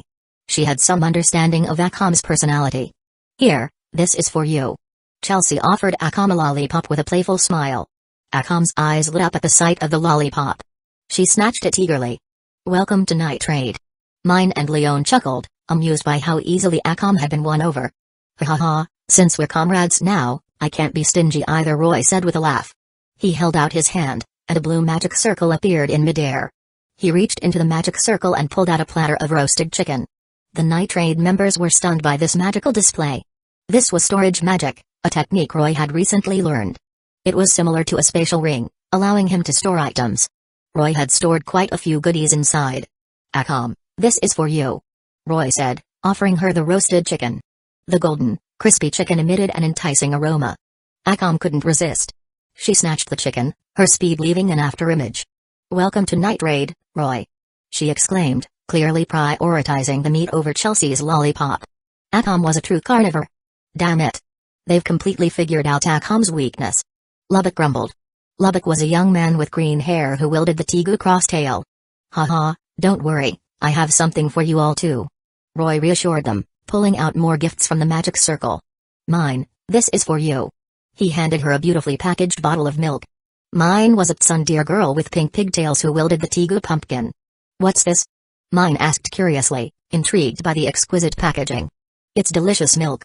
Drink it, and you'll grow up quickly. Roy said with a smile, patting Mine's head. Mine's face darkened. She looked down at her flat chest, clearly misunderstanding his words. You jerk. Explain what you mean by grow up quickly. She shouted, pointing at Roy accusingly. Haha, Mine, don't misunderstand. If you don't like it, I can exchange it for something else. Roy said, reaching for the milk. Mine quickly hid the bottle behind her back. Humphrey. You can't take back a gift once you've given it. She retorted. She had already been tempted by the sweet smell of the milk and wasn't about to give it back. I'm glad you like it. Roy chuckled. Another tsundere with pink pigtails. He thought, amused. Just like Saya, he had a soft spot for this personality type. Roy then gave everyone a gift, even Agenda. Eh? There's something for me too? Chelsea asked in surprise, looking at the gift Roy offered, then at him. This guy was even more prepared than her. She had only planned to win over Akam to quickly integrate into the team. But Roy had considered everyone. This person is not simple, she thought. Roy smiled as everyone happily accepted his gifts. They were mostly snacks, drinks, and small toys. Nothing too expensive, so the night trade members readily accepted them. It seemed his first step towards his goal was a success. Roy wanted the girls of night trade to become his servants, but he wouldn't force them. To make them willingly join his peerage, he had to go through trials and tribulations with them. Only then would they truly acknowledge him and accept his offer. And the first step was to build a good relationship with them. Roy, judging by how you took those things out of thin air, do you possess a spatial type Tegu? Najanda asked, voicing the question everyone was curious about. Something like that. Roy replied with a smile. But it can only store items. That's still amazing. Leon exclaimed. Actually, I specialize in swordsmanship. Roy said, patting the sword at his waist. Oh? In that case, you'll be partnered with Akam for now. Najanda decided. She then looked at Siko and Chelsea. Siko, you'll be partnered with Shiel. Chelsea, I believe you're no stranger to assassination missions. But Chelsea doesn't seem like an assassin. Lubbock commented skeptically. Don't judge a book by its cover, Lubbock. Chelsea has completed a similar number of missions as Akam. She's quite skilled. Najanda explained. The night trade members were surprised. Chelsea puffed out her chest proudly, enjoying the praise. Others might not know, but Roy was aware of Chelsea's abilities. Her Tegu was Gia Foundation. A cosmetic-type Tegu. However, it was more like a transformation tool than just makeup. Using her Tegu, Chelsea could completely change her appearance, including her height, build, voice, and even her movements. Unless someone knew her very well, it was impossible to see through her disguise. In the original story, Chelsea had used this Tegu to infiltrate enemy territory, disguising herself as someone they trusted. Then, she would deliver a fatal blow when they least expected it. Her track record was impressive. Unfortunately, she had met a tragic end, beheaded by Kiram, her head displayed on a flagpole. Roy glanced at Chelsea with a strange expression. Chelsea, noticing his gaze, looked at him curiously. Roy simply smiled without saying anything. All right, everyone, get to know each other. We'll assign missions tomorrow. Najanda announced before leaving. Roy and Akam were partnered for their first mission. Their first task was to prepare lunch for the night trade headquarters. Fortunately, Roy was a decent cook. With the seasonings he had brought from the high school DxD world and his unique cooking methods, he prepared a feast that left everyone wanting more. Akam, the resident glutton, was especially impressed with Roy's culinary skills. In the afternoon, Akam took him to a river to catch fish.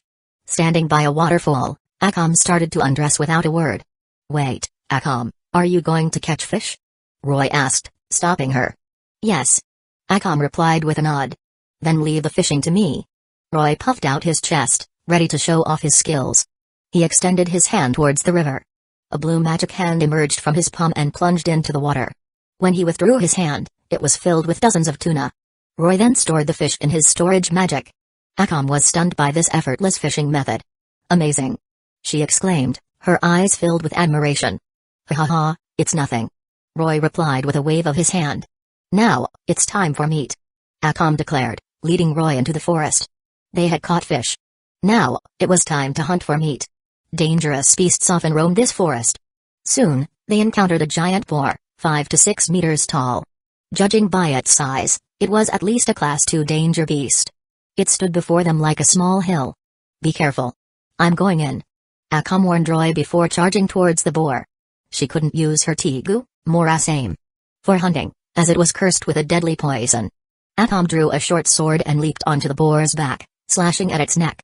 Thwack! Blood splattered. A long gash appeared on the boar's neck. However, such a wound was insignificant to the massive creature. It ignored Akam and charged forward. Roy, get out of the way! Akam shouted urgently. The boar was charging straight towards Roy, who had been standing still. Boom! The boar crashed into the spot where Roy had been standing. Dust and debris filled the air. Roy! Akam cried out, her eyes wide with disbelief. She couldn't believe that Roy, her new comrade, had just been killed. Tears streamed down her face. Akam, why are you crying? The dust settled, revealing an unbelievable sight. The giant boar lay dead on the ground, and Roy stood unharmed. Roy had intended to show off a bit, but he hadn't expected Akam to cry. He quickly reassured her. Akam, don't cry. See, I'm fine. Not a scratch. Roy patted his chest to emphasize his lack of injuries. However, Akam didn't believe him. She started checking him for injuries, her expression serious. Roy could only let her do as she pleased. After a thorough examination, Akam finally relaxed, her face flushed. Relieved that Roy was unharmed, she was embarrassed by her bold actions. Don't be so reckless next time. You could have died.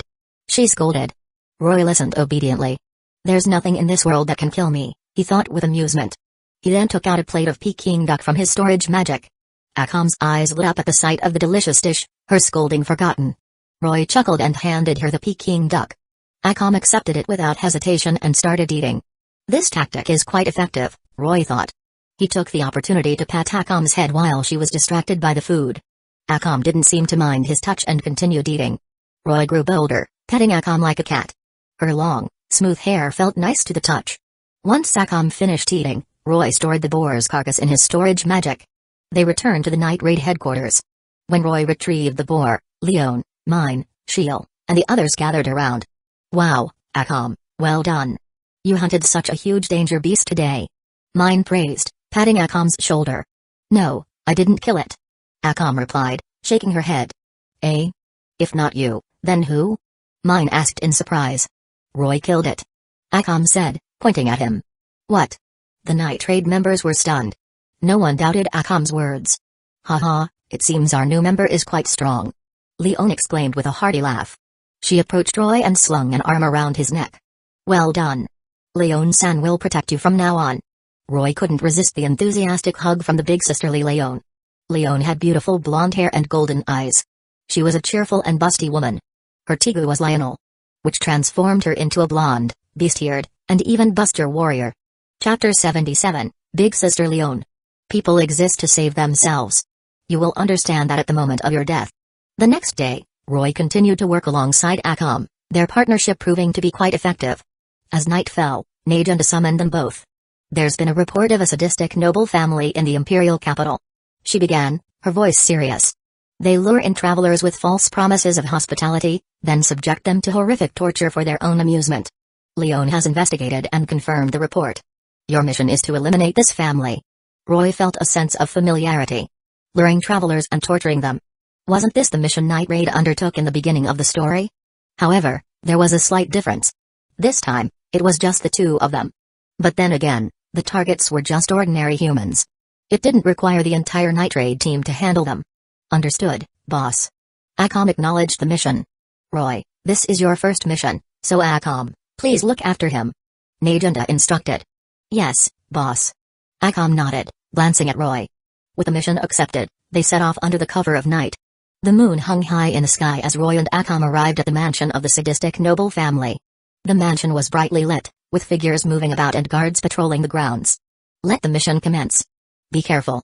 Akam reminded him, her expression serious and focused, a stark contrast to her usual carefree demeanor. Understood. Roy replied with a smile. Akam vanished into the shadows. They had planned their approach on the way here. They would infiltrate the mansion from both sides, ensuring no one escaped. As Akam disappeared, Roy stretched casually and walked towards the main entrance. He had no intention of hiding. Who's there? The guards at the gate noticed Roy approaching and challenged him. Roy remained silent, continuing his advance. Halt. Or we'll shoot. The guards raised their weapons, aiming at him. Bang. Bang. Bang. Seeing that Roy still didn't respond, they opened fire. Roy drew his sword and effortlessly deflected the bullets. In a flash, he appeared before the guards and swung his blade. Thwack! Heads flew, blood spraying like a fountain. With one hand in his pocket and the other holding his sword, Roy stepped over the headless bodies without a change in his expression. The lights in the mansion flickered on, alerted to the commotion. A wave of guards charged towards him, shouting and brandishing their weapons. Roy smirked. Ice breathing, first form, flocking ice blades. He swung his sword, unleashing a barrage of ice projectiles that flew towards the guards like a flock of birds. The guards panicked, turning to flee. But it was too late. The ice projectiles pierced their bodies. Thud. Thud. Thud. The sound of ice-piercing flesh filled the air. Dozens of guards were instantly killed, leaving a bloody scene. Roy continued his advance without pause. Inside the mansion, Arya, the young noblewoman, and her parents witnessed the carnage, their faces pale with terror. They screamed and fled towards the back door. However, another Grim Reaper awaited them there. Akam intercepted Arya's parents. Eliminate? She declared coldly, swiftly ending their lives. Yo, Akam, are you done? Roy called out, having caught up to her. Akam glanced at the dead nobles and frowned. There should be one more, the young noblewoman. She must have run that way. Roy said, pointing towards a lone warehouse in the distance. They had come from opposite directions. If anyone tried to escape, they would naturally run towards either side. Let's finish this, Akam said, heading towards the warehouse. Roy followed closely behind. They were incredibly fast. They caught up to Arya and her remaining guards before they could reach the warehouse. Eliminate? Akam declared, swiftly cutting down the guards. Roy appeared before Arya, blocking her path. Arya stumbled and fell, her eyes wide with fear. Please don't kill me. I'll give you anything you want, she pleaded. Unfortunately, you don't have the right to beg for mercy after what you've done, Roy said coldly. Thwack!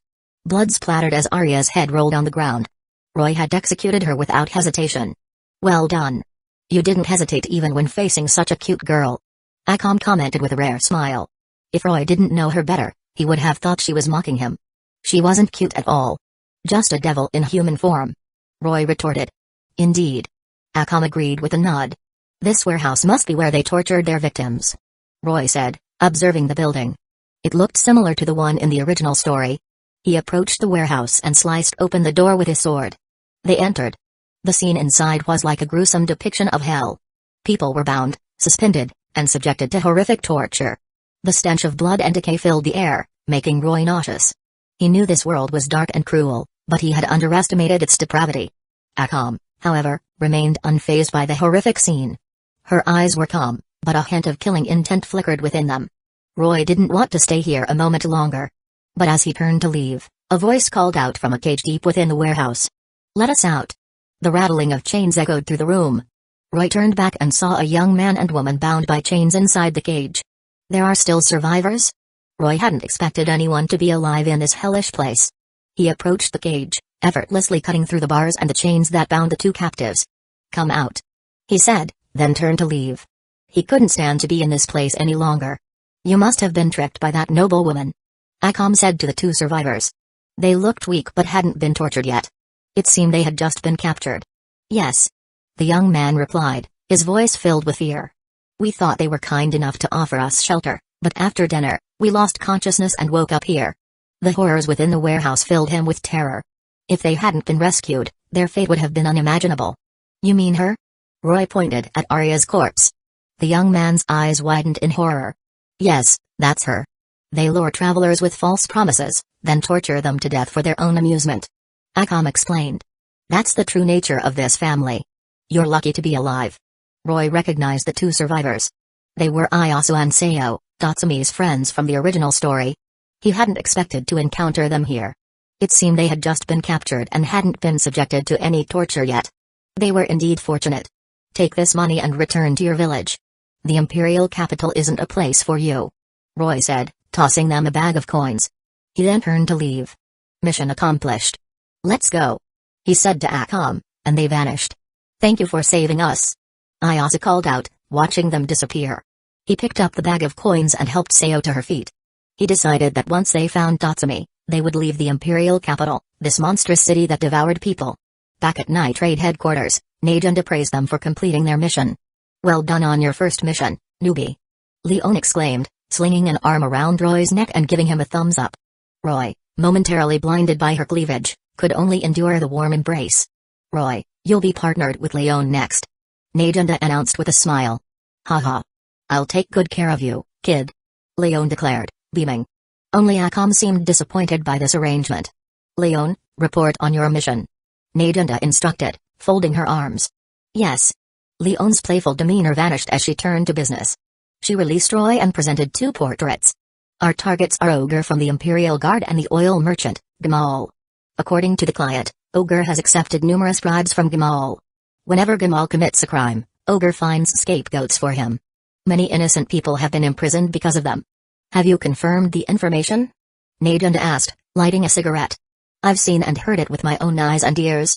It's definitely true. Leon affirmed. All right, we'll accept this request. Najunda decided. We'll punish these criminals. Although eliminating them all will be easy, dealing with Ogre won't be so simple. Leon continued. When he's not on duty, he spends his time drinking in the entertainment district near the palace. Security is tight around there. It's too dangerous to send someone who's wanted. Leon, as the intelligence gatherer, was well versed in the capital's situation. Then who should we send? Najunda asked.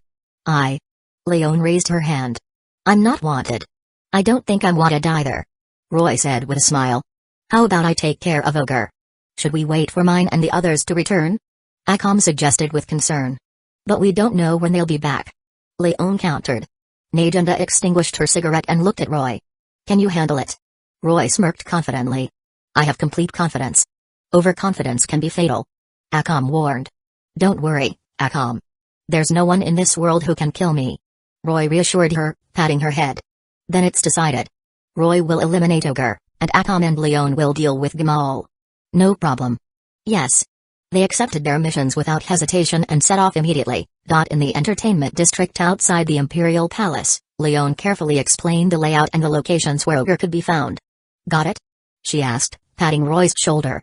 Yes, don't worry. Roy assured her. Then I'll leave it to you. Akam and I will handle the oil merchant. Leon said before running off. Roy sighed and strolled through the bustling streets. He, a Mao-class devil, was reduced to doing such trivial tasks.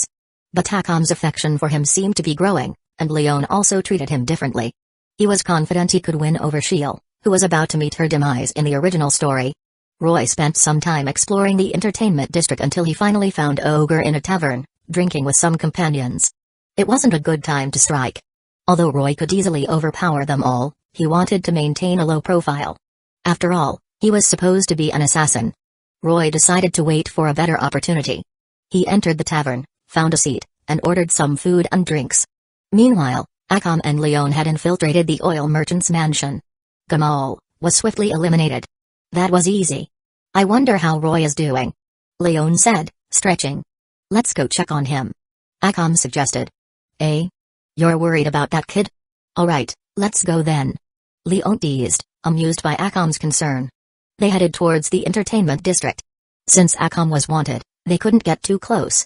They observed the area from a nearby rooftop. They saw Roy exiting the tavern.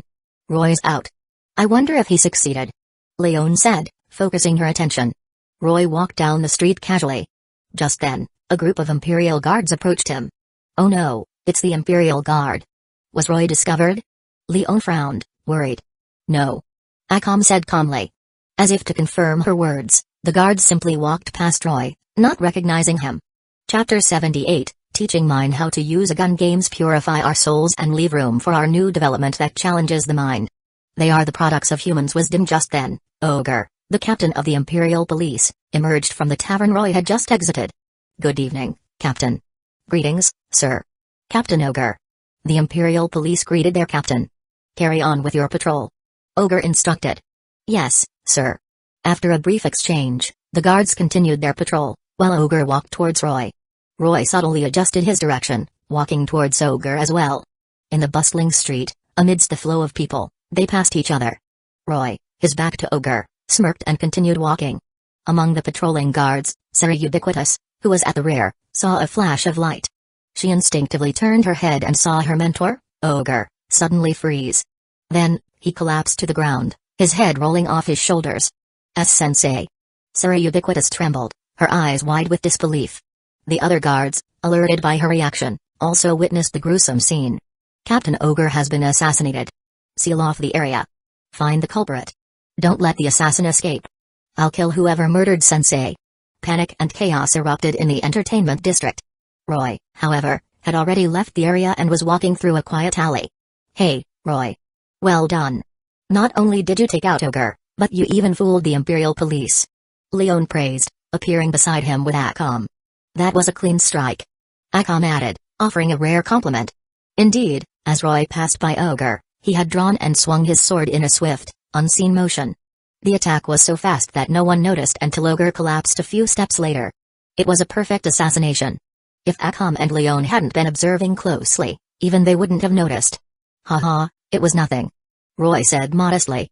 He was being praised for eliminating a weakling. Leon found his nonchalance a bit arrogant, but Roy was genuinely being humble. Back at Night Raid headquarters, Najanda commended Roy's performance. Well done, Roy. It seems you're getting into the swing of things. She said. Tomorrow, you'll be partnered with mine. No problem. Roy agreed. Boss is really going out of her way to help Roy integrate into the team. Leon commented, her arms crossed. But mine isn't the easiest person to get along with. Indeed, mine's tsundere personality could be quite challenging. However, once she acknowledged someone, she was incredibly loyal and supportive. Aku. Mine, currently on a mission, sneezed. She felt like someone was talking about her. Early the next morning, Najanda gathered the Night Raid members. We have intruders near our base. According to Lubbock's barrier, there are 8 of them. She announced. They managed to find this place? Impressive. They must be skilled assassins. Leon commented, though she didn't seem too concerned. Deploy. Eliminate all hostiles. Najanda ordered decisively. Yes. The Night Raid members set out to search for the intruders. Roy and mine were partnered, as per Najanda's instructions. Honestly, why do I have to be partnered with a newbie? Mine grumbled as they searched the forest. She usually worked with Shiel, who would protect her, allowing her to focus on sniping enemies from afar. She wasn't happy about the sudden change in partners. Don't worry, mine. I won't let you get hurt. Roy reassured her with a smile. What are you talking about, idiot? Mine blushed at his words, which sounded almost like a confession. Just then, a figure emerged from the trees, charging towards mine. What? The sudden attack was incredibly fast. Even mine couldn't react in time. Just as the attacker was about to strike, Roy stepped in front of her, shielding her. Look out. Mine cried out. Don't worry, it's fine now. Roy said calmly, patting her head. Mine blinked, then looked behind Roy. Thwack. The attacker's head rolled on the ground. Mine felt a surge of gratitude and a sense of security. However, her tsundere nature wouldn't allow her to express her feelings directly. Humphrey, you barely passed. She huffed, swatting away Roy's hand. Roy chuckled at her tsundere act. They continued their search for the intruders. On a mountaintop, mine finally found her target.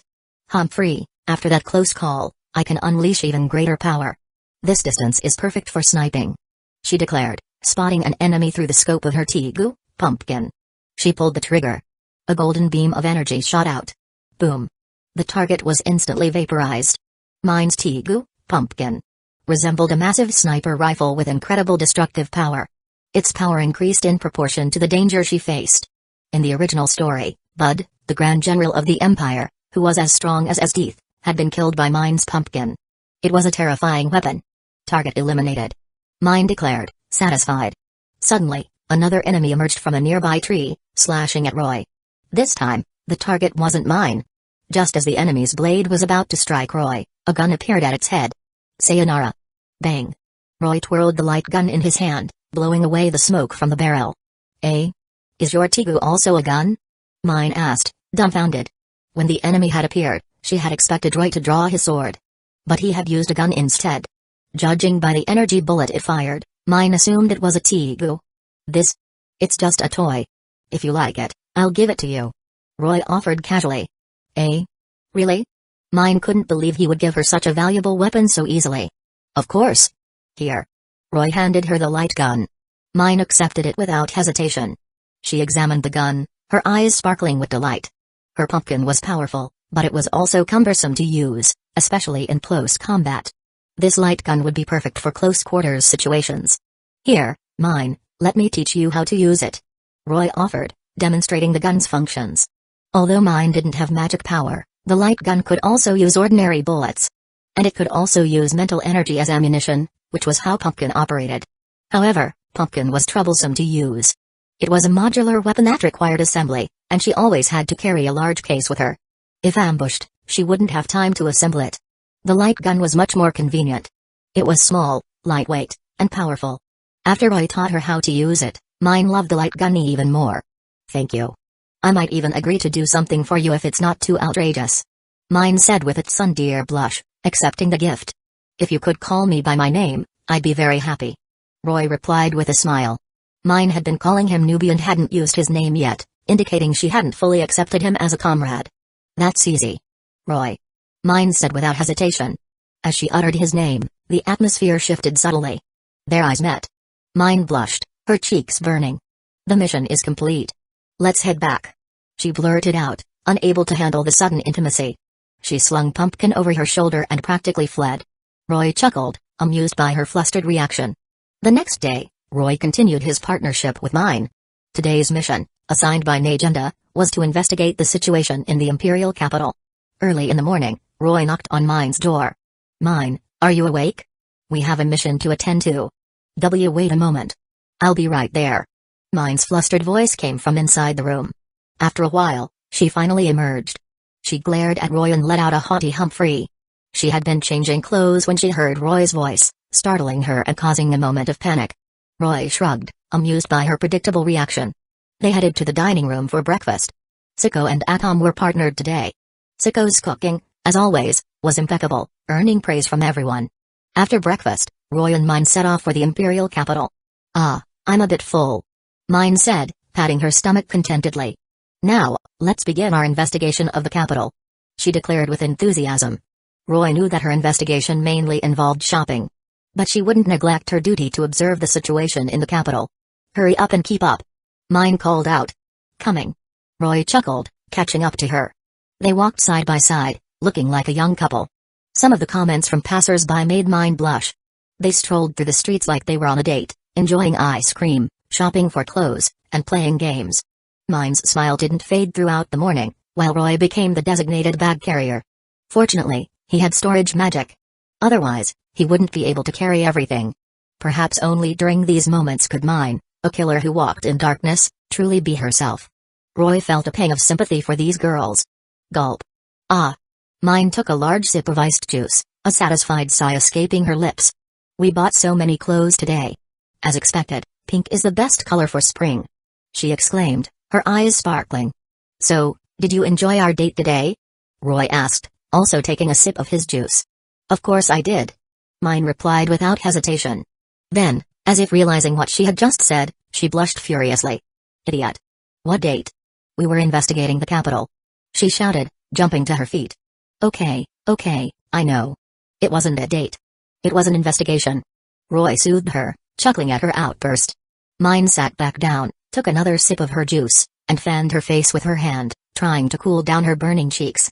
But the memories of the day with Roy wouldn't fade so easily. They sat in silence for a while.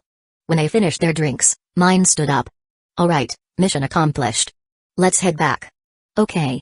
Roy agreed with a smile. They returned to the night raid headquarters. That evening, DxD assigned a new mission. Our target this time is Ayakal, a distant relative of Prime Minister Honest. She announced, her expression turning grim. He uses Prime Minister Honest's name to kidnap and torture women to death. The 5 Wild Hunt assassins guarding him are also guilty. This is an important mission. All members of Night Raid will participate. Yes. The mission wasn't particularly difficult. The Wild Hunt assassins were small fry. But since the other Night Raid members had no other assignments, DxD decided to have them all participate. Soon, they were gathered outside Ayakal's mansion. Mine would be the first to strike, sniping Ayakal from afar.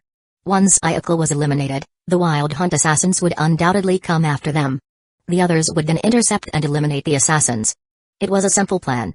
Mine had found the perfect sniping position on a hill overlooking the mansion.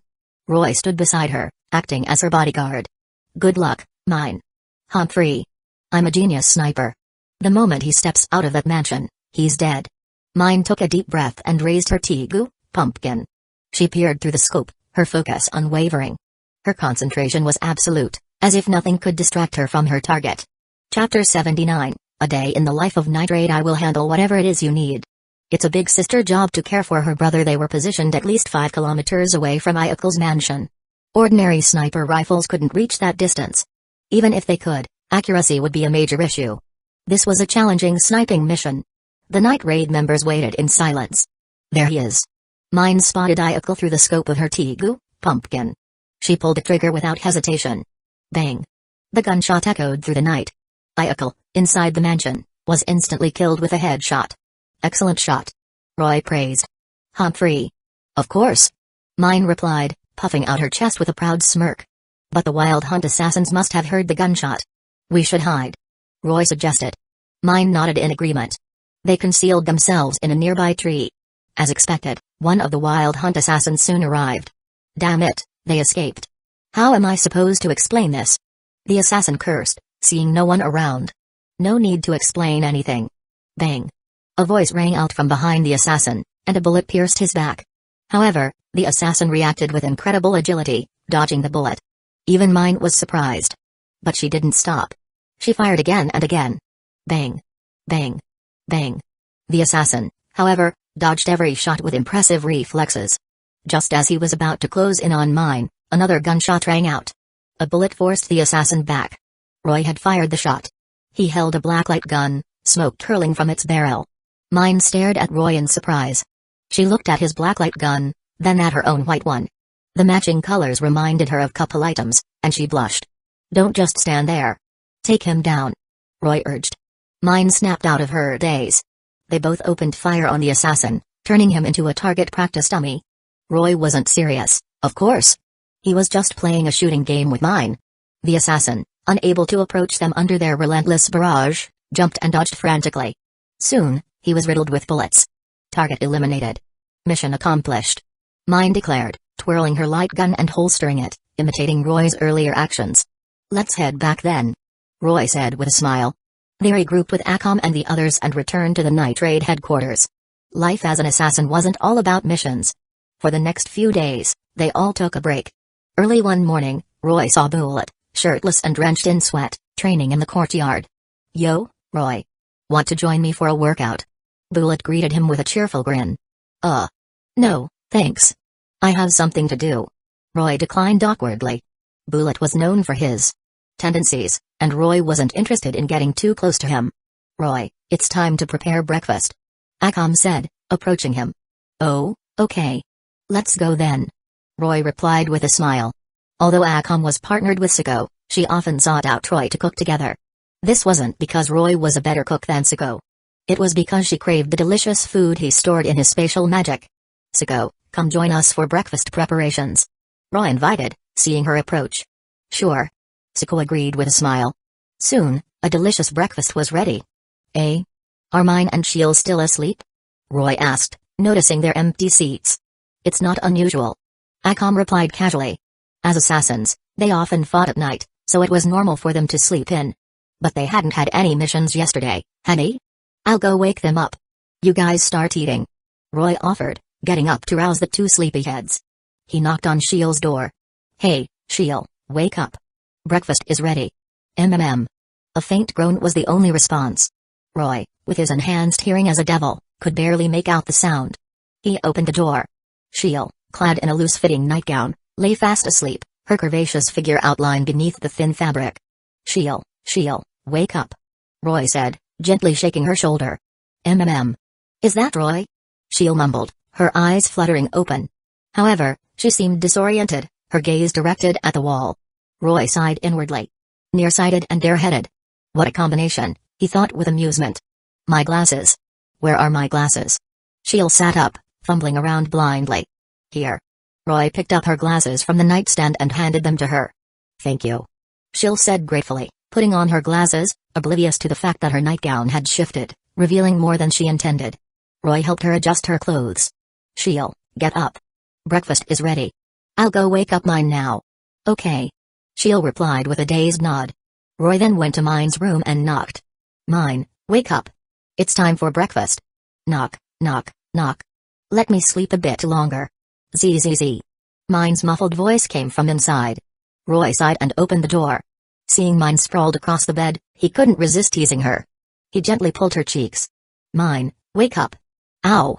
Mine woke up with a yelp, her cheeks stinging. Roy, you idiot. She glared at him and instinctively bit his arm. Haha, you missed. Roy quickly pulled his arm away with a playful grin. I'll bite you to death. Mine growled. You should get dressed first.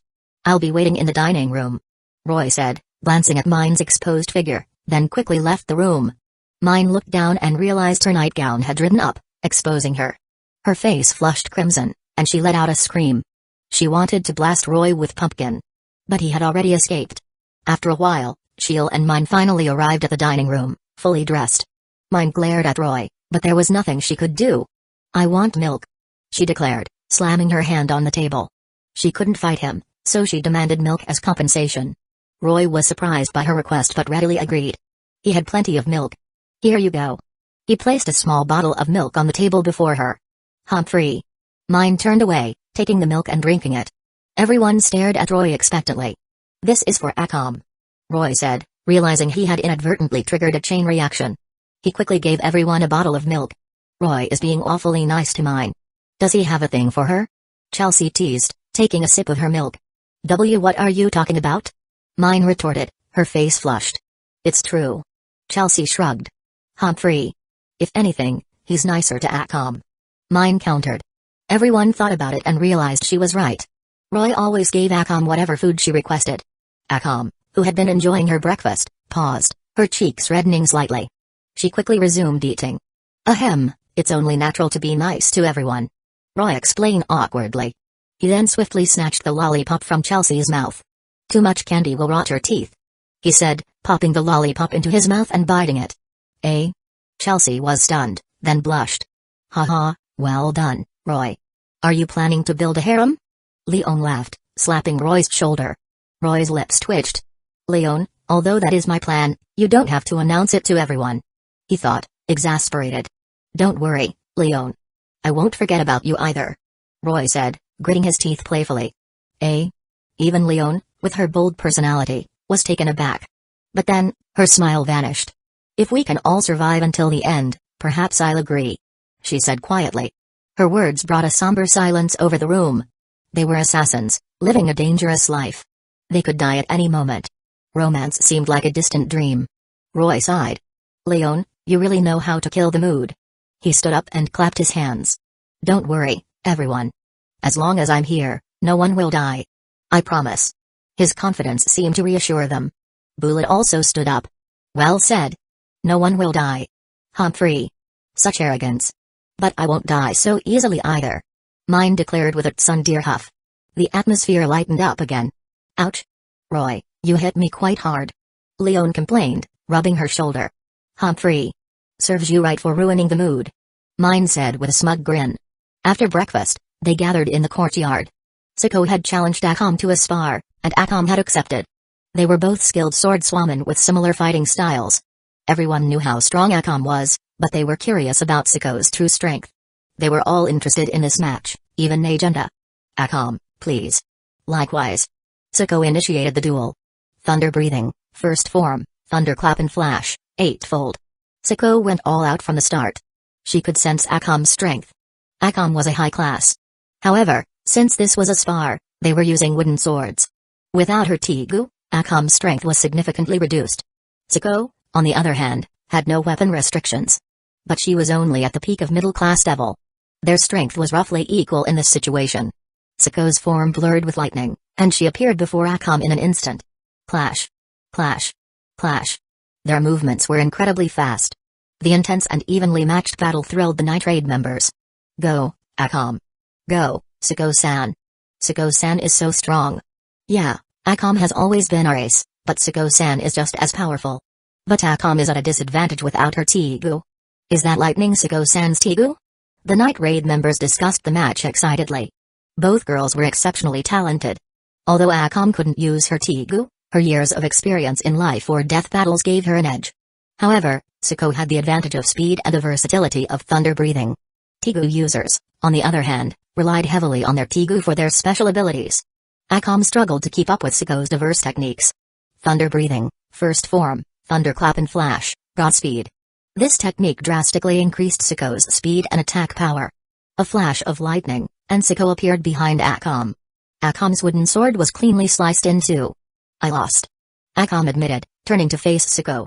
Akom, you couldn't use your Tigu. I had the advantage. If you had used your Tigu, I might not have won. Suko said modestly. Before mastering the one-cut killer, Morass aim, Akom's strength was only at the early stage of high-class devil. But Suko also had a trump card, the Demon Slayer mark. Activating the mark would significantly enhance her physical abilities, allowing her to bridge the gap in strength. She could even fight a high-class devil with the mark activated. In the end, their strength was roughly equal. Clap, clap, clap. That was an amazing fight. Najunda praised, clapping her hands. It's reassuring to have a comrade like Suko-san. Unlike someone. Mine glanced at Roy with a hint of disdain. Roy is very strong. Akom defended him. Yes, Roy is far stronger than me. Suko added. The Night Raid members looked at Roy in disbelief. Ahem, keep it down, keep it down. Just know that as long as I'm here, no one will die. Roy assured them with a wave of his hand. That would be ideal. Najunda agreed. Humphrey. Mine scoffed, though she couldn't help but feel reassured by his words. Chelsea and the others were curious about Roy. If he was incredibly powerful, why had they never heard of him before? Chapter 80, Leonte Lai will handle whatever it is you need. It's a big sister job to care for her brother that night. In the meeting room of Night Raid's headquarters, Najunda issued another mission. Our target this time is the serial killer who has been the talk of the Imperial capital, she announced. He's known as Zanku the Beheader, a nighttime prowler who specializes in decapitations. He was once the executioner at the capital's largest prison, but due to the Empire's tyranny and the countless executions he carried out, he went mad. Now, he roams the capital, killing indiscriminately. Najunda looked at the Night Raid members. Your mission is to eliminate him. Yes. They responded. We'll work in pairs. Let's go. The Night Raid members formed pairs. Roy was assigned to Chelsea's team. They set off into the Imperial capital to hunt down Zanku. Due to Zanku's recent activities, the capital was heavily patrolled by Imperial police. After arriving at their designated area, Roy led Chelsea to a quiet spot and waited. Chelsea, seeing that he wasn't actively searching for Zanku, asked curiously, Roy, aren't we going to look for Zanku? No need. He'll come to us. Roy replied with a mysterious smile, leaning against a wall. Chelsea hesitated. She could transform into a cat to avoid detection by the Imperial police while searching. Just as she was contemplating whether to go off on her own, Roy spoke up. He's here. He had sensed a gaze filled with malice directed at him. He instantly identified the source, Zanku. Zanku stood atop a tall tower, observing them from above.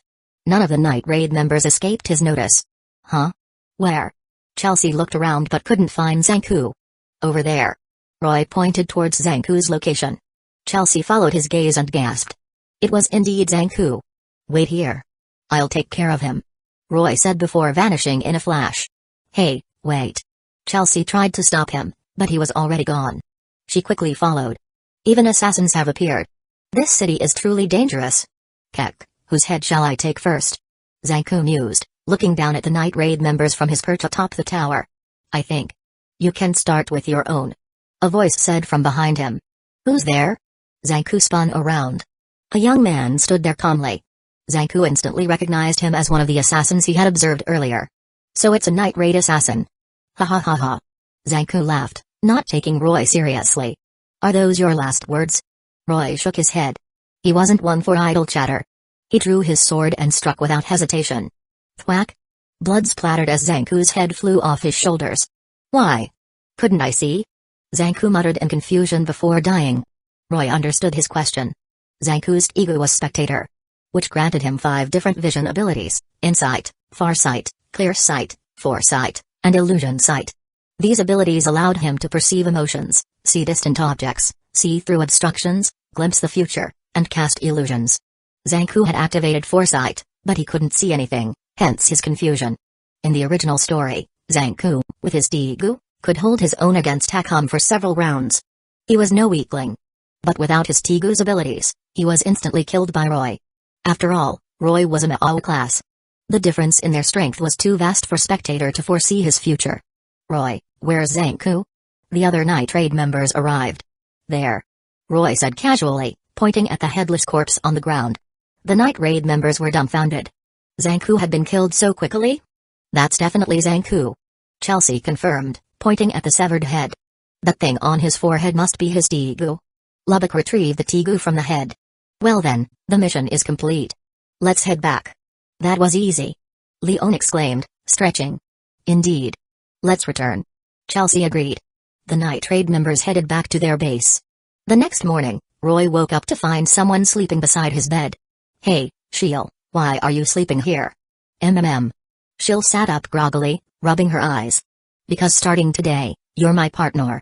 Please take care of me. Roy was speechless. She had come to his room so early in the morning just for that? He knew Sheil loved to sleep in. They then set off on their mission. It wasn't really a mission, just a chance for them to get to know each other. Sheil was quite airheaded and clumsy, often messing things up. So, she wasn't assigned any chores at the base. They arrived at a riverbank, and Sheil, in a rare display of motherly affection, offered Roy a lap pillow. She then shared her past with him. Sheil had grown up in the slums of the capital. She was often ridiculed for her lack of talent and clumsiness. Once, she had killed someone to protect her friend, but she had faced retaliation, and her parents were murdered. However, she had managed to kill all her attackers with surprising efficiency. That's when Sheil discovered her talent. She was clumsy and inept at almost everything, even walking without dripping. But when it came to killing, she was incredibly gifted. She was born to be an assassin. She then joined night trade. After hearing her story, Roy couldn't help but think that everyone had their own unique talents. Sheil, who couldn't do anything right and tripped over air, was a natural-born killer.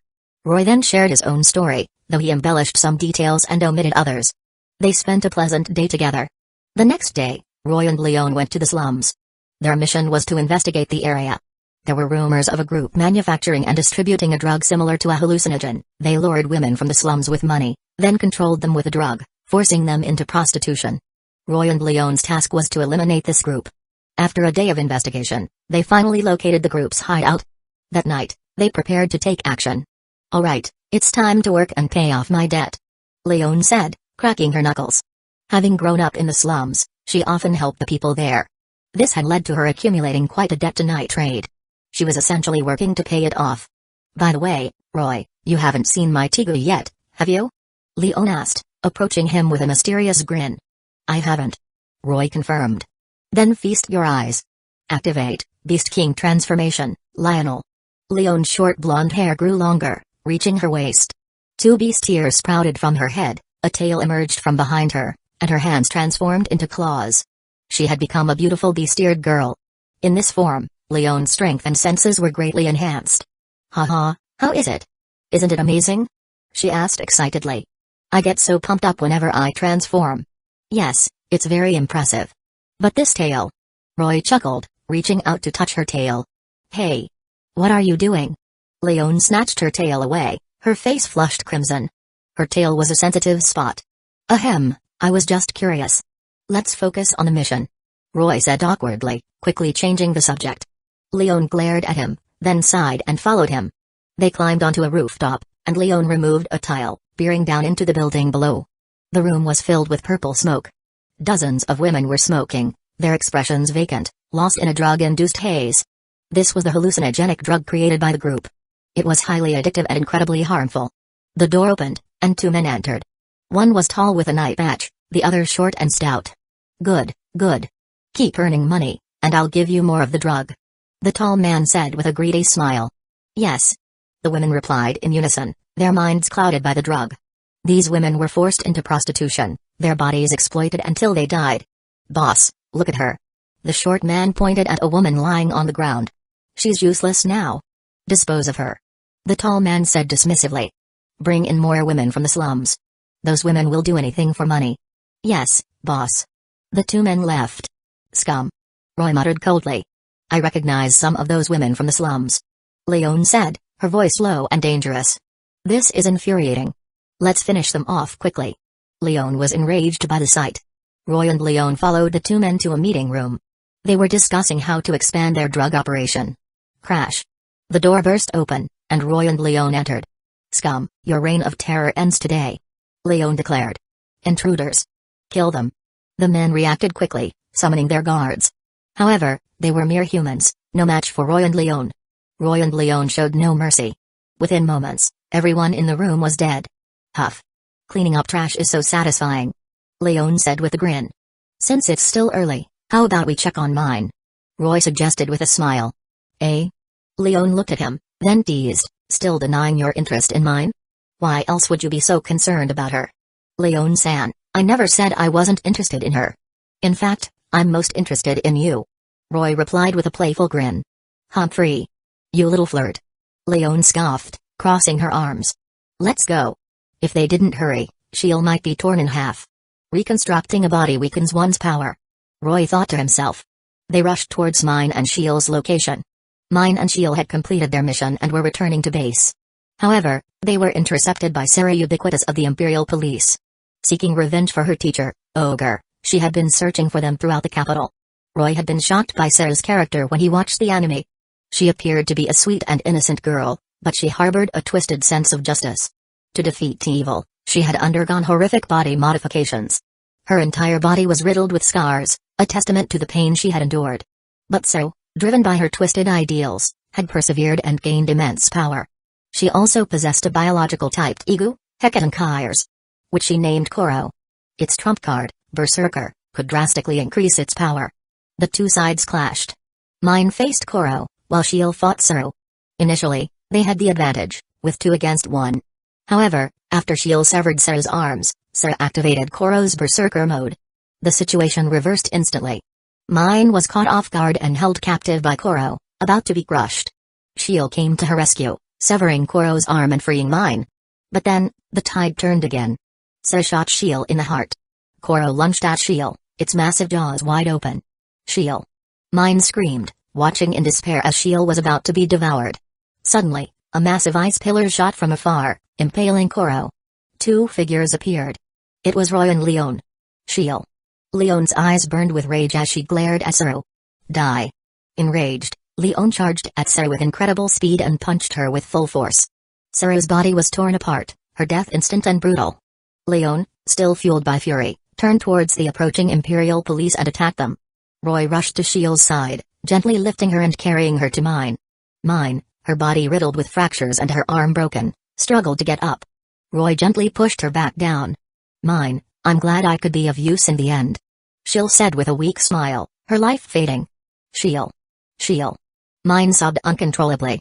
Chapter 81, New Servant, Roy versus the 3 Beast Warriors. No matter what happens, I will protect my village. I still believe protecting our village is the best way to protect people, Shinobi and children. Anyone who tries to harm it, whether they are friends, siblings or my own children, I won't forgive them. Hey, you two, stop acting like it's the end of the world. I told you, I won't let you die. Roy said, shaking his head at Mine and Leon's dramatic reactions. He took out a small vial and handed it to Mine. Drink this.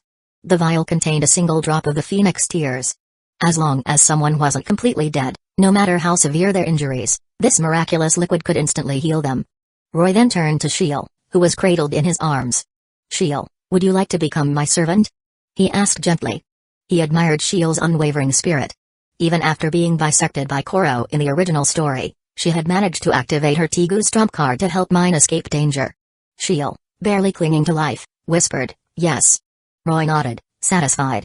Her willingness made things easier. He used his magic to levitate Sheil, then summoned a blue magic circle beneath her. By the name of Roy Lucifuge, I command thee, Sheil, to become my servant devil, reborn as my pawn. As Roy chanted, the magic circle glowed brightly. He took out a pawn piece and gently merged it into Sheil's body. A pair of devil wings sprouted from her back. The light faded, and Sheil gently descended to the ground. She opened her eyes, tilted her head, and looked around with a puzzled expression. She had clearly died. How was this possible? Mine and Leon, witnessing this scene, were stunned. Roy had resurrected Sheil, bringing someone back from the dead. It was an unbelievable sight. Sheil. Mine cried, throwing her arms around Sheil. She had already consumed the Phoenix Tears, and her injuries were completely healed. But she couldn't focus on that miraculous liquid right now. There, it's okay. Don't cry. Sheil comforted Mine, patting her back, though she was unsure what had happened. Roy, what's going on? Leon asked, grabbing Roy's collar, her voice filled with urgency. We'll talk about it back at the base. Roy replied, deciding to come clean since his secret was out. Back at Night Raid headquarters, Leon and Mine reported their mission. When they mentioned Sheil's resurrection, the other members stared at Roy in disbelief. Could someone truly bring back the dead? Roy shrugged. You can think of it as a healing type Tegu. He explained vaguely. The night raid members, though still curious, didn't press further. They assumed Sheil hadn't actually died and that Roy had simply healed her. Only Mine and Leon knew the truth was far more extraordinary. Sheil, how are you feeling? Najunda asked, concerned. I feel great, boss. Sheil replied cheerfully. Eh? Sheil, where are your glasses? Akam asked, noticing something unusual. Sheil was severely nearsighted and couldn't even walk without her glasses. Eh? My glasses? Sheil realized she wasn't wearing them, yet she could see perfectly. It seems I don't need them anymore. She exclaimed with joy.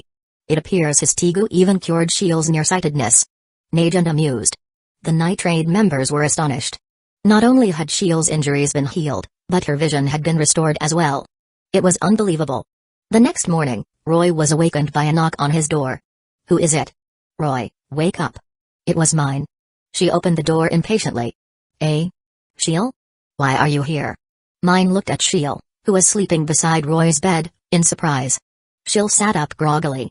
Because I'm Roy's servant now, so of course I have to attend to him. Eh? Attend? Mine stared at Sheil, then at Roy, her eyes wide with shock. Did you two already do that? She stammered, pointing at them accusingly. Eh? That? Sheil tilted her head, confused. Roy chuckled at her innocent reaction. Sheil, don't explain. It'll only make things worse. Roy said. And Mine, stop making wild guesses. We didn't do anything. Humphrey. You're already master and servant. Who knows what you've been up to? Mine huffed, turning away with a blush. Mine, if you want to become my servant too, you're more than welcome. Roy said with a smile, approaching her. What? No way. Mine retorted, her pigtails swishing as she ran away. Once she was a safe distance from Roy's room, she muttered, Idiot, you can't just invite people like that. It was clear that Mine was interested in Roy's offer. But she was too tsundere to admit it, especially with Sheil present.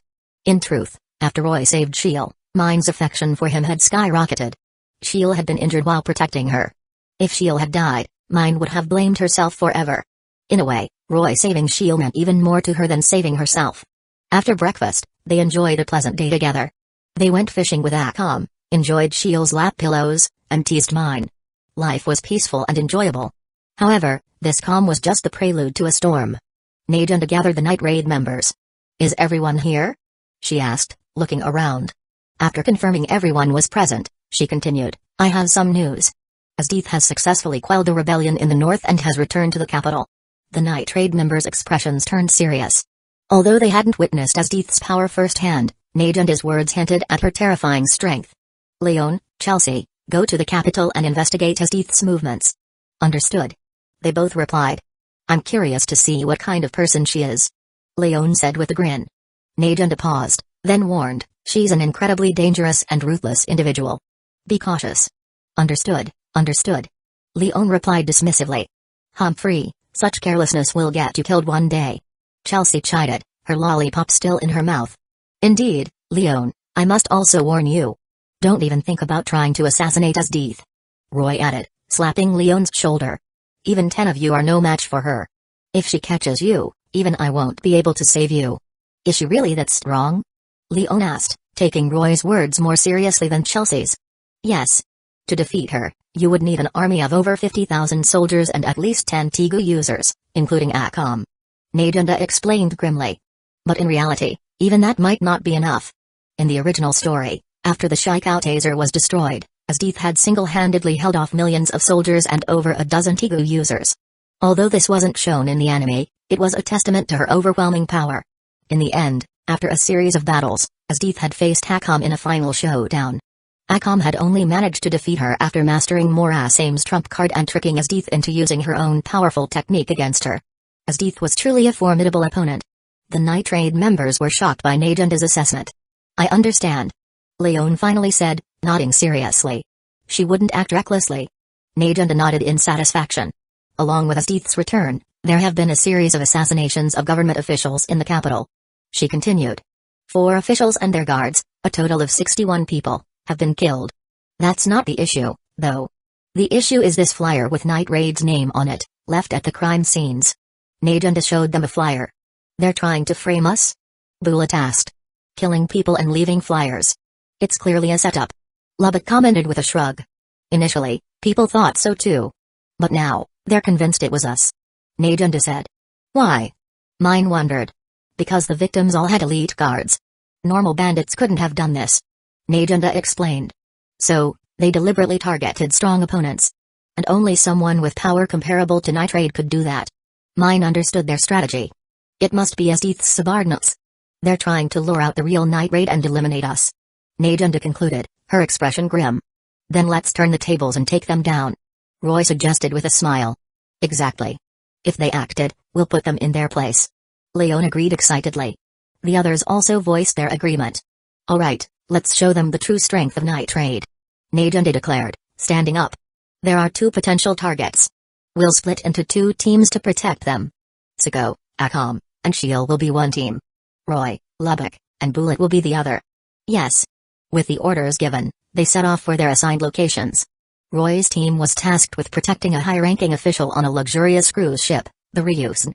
Docked at the start of the Great Canal near the outskirts of the capital. This was where the 3 beasts, Esdeath's subordinates, were lying in wait. Roy and Lubbock boarded the ship disguised as passengers, while Bullet, being a wanted criminal, had to sneak on board and hide. The ship departed, leaving the harbor. As they sailed away, a melodious flute tune echoed through the air. It's starting. Roy commented with a chuckle, sipping his tea and enjoying some snacks. The flute music, designed to weaken and incapacitate people, had no effect on him. However, it worked perfectly on ordinary humans. As the melody continued, the passengers in the hall collapsed one by one. Soon, Roy was the only one left, still leisurely enjoying his tea. Oh? Someone still awake? A burly man wielding 2 large axes approached him. It was Daidara, one of the 3 beasts. His tigu was Belvek. A pair of axes that could only be wielded by someone with immense strength. The axes could be split in 2 and thrown like boomerangs, capable of chasing their target as long as Daidara had the strength to control them. Daidara was surprised to see Roy unfazed. How are you unaffected? Such trivial tricks are useless against me. Roy replied calmly, taking a sip of his tea. I see. You're with Nitrate, then. Die. Daidara roared, charging at Roy with his axes raised. Roy didn't even look at him. As Daidara reached him, a flash of Roy's blade sliced through his neck. Thwack! Daidara's head flew off, blood gushing from his neck. Roy didn't hesitate, nor did he waste time with words. With a single, casual strike, he had instantly killed Daidara. He hadn't even moved from his spot, as if he had swatted a fly. Just then, a window shattered. 2 figures leaped from the 2nd floor, attacking Roy from both sides.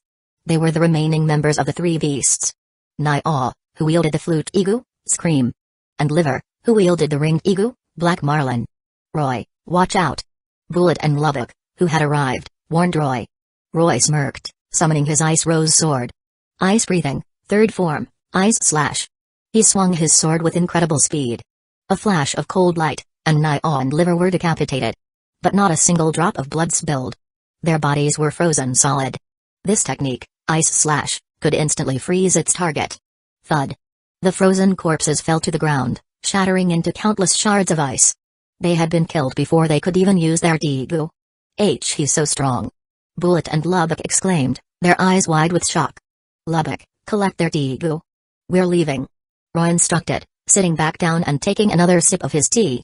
Yes, sir. Lubbock, seemingly accepting Roy as his leader, retrieved the Tigu from the 3 beasts without question. Bullet took the helm, and soon, the ship docked back at the harbor. They returned to the Nitrate headquarters with the 3 Tigu. These are the Tigu used by the 3 beasts. Lubbock reported the details of their mission to Najunda, presenting her with the 3 Tigu. Akam, Leon, and Chelsea had also been recalled. Well done. This will significantly weaken Esdeath's forces. Najunda said with a satisfied nod.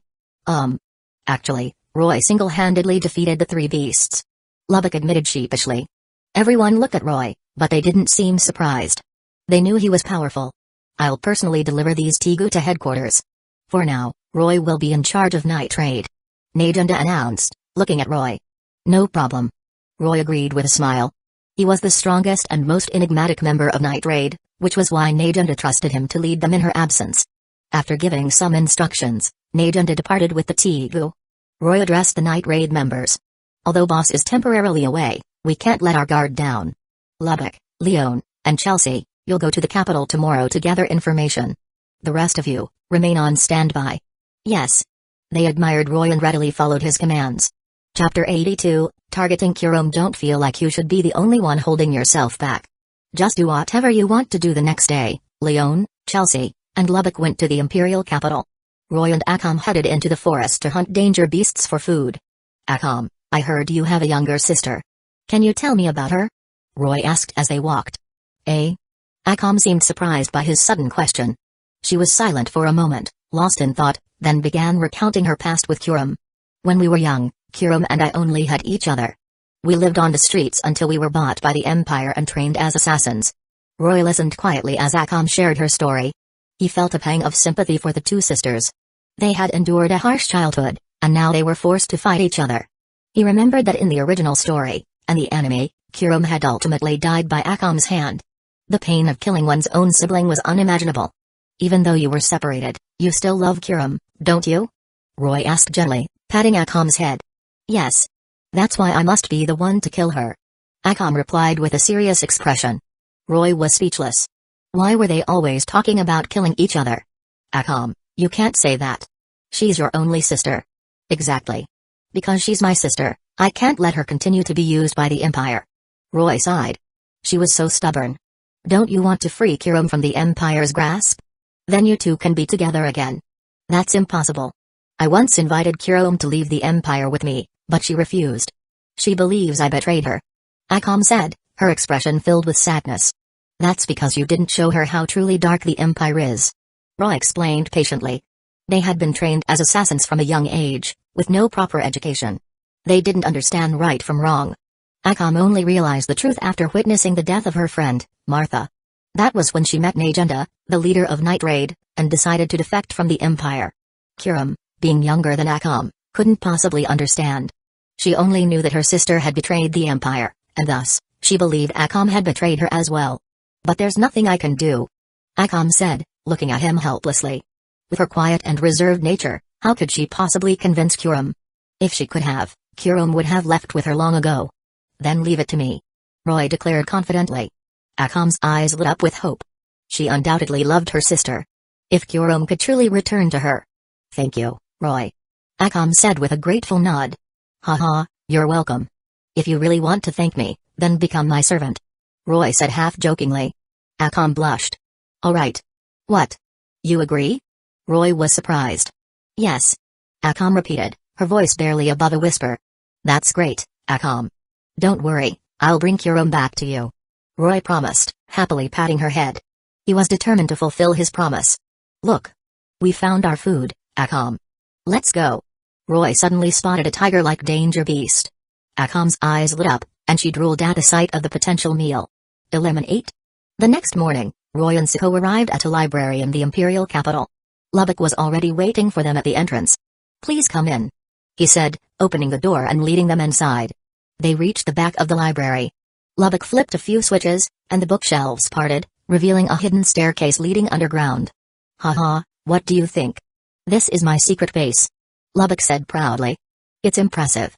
Roy nodded in approval. They descended into the hidden chamber. Yo. Welcome to our secret base in the capital. Leon greeted them with a cheerful shout, her cheeks flushed, and pulled Roy into a hug. Leon, have you been drinking? Roy asked, gently pushing her away and settling onto a sofa. So, any news in the capital? He inquired.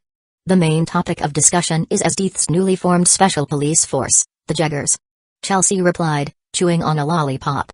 Asdeath might be seen as a demon by the people of the outer regions, but within the capital, she was a revered hero. So, it was natural for news of her forming the Jaggers to spread quickly. Any information on the Jaggers?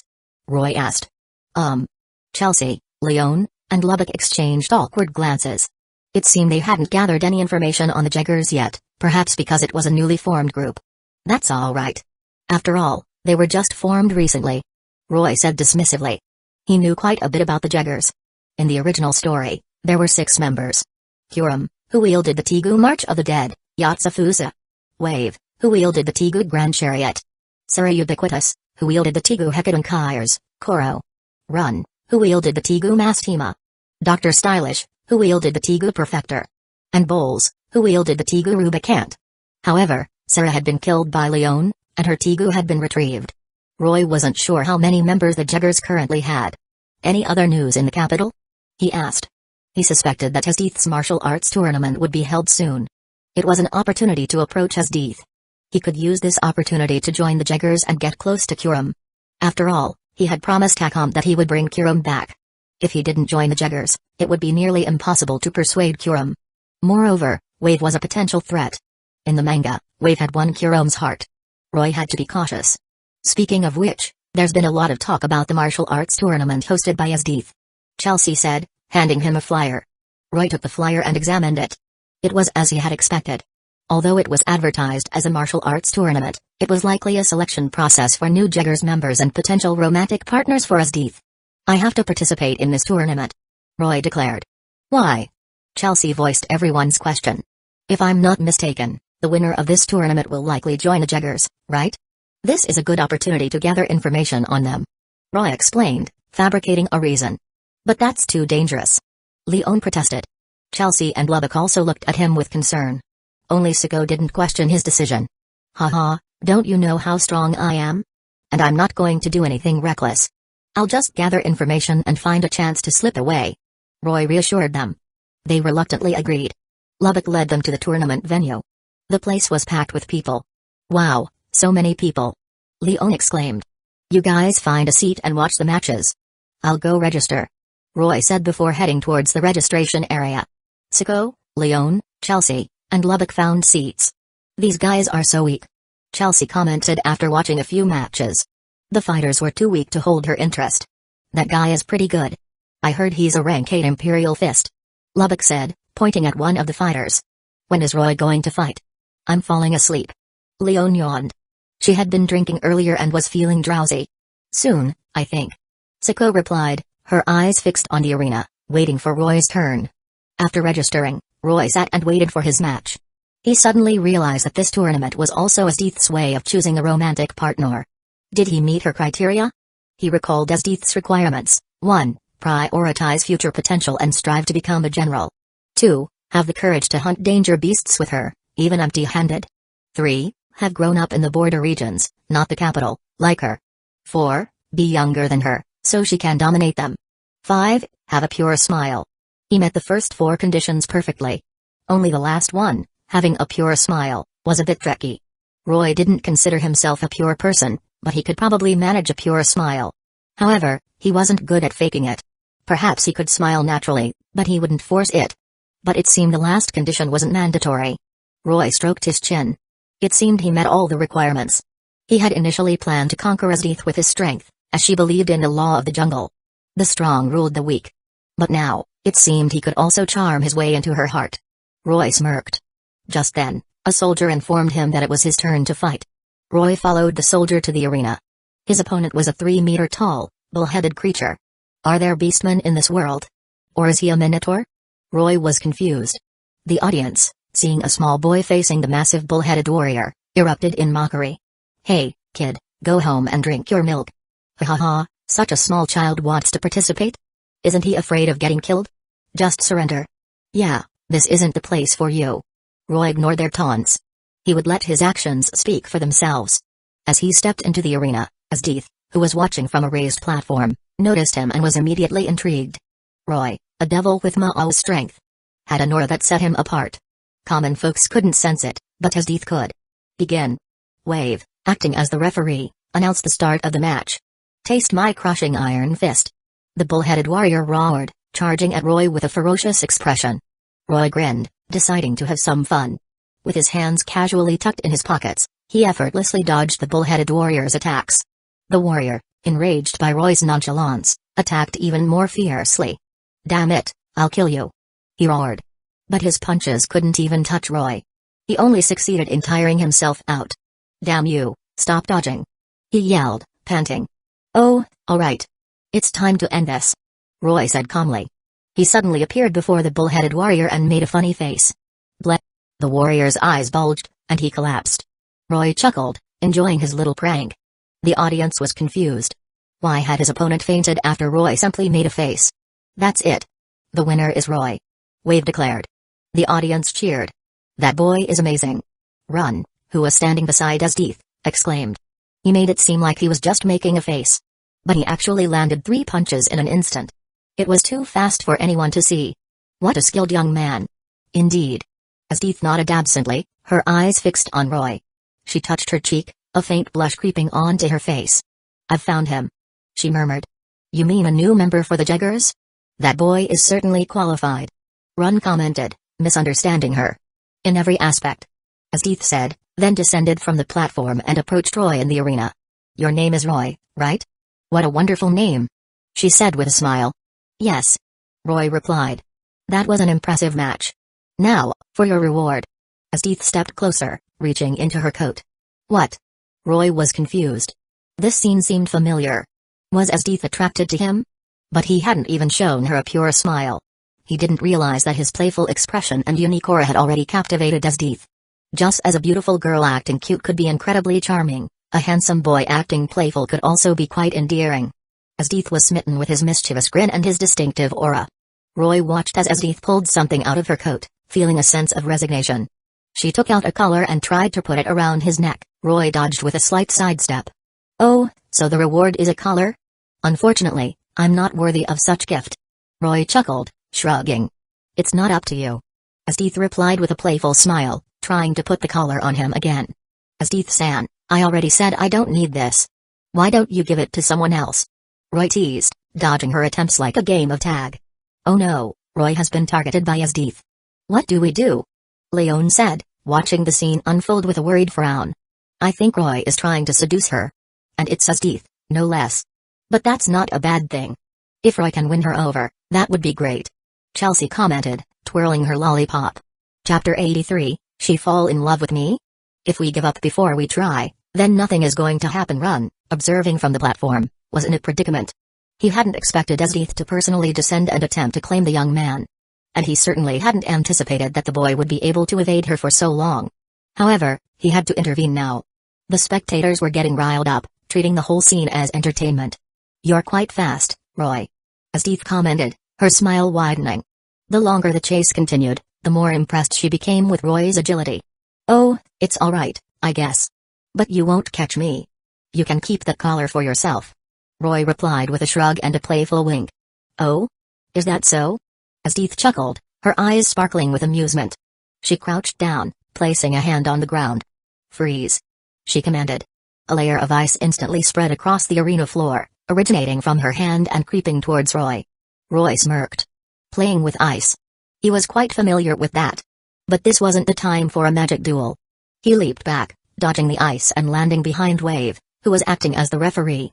The ice followed, instantly encasing Wave's feet. Hey, Captain, it's me. Wave cried out in alarm. But the ice continued to spread upwards, quickly encasing his entire body. Edith paused, surprised, and stopped her ice magic. Ron approached her. Captain, perhaps we should take him back and discuss this further, he suggested. Yes, that's a good idea. Edith agreed, releasing Wave from his icy prison. Aku. Aku. Wave shivered, rubbing his arms for warmth. Hey, are you alright? Roy asked with a chuckle, patting Wave's shoulder. Wave glared at him. If it weren't for Roy, he wouldn't have been frozen. You'll come with us, won't you? Ron asked Roy with a smile. Of course. Didn't you say there would be a reward for winning? Roy replied with a grin. Indeed. Then let's go. The four of them headed towards the Imperial Palace. Along the way, Edith stole glances at Roy, her cheeks flushed, like a love-struck girl. Roy couldn't help but feel a bit smug. It seemed Edith had truly taken a liking to him. He did have a knack for charming people. He had initially intended to conquer her with his strength, but it seemed his charm was doing the work for him.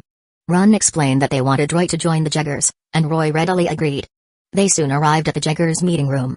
The other members were already there. Roy immediately spotted Kiram, who was munching on snacks. As if sensing his gaze, Kiram hugged her snacks protectively and glared at him. I won't share with you, she declared. Roy's lips twitched. Just like her sister, a complete glutton, he thought. But while Akam preferred meat, Kiram had a sweet tooth. Now then, let me introduce everyone. Edith began. This is Roy. He's a new member of the Jaggers, and also my beloved. Edith's straightforward declaration, using the term beloved, made Roy a bit uncomfortable. It felt like he was being claimed as a possession. It's a pleasure to meet you all, Roy said with a smile, trying to maintain his composure. He quickly walked over and sat beside Kiram. Wave, still shivering from his earlier icy encounter, was dumbfounded to find that there were no seats left. After the introductions, DxD briefed them on their first mission as a team. It was a simple task: eliminate a group of bandits. The Jaggers set off. By evening, they arrived at the bandits' hideout. Destroying this place will be our first mission as the Jaggers. Let's make it a success, Ron said, acting as the leader for this operation. Yes, the others replied. DxD and Roy stood at a distance, observing the mission. The 5 Jaggers launched a direct assault on the bandit camp. The bandits were no match for the Tegu users, and the camp was quickly overrun. Roy, do you dislike me? DxD suddenly asked, her gaze fixed on Roy. Roy was taken aback, then chuckled. Of course not. I'm quite fond of you, DxD-san. DxD blushed. This is the first time I've felt this way. Liking someone. It's not an unpleasant feeling. Roy was speechless. He had come here to win over Kiram, not DxD. How had this happened? Well then, I should join the fight, Roy said, quickly excusing himself. It wasn't that he disliked DxD, but the atmosphere was getting a bit too intimate for his liking. He felt like he was the one being pursued. To win over DxD, he had to be the one in control. With that thought, he entered the bandit camp. He spotted Kiram and Wave nearby. An idea struck him. He swiftly approached a bandit who was about to ambush Kiram and kicked him away. Wave, who had been rushing over to save Kiram, was annoyed. Kiram, are you alright? Roy asked. I'm fine. I already sensed him. Kiram replied flatly. Roy was speechless. She was so blunt. Here, this is for you, he said, offering her a lollipop. Kiram's eyes lit up, and she snatched the lollipop, popping it into her mouth. Thank you. Wave, witnessing how easily Roy had won over Kiram with a single lollipop, was dumbfounded. After this small gesture of goodwill, the mission to eliminate the bandits was completed. They returned to the capital. That night, DxD invited Roy to her room. Roy didn't refuse and followed her. He had expected DxD to discuss something with him, but she simply went to take a bath. Could it be? He wondered. After a while, DxD emerged from the bathroom. Sorry to keep you waiting, she said, wearing only a shirt. The sight stirred something within Roy, but he quickly regained his composure. It's all right, he replied with a smile. Well, I'm not sure what to do at a time like this. I suppose following my instincts is the best approach, DxD said, closing her eyes shyly. Her straightforwardness caught Roy off guard. But he shook his head resolutely. No. DxD opened her eyes, surprised. Why? Roy shrugged and walked towards the door. It's not the right time yet, he said with a smile, opening the door. Wait. DxD tried to stop him. No need. Ron has already arranged a room for me, Roy replied, exiting the room and closing the door behind him. He breathed a sigh of relief. This was a matter of pride. Roy then headed towards his room. However, as he was about to reach his room, he spotted Kiram sitting on the rooftop, eating snacks. His eyes lit up. Wasn't this the perfect opportunity to test his persuasive skills? He leaped onto the rooftop and sat beside Kiram. I won't share my snacks with you, Kiram declared, hugging her snacks protectively and interrupting him. Roy coughed awkwardly. He quickly took out a bag of candy, opened it, and popped one into his mouth. The sweet aroma wafted towards Kiram, and her eyes were glued to the candy. I'll share with you, Roy offered with a smile, holding out the bag. Thank you. Kiram eagerly took the candy and popped one into her mouth. Her eyes lit up as she savored the sweet flavor. Kiram, you have an older sister named Akam, right? Roy asked casually. Kiram froze. Yes. She's my family. But she betrayed the Empire. I can't wait to see her again. And when I do, I'll kill her myself. Because she's my beloved sister. Kiram giggled, her voice laced with a disturbing undertone. Roy sighed inwardly. Why were these sisters always talking about killing each other? Akam told me about your childhood. Kiram, don't you want to go back to those days? Kiram was silent for a moment, then shook her head. We can't go back. Akam betrayed the Empire. And she betrayed me. Have you ever wondered why Akam betrayed the Empire? Kiram remained silent, but she had indeed pondered this question, with no answers. Akam's betrayal had been so sudden and unexpected. Because the Empire forced her to kill her best friend. Roy explained. That's when Akam realized how dark the Empire truly is. She was afraid that her next mission would be to kill you, Kiram. So, she decided to defect, hoping you would join her. But you didn't respond. Kiram's eyes widened, and she stopped eating her snacks. This simple logic was easy for anyone in the modern world to understand. But for Kiram, who had never received a proper education, it was a revelation. No one had ever explained it to her like this. After a long silence, Kurom shook her head. We can't go back. It's impossible. She jumped off the rooftop and returned to her room. Even after understanding the truth, Kurom still didn't intend to leave the Empire. She had been injected with drugs to enhance her physical abilities at a young age. These drugs had taken a toll on her body. She was also heavily dependent on them and needed regular doses. The snacks she constantly ate were actually those drugs. Without them, she wouldn't last long. Roy sighed, watching her leave. It seemed his persuasive skills weren't enough. He understood Kurom's condition. Even with the drugs, she wouldn't live much longer. In the original story, it wasn't so much that Kurom wanted to kill Akam, but rather, she wanted to die by Akam's hand. Perhaps that was still her wish. It seemed he needed to find another way to convince her. The next morning, Roy found Kurom in the meeting room, eating snacks alone. He sat beside her and placed a variety of snacks before her. Kurom's eyes lit up, and she drooled at the sight of the treats. Here, Kurom, eat up. These are all for you. Roy said with a smile. Thank you. Kurom eagerly grabbed the snacks and started munching on them. Kurom, it's almost lunchtime. Are you still going to eat snacks? Wave asked, approaching them with a cup of tea. Mind your own business. Kurom replied flatly, continuing to eat. You should eat more seafood. Wave persisted. So I can smell like a salty fish like you? Kurom retorted, glancing at him. Really? Do I smell like that? Wave was surprised and sniffed himself. Haha, of course you do, salty fish uncle. Roy chuckled, amused by Kurom's unexpected humor. Eh? Salty fish uncle? Wave was dumbfounded. He was only 20 years old. I'm 17. Roy explained. And Kurom is probably even younger. So, you're definitely an uncle. Wave thought about it and realized Roy had a point. But he was really only 20. Just as he was about to protest, the door opened. Steve entered the meeting room and addressed Roy. Roy, we're heading to Mount Fake. It's hunting time for the next few days. Oh, okay. Roy agreed. Wave and Kurom will also come. We'll hunt danger beasts and search for night raid members. Understood. Wave and Kurom nodded. I'll take the east side with Kurom. Wave and Roy, you take the west side. We'll switch after nightfall. I'll be with Roy then. Steve said, looking at Roy with a sly smile. After being rejected the other night, she had sought advice from Bowles, who was married. He had told her to be patient and showcase her strength to capture Roy's heart. That's why she had arranged this hunting expedition, to impress Roy with her power. I have an objection. Roy suddenly declared, raising his hand. Oh? What is it, Roy? Steve asked, intrigued. I want to be partnered with Kurom. Steve was momentarily surprised, then chuckled. Very well. She didn't mind. After all, she would be with Roy at night. It didn't matter who he was with during the day. They set off for Mount Fake. The mountain was sparsely vegetated and shrouded in mist.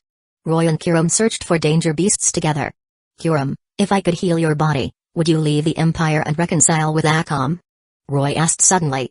Kurom was silent for a moment, then looked at him with suspicion. You keep trying to persuade me to leave the Empire. Who are you really? Although she lacked formal education, Kurom wasn't stupid. Roy's repeated attempts to sway her had raised her suspicions. Sigh, I guess I have no choice then. Roy said with a dramatic sigh. Clang. Sensing danger, Kurom drew her Tegu, March of the Dead, Yatsufuza. That won't work on me, Kurom. Roy warned. He vanished and reappeared behind Kurom. Chapter 84, Akam vs. Kurom, Reborn Sisters. Abandoning your uniqueness is equivalent to dying. Kurom's eyes widened in shock, but before she could even turn around, Roy delivered a swift chop to her neck. Ugh! She groaned, her eyelids growing heavy as darkness consumed her. Roy caught her before she could fall, a sigh escaping his lips. He had promised Akam he would bring Kurom back, but he hadn't expected it to happen like this. Well, Kurom can be quite stubborn. He thought, a hint of amusement in his eyes. With a sigh, Roy spread his devil wings and took to the sky, carrying Kurom in his arms. Mount Fake wasn't far from Night Raid's hideout. Within half an hour, Roy landed at the base. I'm back, he announced. The Night Raid members rushed out to greet him, their faces filled with surprise and curiosity. Roy's back. Welcome back. Who's that little girl in your arms? Don't tell me you kidnapped her. The base was abuzz with excitement upon his return. But their attention quickly shifted to the unconscious girl in his arms. Ahem. Don't make any assumptions. This is Akam's younger sister, Kurom. Roy explained. He looked at Akam. Akam, I brought your sister back. Akam's sister? They do look alike. The others observed the two sisters, noticing their striking resemblance. Akam approached Roy, her expression filled with sadness as she looked at Kurum. The two sisters, who had once relied on each other for survival, were now separated and pitted against each other due to the Empire's darkness. Their reunion was bittersweet. What happened to Kurum? Akam asked, seeing that her sister was unconscious. Well. Roy hesitated. You know Kurum isn't easily persuaded, so I had to take a more direct approach. He admitted sheepishly. He had initially planned to convince Kurum to come willingly, but he had resorted to knocking her out. Is she a member of the Jaggers? Chelsea asked. Yes, she is. And she's very strong. Roy confirmed, then turned to Akam. I have a plan. To break Kurum's stubbornness and resolve their conflict, he had to let her die once. Kurum was obsessed with killing Akam. And knowing that she didn't have much time left to live only intensified her obsession. His plan was to have Akam kill Kurum, then he would resurrect her as a devil. This would not only resolve the conflict between the sisters but also heal Kurum's body. And, as a bonus, Roy would gain another servant. It was a win-win-win situation. Akam, after hearing his plan, agreed without hesitation. They went to a clearing and waited for Kurum to wake up. Kurum soon regained consciousness. The first thing she saw was Akam. On-chan. Kurum. They stared at each other, lost in memories. It's been so long, On-chan. You always protected me, but in the end, you betrayed me. Kurum said with a sad smile. Akam recalled their childhood together and began to speak. We had no one but each other. The only place that needed us was the Empire. We became assassins. Eliminate the root of evil before it can cause chaos, and bring happiness to people. That's what they instilled in us. That's how they raised us. We followed orders, killing those deemed traitors to the Empire. Because we believed it was the right thing to do. Kurum's voice rose in agitation. But why did you betray the Empire and join Night Trade? Why? Do you know how much it hurt to be left behind? Ever since that day, all I've wanted is to kill you. Will killing me bring you salvation? Akam asked calmly. There's no such thing as salvation. But if I kill you, you'll belong only to me. Kurum replied with a twisted smile. She drew her Tegu, March of the Dead, Yatsufusa. Two figures appeared behind her, Natrala and Doya, the puppets controlled by her Tegu. Then let's fight. Akam declared, drawing her own Tegu, Mora's aim. The battle began. Kurum was incredibly strong. In the original story, she had single-handedly held off the entire Night Raid team with the 8 puppets controlled by her Tegu. Although most of her puppets were destroyed, Kurum had escaped unscathed. She had even managed to kill Chelsea when Chelsea tried to assassinate her. Akam, without having mastered Mora's aim's trump card, was slightly weaker than Kurum. However, Kurum didn't seem to be fighting with her full strength.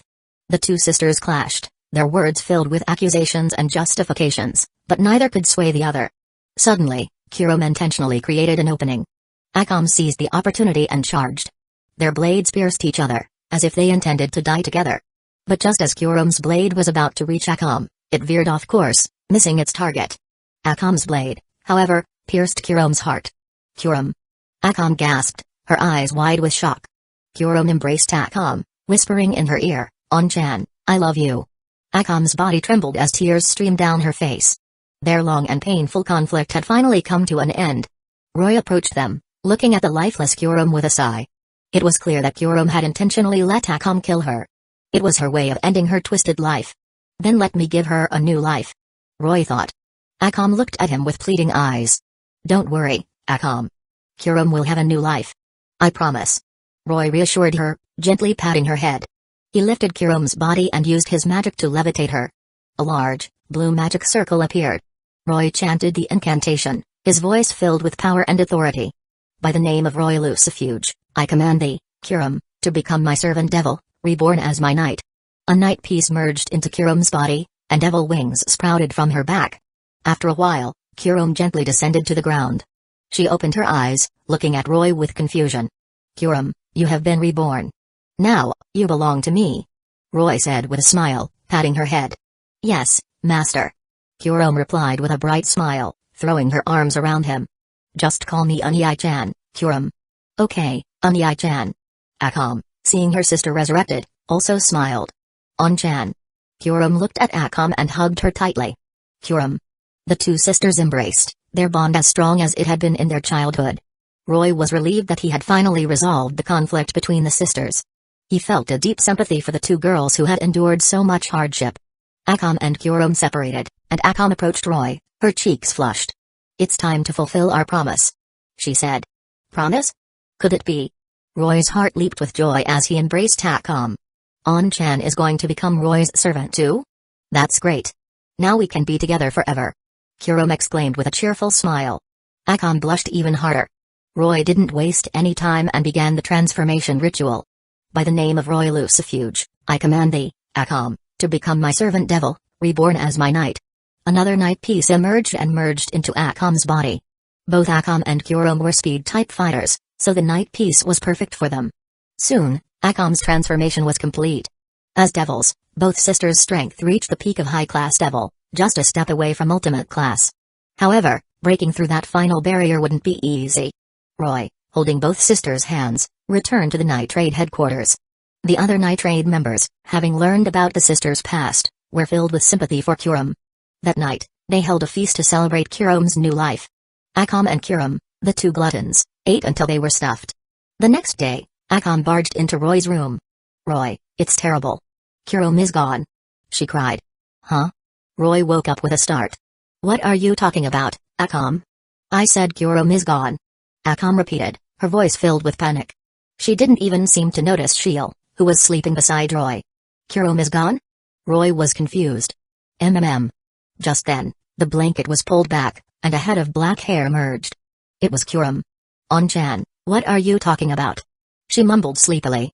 Akam's eye twitched as she saw Kurom emerge from Roy's bed. She had slept with Kurom last night, but when she woke up this morning, Kurom was nowhere to be found. She had rushed to Roy's room, only to find her sister in his bed. Akam felt a sense of helplessness. Anii-chan's bed is so comfortable. On-chan, do you want to join us? Kurom invited with a smile. Akam blushed but nodded. Sure. Roy was speechless. Why were they both here? This small bed couldn't fit all of them. He sighed. It seemed he would have to expand the bed today. He glanced at Shiel, who was still sleeping soundly beside him. And this idiot, I told her not to sleep on the edge of the bed, but she never listens. He gently moved Shiel to the center of the bed, then got up. Meanwhile, Asdeeth had been looking forward to switching partners that night. She was eager to showcase her strength through Roy. But when night came, Roy and Kurom didn't show up. Asdeeth and Wave searched for them. Asdeeth initially thought they might have encountered some trouble and were delayed. However, after searching fruitlessly, she realized that Roy and Kurom had likely left. Asdeeth was heartbroken and determined to find Roy. Dr. Stylish, another member of the Jeggers, followed the trail Roy had left, along with his Stylish squad. Roy hadn't expected Dr. Stylish to find them, especially since he had flown back. That evening, at the Night Raid hideout, Lubbock rushed to Roy. Roy, it's bad. My perimeter barrier has detected a large number of people approaching. Oh? Roy looked at Lubbock in surprise. He didn't know who would come looking for them at this time. Gather all Night Raid members. Prepare for battle, he ordered. Yes. Once everyone was assembled, Roy led them to a hilltop overlooking the approaching enemies. They saw a group of strange-looking individuals with white masks crawling towards them. And among them, it's Dr. Stylish. Kurom recognized him instantly. If Dr. Stylish was here, then Asdeeth. Kurom scanned the area but couldn't find Asdeeth or the other Jeggers. It seems only Dr. Stylish has come, Roy commented. He hadn't expected Dr. Stylish to find them, especially since he had flown back. However, compared to the original story, Dr. Stylish had arrived a day later, perhaps because it took him longer to find their trail. But it didn't matter. In the original story, Night Raid had been caught off guard due to a drinking party, allowing Dr. Stylish to launch a successful surprise attack. But this time, they were prepared. Bullet, Lubbock, Akam, you take the left flank. Siko, Leon, Shiel, you take the right flank. Mine, Chelsea, Kurom, you'll attack from the front with me. Our goal is to eliminate all enemies. And be careful of poison gas and their suicide bomber infantry. Roy issued his commands swiftly. Yes. The Night Raid members charged towards Dr. Stylish and his Stylish squad. This wasn't the Night Raid of the original story. Not only were Shiel and Bullet alive, but they also had Roy, Siko, Kurom. They were stronger than ever before. The battle began. Dr. Stylish's infantry was no match for the Night Raid. Even his elite modified humans, Toby and Truma, were easily defeated when facing 3 Night Raid members at once.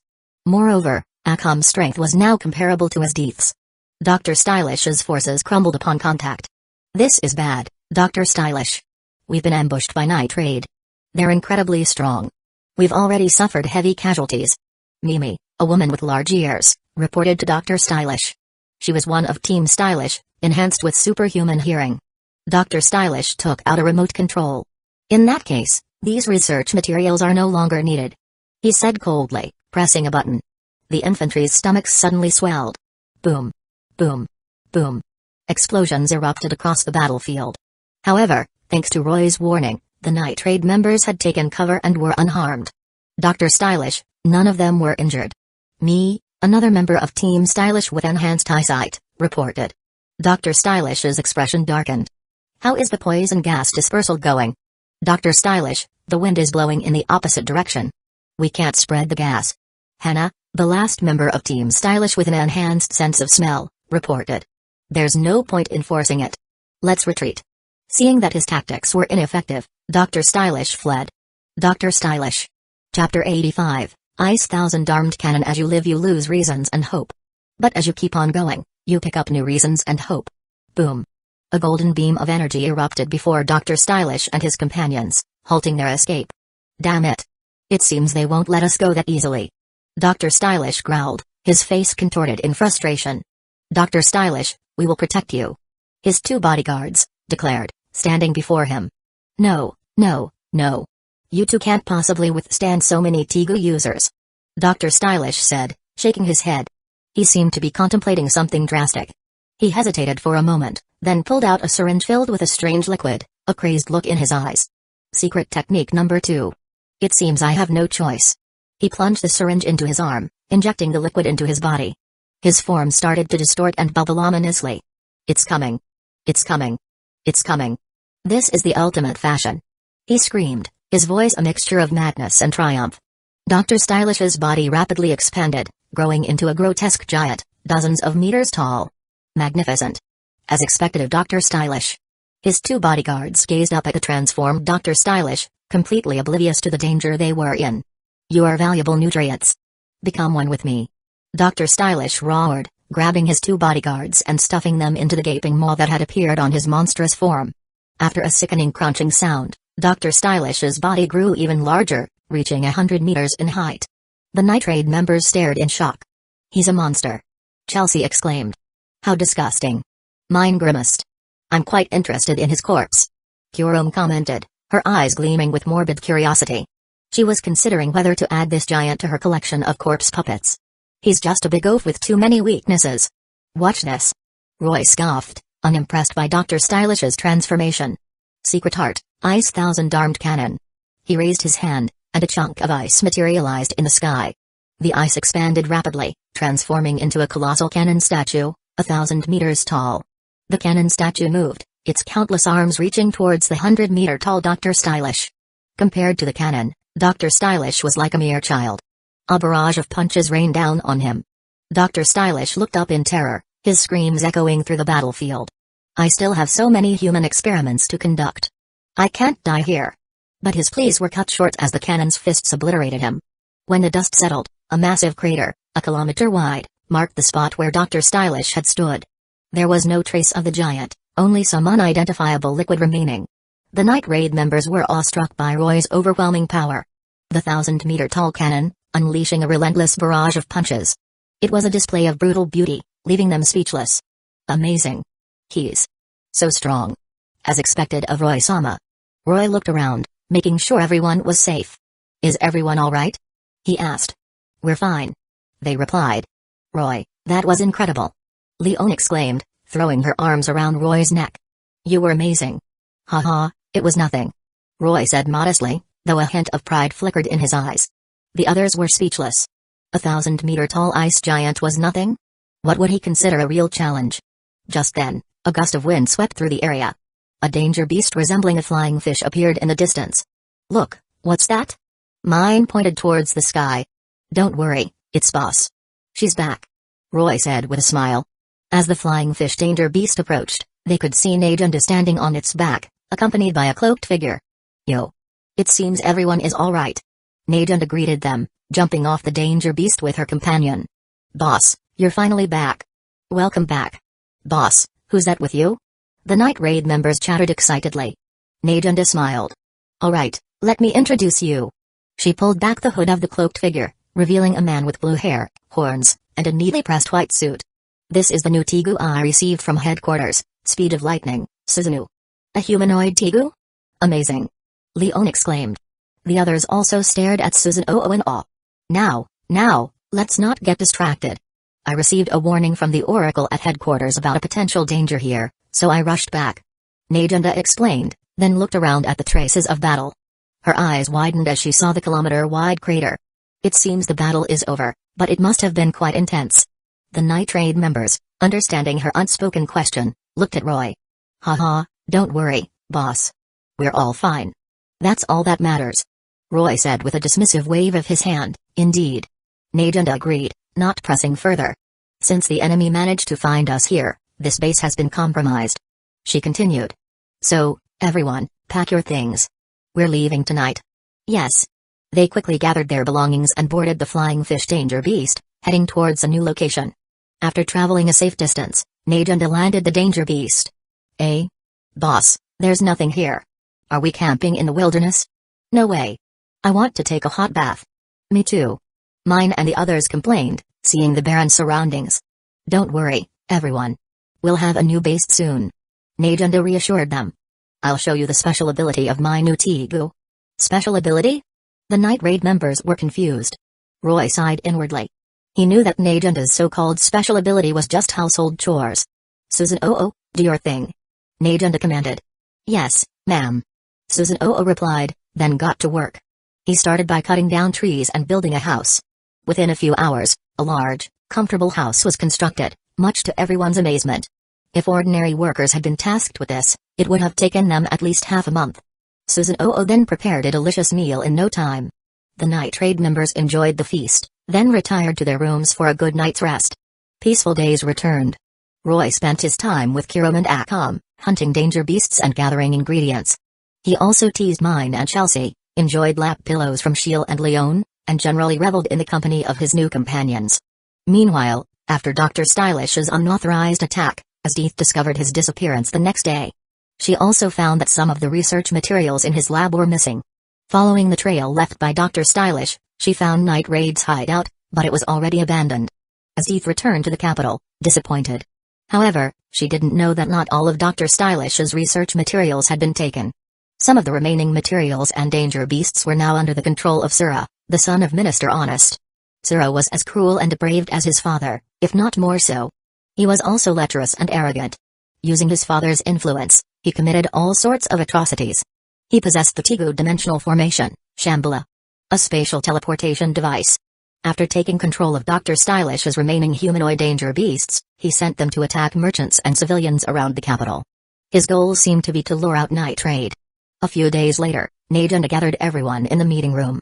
Our target this time is a new type of danger beast that has been appearing around the capital, she announced. They mostly travel in packs, and some even possess intelligence. They're incredibly strong and attack everything in sight.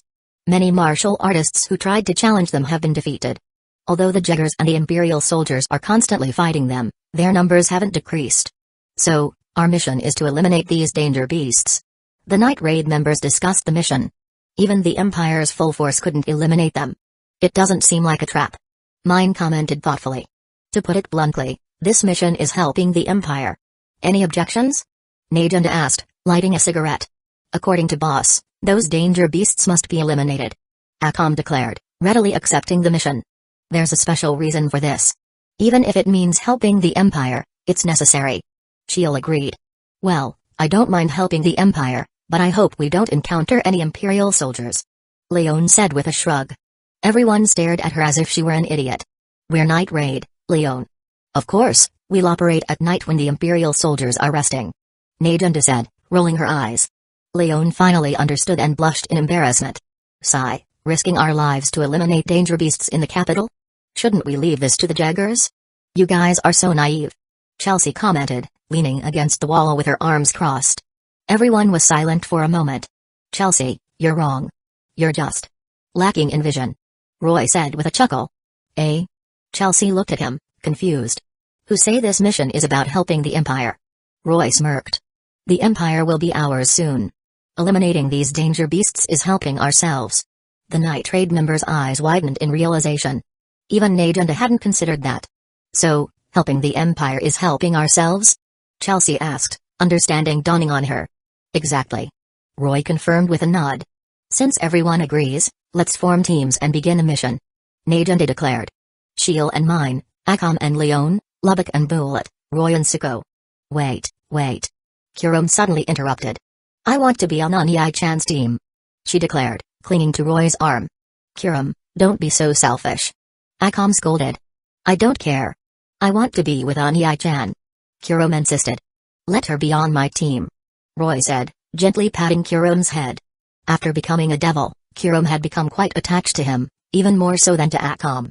Fine. Najunda sighed. Then Chelsea, you'll be with Siko. Yes. Najunda assigned them their areas of operation. That night, Night Raid set out. To save time, Roy and Kurum spread their devil wings and flew to their designated area. They landed on a barren, rocky mountaintop. This should be the place. Roy said, his senses detecting the presence of several danger beasts. They're over there, Kurum. Let's go. Yes, Anya-chan. They quickly reached the danger beasts. There were 3 reptilian creatures. Anya-chan, leave them to me. Kurum declared, drawing her Tegu. Okay, good luck. Roy encouraged her with a smile. Kurum smiled back and charged towards the danger beasts. The 3 creatures were quite strong, possessing the power of middle-class devils, but they were no match for Kurum. Within moments, she had slain them all. Just then, a flying-type danger beast approached from the distance. It's Asdeath. Roy recognized her instantly. Asdeath also noticed them and steered the danger beast towards them.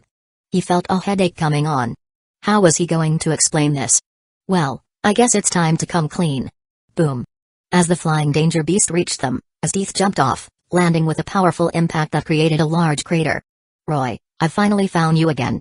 I'm not dreaming, am I? Asdeath exclaimed, her cheeks flushed as she stared at him. She rushed towards Roy and embraced him tightly. Roy awkwardly patted her back. Kurum, however, wasn't happy about her brother being hugged by another girl. Let go of Anya-chan. She shouted, pushing Asdeath away and standing protectively before Roy. Kurum, Roy is my beloved. I won't hold back, even against you. Asdeath declared coldly, drawing her sword and pointing it at Kurum. Humphrey. I won't let you have Anya-chan. Kurum retorted, drawing her Tegu.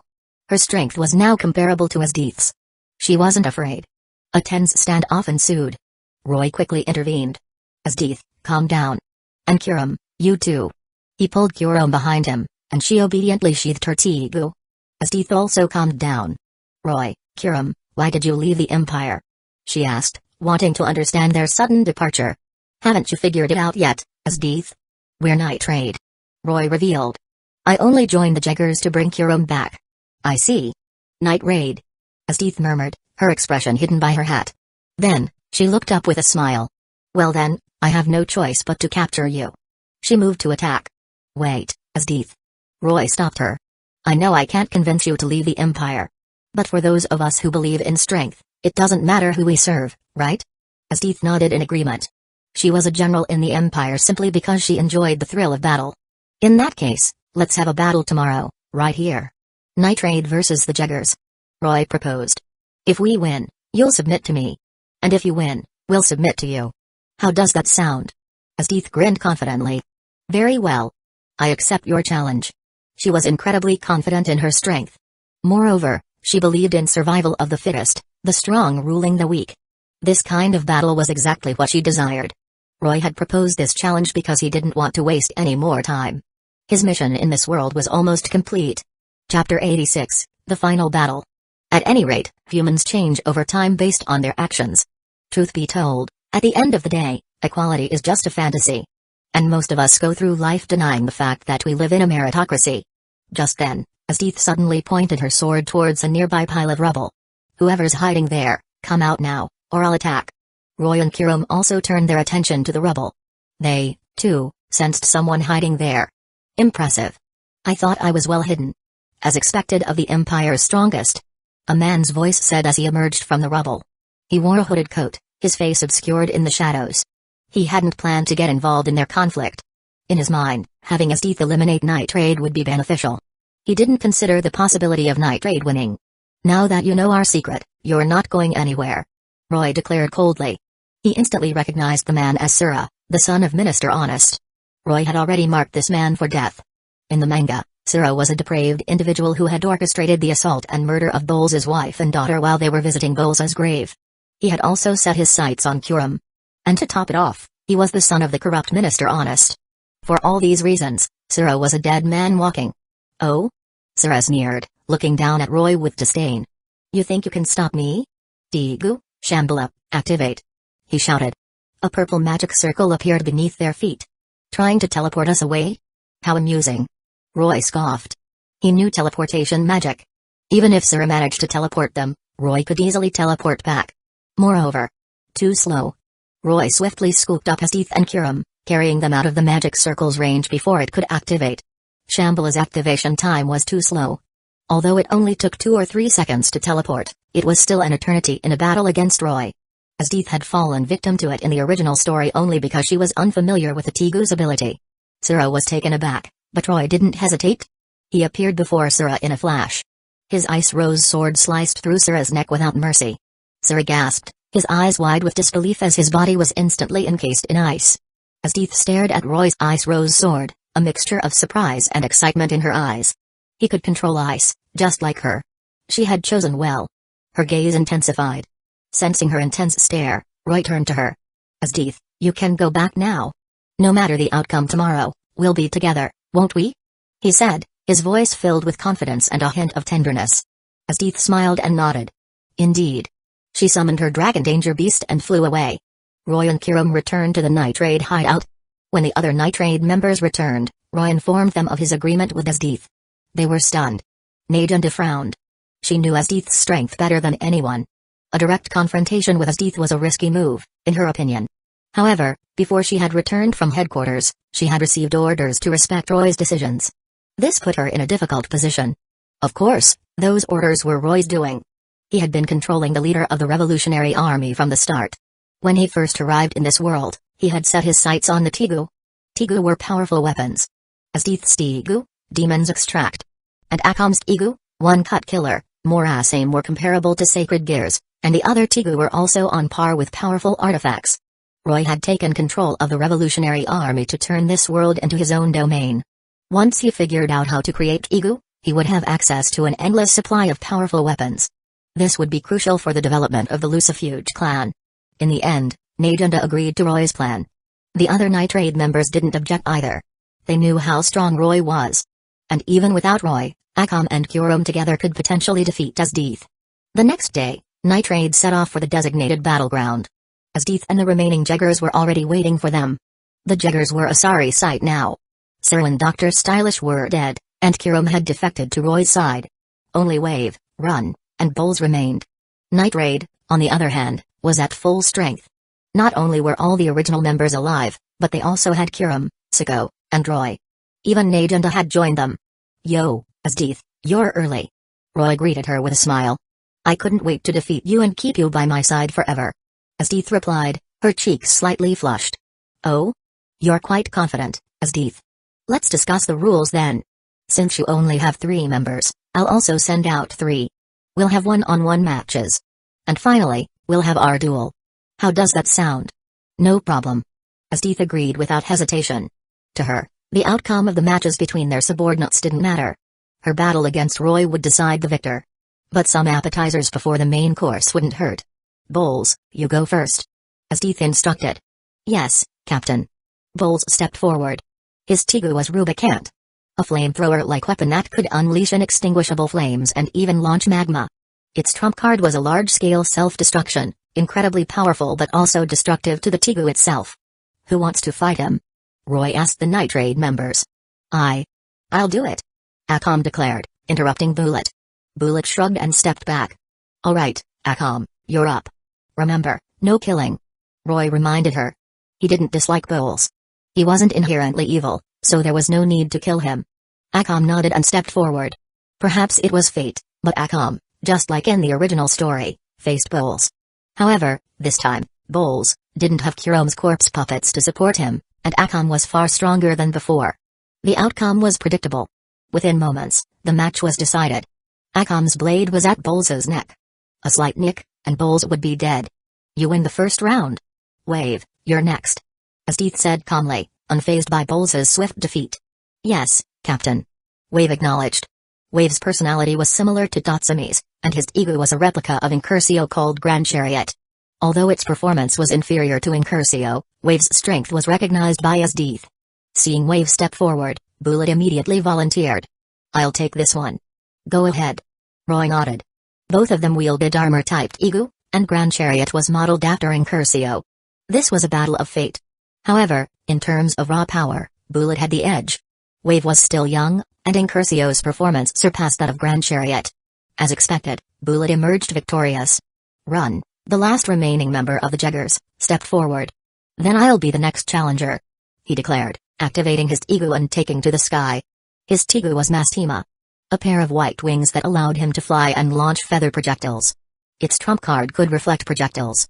With his aerial advantage, it was difficult for ordinary fighters to reach him. "I'll handle this. He's in the air. Only I can reach him," Mine declared confidently, holding up her Tigu, pumpkin. Roy, however, shook his head. "No, Mine. His Tigu can deflect ranged attacks. It completely counters your pumpkin." Mine was unconvinced. "Don't worry. We'll leave this to Kurum," Roy said, patting Mine's head and turning to Kurum. "Kurum, you're up." "Yes, Unyai-chan." Kurum replied happily. She was eager to help Roy. She activated her devil wings and took to the sky. Compared to Run's Tigu, her devil wings were far more agile. Without his aerial advantage, Run was quickly defeated. Clap, clap, clap. What an exciting battle. This is far more entertaining than the martial arts tournament. DxD praised with a smile. "Now, it's our turn." Roy stepped forward with a grin. "Go, Roy. Roy, defeat her." "Unyai-chan, you can do it." The Night Trade members cheered for him. "Then let me experience your strength," DxD said, drawing her rapier and pointing it at Roy. Roy summoned his Ice Rose sword. In the next instant, they both vanished. Clang. Clang. Clang. Clash. Clash. Clash. The two swordsmen clashed, their blades a blur of motion. DxD's swordsmanship was honed on countless battlefields, a purely lethal style with immense power behind every strike. Roy's swordsmanship, however, was a culmination of various styles, incorporating the strengths of each. His movements were efficient and precise, each strike carrying devastating force. His mastery of breathing styles further enhanced his swordsmanship. Their intense duel amazed the onlookers. "They're so strong. I can't even see their movements. Their swordsmanship alone is incredible, and they haven't even used their Tigu yet. If Roy uses that ice giant technique from before, he should be able to defeat DxD. They both use ice." DxD, realizing that her swordsmanship was no match for Roy's, leaped back, creating distance between them. "Your swordsmanship is truly impressive, Roy," she admitted with admiration. "Haha, yours isn't bad either, DxD-san," Roy replied with a smile. "Then how about this?" DxD waved her hand, conjuring countless ice spikes that shot towards Roy. Roy chuckled. "I can do that too. Ice breathing, first form, flocking ice blades." He swung his sword, unleashing a barrage of ice projectiles that flew towards the incoming spikes like a flock of birds. The ice projectiles and spikes collided. A cloud of ice mist filled the air, but neither attack could overcome the other. DxD leaped into the air and snapped her fingers. A massive ice sphere, about 100 meters in diameter, materialized above her, blocking the sunlight. She then sent the ice sphere hurtling towards Roy like a meteor. Roy smirked and raised his hand. "Secret Heart, Twilight Snowfall." The ground shook. A massive ice mountain erupted from the earth, intercepting the falling ice sphere. Crack. Crack. Crack. The tip of the ice mountain pierced the sphere, shattering it into countless pieces. DxD then conjured a massive ice pillar and thrust it towards the ice mountain. However, the ice pillar shattered upon contact with the mountain, like an egg hitting a rock. DxD's size was no match for Roy's. It was on a completely different level. DxD landed, realizing that her ice attacks were ineffective. "Roy, you truly are strong. It seems I'll have to use my trump card. I developed this technique just for you," she declared, her eyes filled with determination. This was the first time DxD had encountered an opponent who could match her strength. Neither her swordsmanship nor her ice attacks could defeat Roy.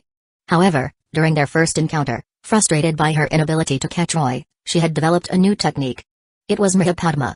In the original story, DxD had created this technique to prevent Tatsumi from escaping. This time, she had developed it to capture Roy. Roy, hearing her words, understood her intentions and prepared himself. He knew about Mahapadma. It wouldn't be difficult to counter it. as Deeth's Mahapadma could freeze time and space within a radius of several dozen meters. He could simply escape the area of effect before she activated it, just like Akam had done in the original story. Or he could freeze himself. He estimated that Mahapadma's time stop effect lasted for less than 5 seconds. So, as long as he could withstand Deeth's attacks for 5 seconds, he would be fine. Roy chose the second option.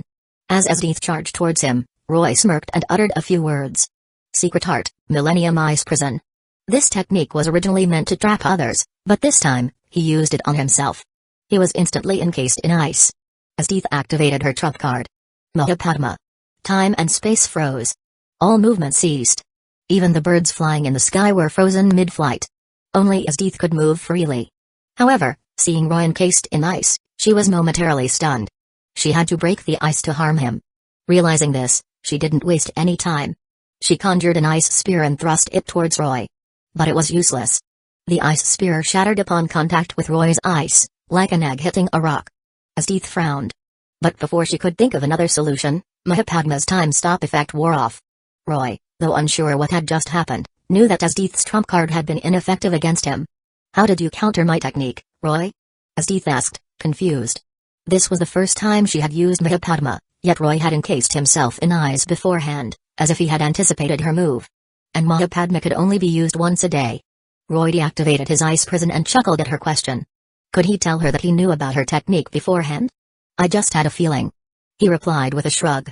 I didn't know what was going to happen, but I sensed danger. A feeling, huh? Deeth wasn't satisfied with his answer, but there was no other explanation. Since your trump card couldn't defeat me, does that mean I win? Roy asked with a smile. Humphrey. If you want me to admit defeat, you'll have to beat me. Deeth declared, her pride unwavering as she pointed her sword at Roy. It seemed he had to completely defeat her to conquer this woman. Very well. Roy sighed dramatically. He held out his hand. Secret Heart, Ice 9 Dragons. 9 massive ice dragons materialized in the sky, roaring silently. They encircled Deeth, ready to strike. Chapter 87, Overthrowing the Empire. As you live you lose reasons and hope. But as you keep on going, you pick up new reasons and hope. Deeth, far from being afraid, was excited by the sight of Roy's ice dragons. Ah! She shouted, slamming her hand onto the ground. Thousands of massive ice pillars erupted from the earth, reaching towards the 9 ice dragons. However, the dragons effortlessly shattered the ice pillars with their claws and tails. The 9 dragons converged. In the next moment, a 1,000-meter-tall ice mountain formed from the intertwined bodies of the dragons, encased Deeth within. Even with her own ice powers, Deeth couldn't break free from this icy prison. Amazing. Another new technique. How many more does Roy have? Deeth has been completely defeated. He's too strong. Deeth couldn't even resist. The Night Raid members stared at the towering ice mountain in awe. Najunda was the most shocked of all. Although Roy had proven himself to be quite capable since joining Night Raid, she couldn't believe that even Deeth, who she considered invincible, was no match for him. She finally understood why headquarters had ordered her to follow Roy's lead. Roy approached the ice mountain, a triumphant smile on his face. He snapped his fingers. The ice mountain instantly shattered into a shower of ice crystals, revealing the frozen Deeth within. Roy caught her before she could fall. Deeth slowly opened her eyes. She looked at Roy, her gaze filled with admiration, and gently caressed his cheek. That was a beautiful technique, Roy, she said with a smile. Want to learn it? I can teach you. He offered. Deeth's eyes lit up. Really? Of course. After all, we'll be facing even stronger enemies in the future. Deeth's excitement grew. That's wonderful. She was a woman who loved battle and the thrill of the hunt.